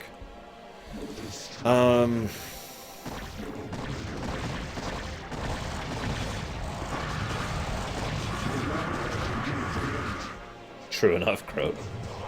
I played Rebel Galaxy and enjoyed the heck out of that.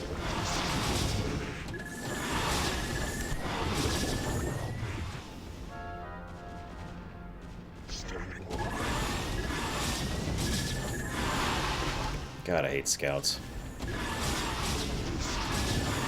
I kind of hate playing as Protoss until you get carriers. And I know. Carrier spam, no skill, yada yada yada. Make fun elsewhere. The reality is, most of the Protoss units, in my opinion, are just too irritating to use properly until you get carriers. Again, I refer to the Dragoons from earlier. You're welcome, Deutsch. Okay, so favorite bit of Protoss lore. Honestly, I think the Archons might be it. If I had to pick one bit of lore, it's either the Archons, or Alderus' transformation, or the groupthink thing. All of those are fascinating to me. Favorite bit of Zerg lore? The nature of who and what the Zerg are, and their, the way they function, the way they interact with each other. It's just, it's cool. It's interesting to me, and I like that. I think we're going to have to go ahead and start moving. No, wrong way. Or you're dead. But like I said, I would like Protoss better if not for the fact that Zealots are kind of limited until you get high-end tech.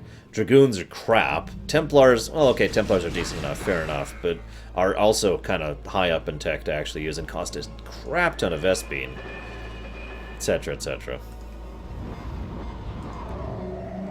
Carriers I like because, well, I'll talk about that when we get access to carriers. And of course, Scouts are crap, just like Wraiths are crap. Scouts are also stupid expensive. Yes, Taitu. Yes, make it happen right now. Go. We have a bajillion resources, so let's make something happen here.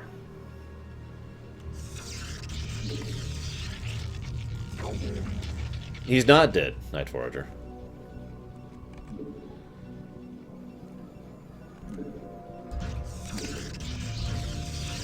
We'll find that out in 2 missions, I want to say.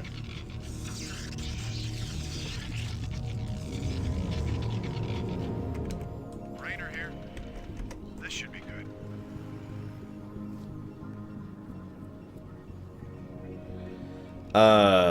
Judges? I don't understand that question, Trapian.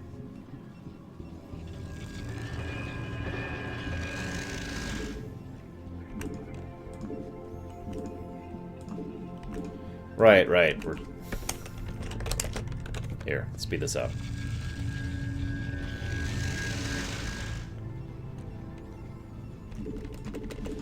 We are under attack.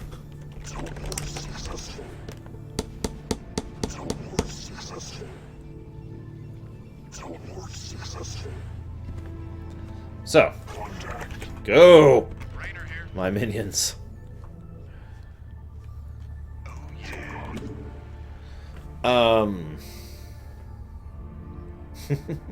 You guys don't want the Titan?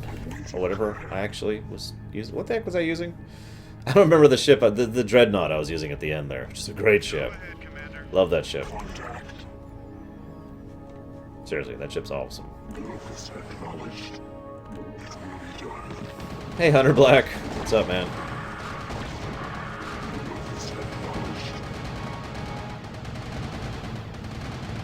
See you around, Takoida. I actually had a lot of fun with a combination arbiters, multiple arbiters, set up well positioned, and of course carriers. I actually didn't like just doing carrier spam. I would do it on occasion because it was always my backup strategy. I mean, because it is the backup strategy. But you could do some really fun things with some useful, for some well-designed arbiter support, especially if you have Templar backup, because most of the counters for carriers are completely susceptible to hang on, rewind. Okay, are completely susceptible to this ability. Oh, I aimed that terribly. Let's try that again.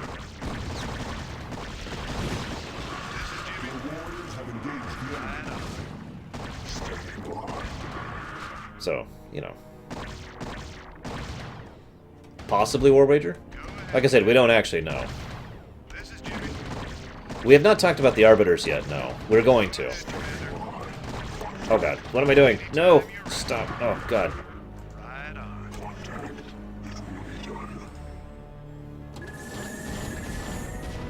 This is Jimmy.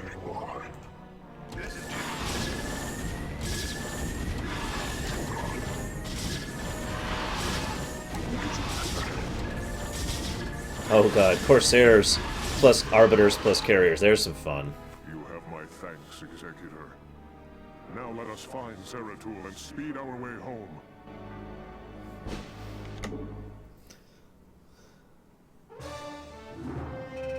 Theoretically, no, Taitu.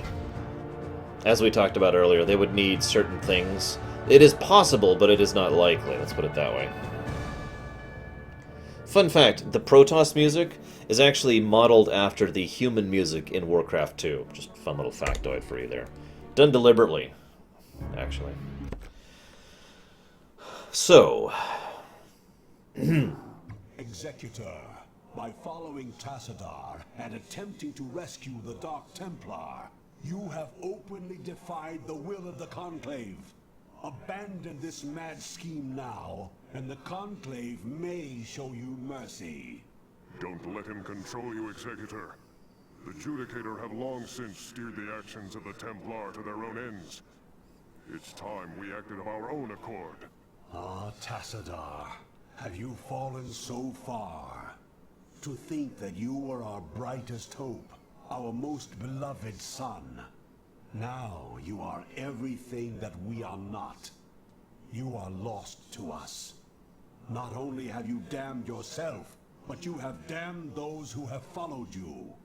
Such is the price for our race's salvation, Judicator. I have been here with the Dark Templar these last few months. While I helped them in their fight against the Zerg, I learned many of their secrets from the Prelate, Zeratul. Apparently, the energies which empower the Dark Templar also course through the Overmind and its cerebrates. The same cerebrates which you told us to destroy. Your advice was useless, for the creature was reincarnated before our eyes. Unfortunately, yes. Your attack on the Cerebrate failed because the energies that you wield are useless when used directly against the Overmind and its Cerebrates. Only the Dark Templar's power can truly harm the Zerg. That is why we must rescue Zeratul and return him to Aiur.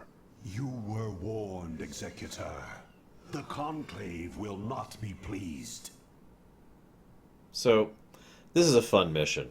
First of all, I like the argument the two of those have back and forth.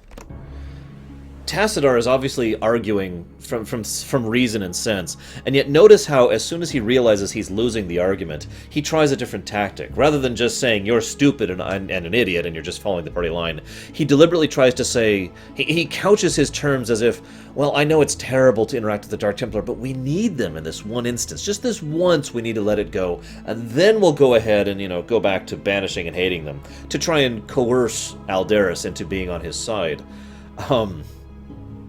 Of course, that fails miserably, because you'll notice all of Aldaris' arguments had nothing to do with the Zerg threat or anything, other than the fact that you were wrong about the Cerebrate. That's the only thing he brings up about it otherwise. All he says otherwise is, you are thinking differently than us. Like, if you pare down all his words, that's what he says. You are different than I am. Very Dalek-like, actually, now I think about it. But anyways, without the genocidal rage. Except he will try to kill him. Anywho, whoa. Get my table there.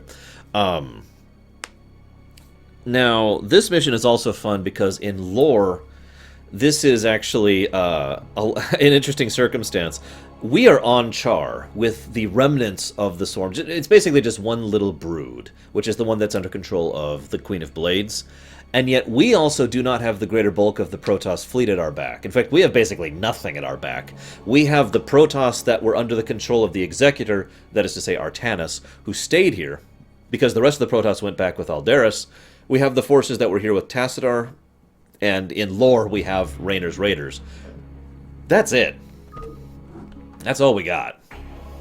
So this is going to be a pretty tough mission, honestly. I'm a little concerned about how this one's going to work out. So we're going to do the best we can. I hope you wish me luck on this one.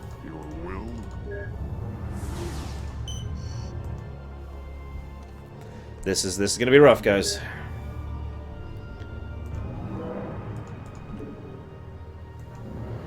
So the goal here is we're trying to find a hidden installation, which used to be a Terran... Oh, crap. Ha ha! I took the wrong route. hang on. Let's try that again.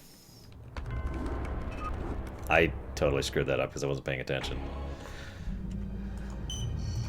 Hang on. Arrogance! It always gets you. So, I need you to be one. There, okay. Let's try this again. Let's actually guide this properly. I've done this trick before, more than once. I just have to be more careful about it.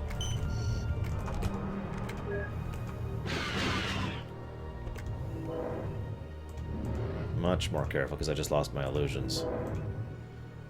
If I'm a little bit cautious about it.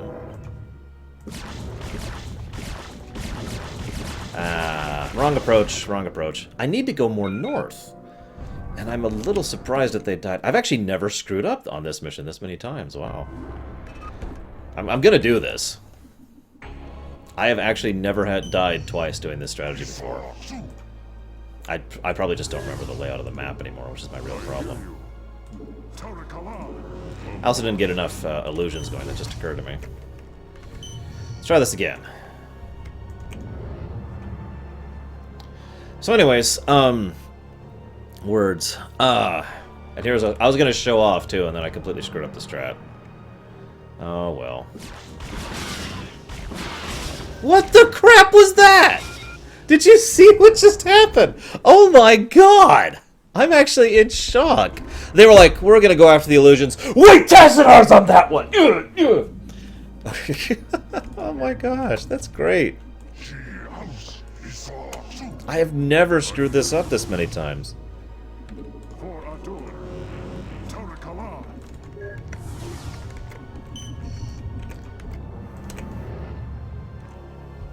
I am doing this. I'm doing this without cheats, damn it.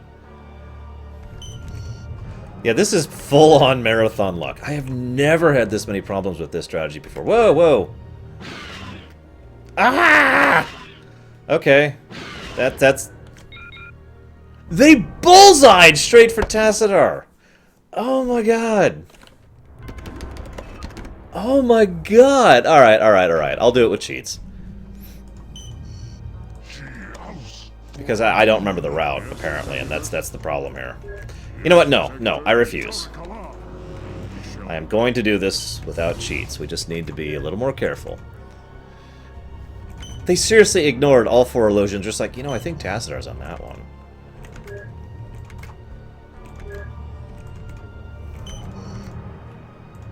Nah! Turn around, no! Go! Go! Okay. Those shouldn't be there. So I'm thinking... Ah! Okay, this way?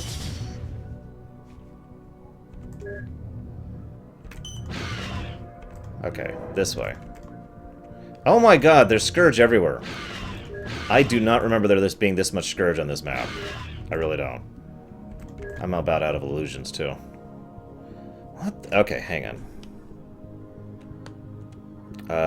What's the reveal map cheat?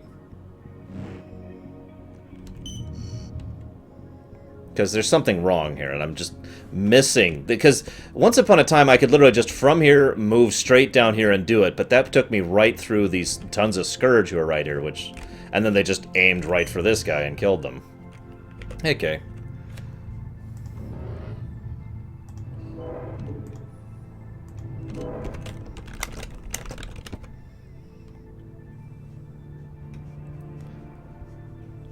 Wow, yeah, there's just tons of anti-air that I don't remember being there. Wow. Whatever. I'll make it work. I got this. Totally. We're just gonna be stupid about it.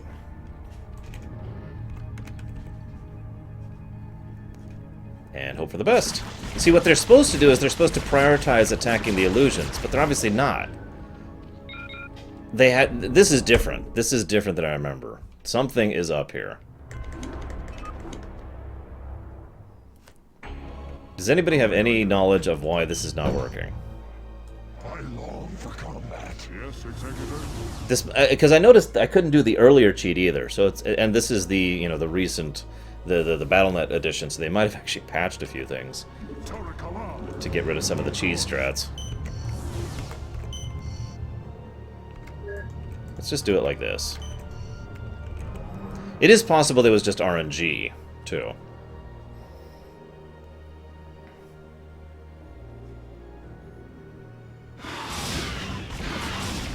See, look at that. They just...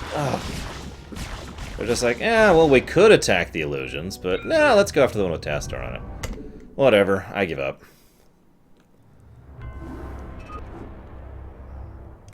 Yeah, exactly, Zechariah. That's exactly what I remember, too. Fine. We will cheat. Because screw it. Ah, that could be a lurker.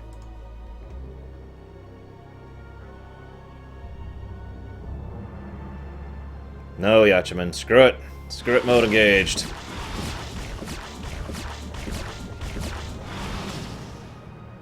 You know, the funny thing is I would have made it this time. They're not attacking anything this time. I didn't get any Scourge attacks. I finally turned on cheats, and this is the time I would have done it. Look at this. Whatever. I win, yay!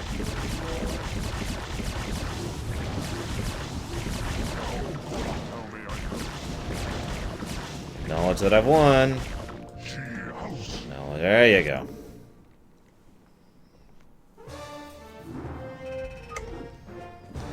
So no, who win? Yay.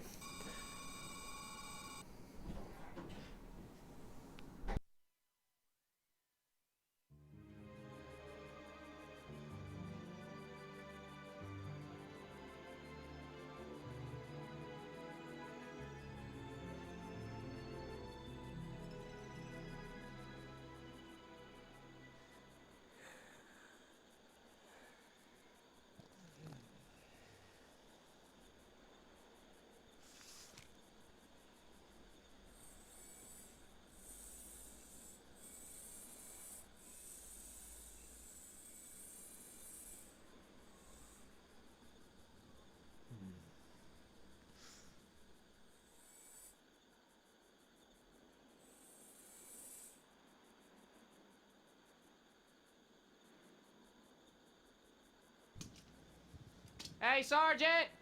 Sarge! Hey! You will immediately tell me why you have called me from my desk, Private. Protoss unit, Sarge! Coming through the South Pass! It looks broke! Kill it!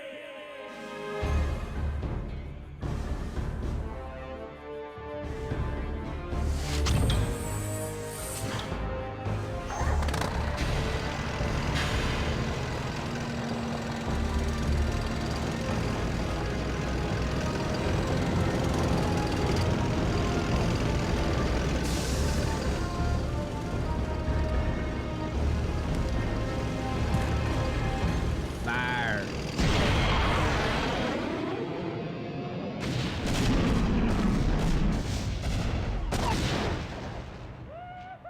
Oh yeah, yeah! Feel that hot love right up your tailpipe!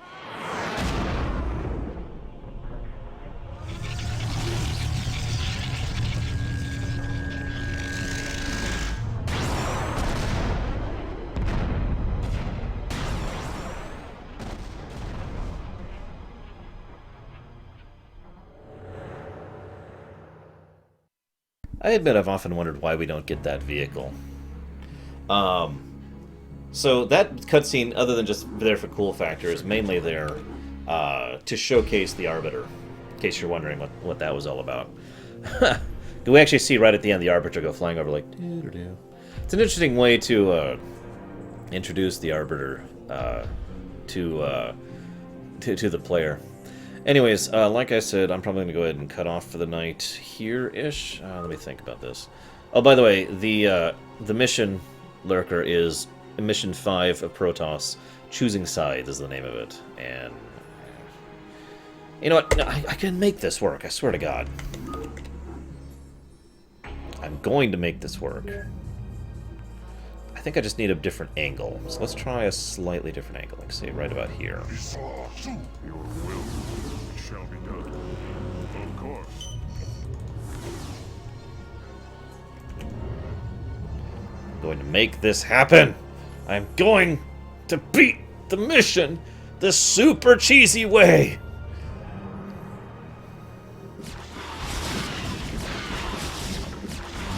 And Tassadar is dead. Yay. Okay, so I have my line now. I did that on purpose, believe it or not. Because what I want to know is the angle, which looks like I want the angle closer to like over here. So why don't we do this? Your will, of course. For Adun. Move this a little more this way. And go this angle instead. We're gonna do this, guys. We're totally gonna do it. I want you to go more that way. And did it for you. Would you stop with that?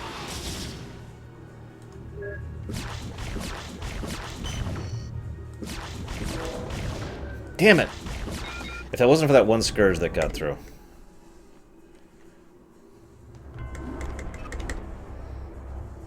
Nope, we're doing the ultra super cheesy way.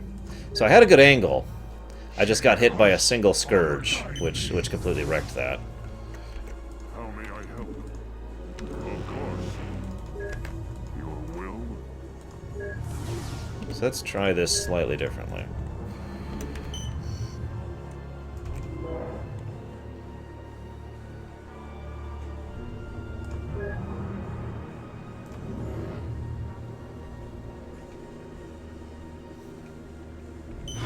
If I don't get hit by a Scourge like that, they just beeline straight for him. Look at that! I have never had this problem before. This is crazy. They're just like, hey, you know what? Screw you. You do the mission normally. I'm like, but I can do this. I've done this many times. Of course. Tarakala.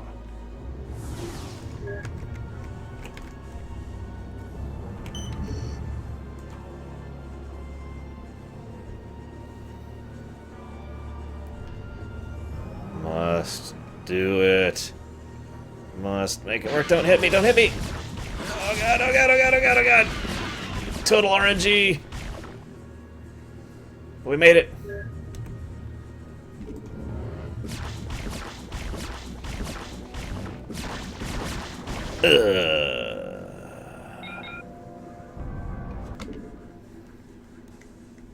There's coffee in that southeast corner. Alright, fine. We'll do it the slow way. Go. I long for combat. Honor guide me.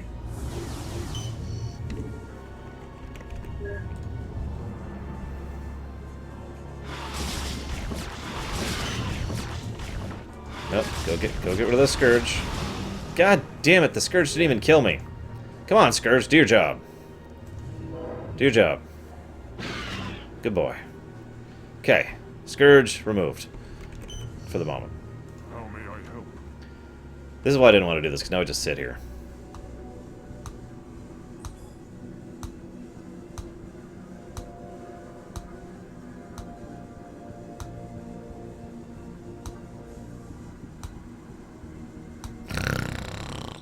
Yeah, well.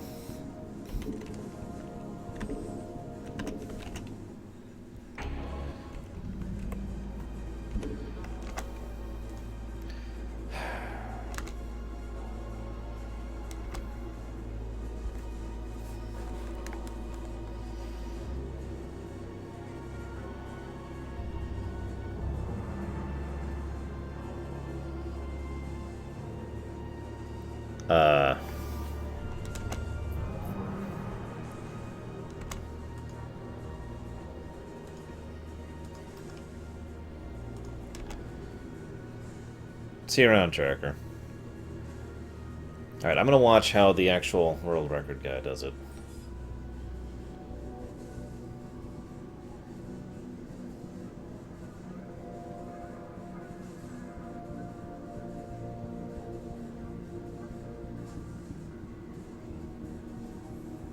Okay, so he goes right by that place. No surprise. Yes, I have played Dwarf Fortress, yes. I hate you, Lurker. I hear you. It shall be done. Your will? Yes, Executor? I hear you. Of course.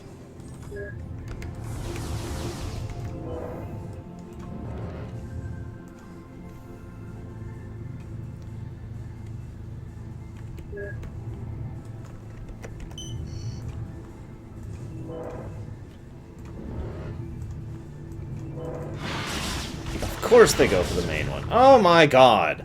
Both freaking Zerg. Whatever, I give up. I can't do it.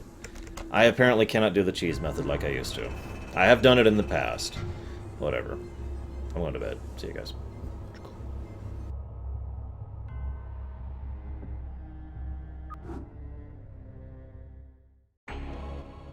Yes, Executor? Of course. What battle calls?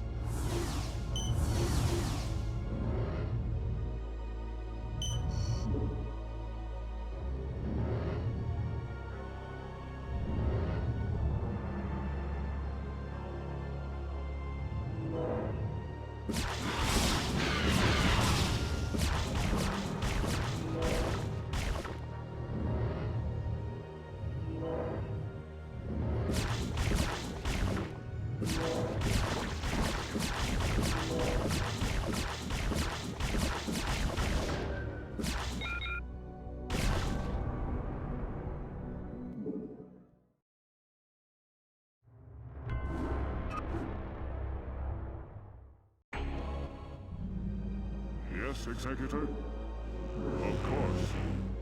I long for combat.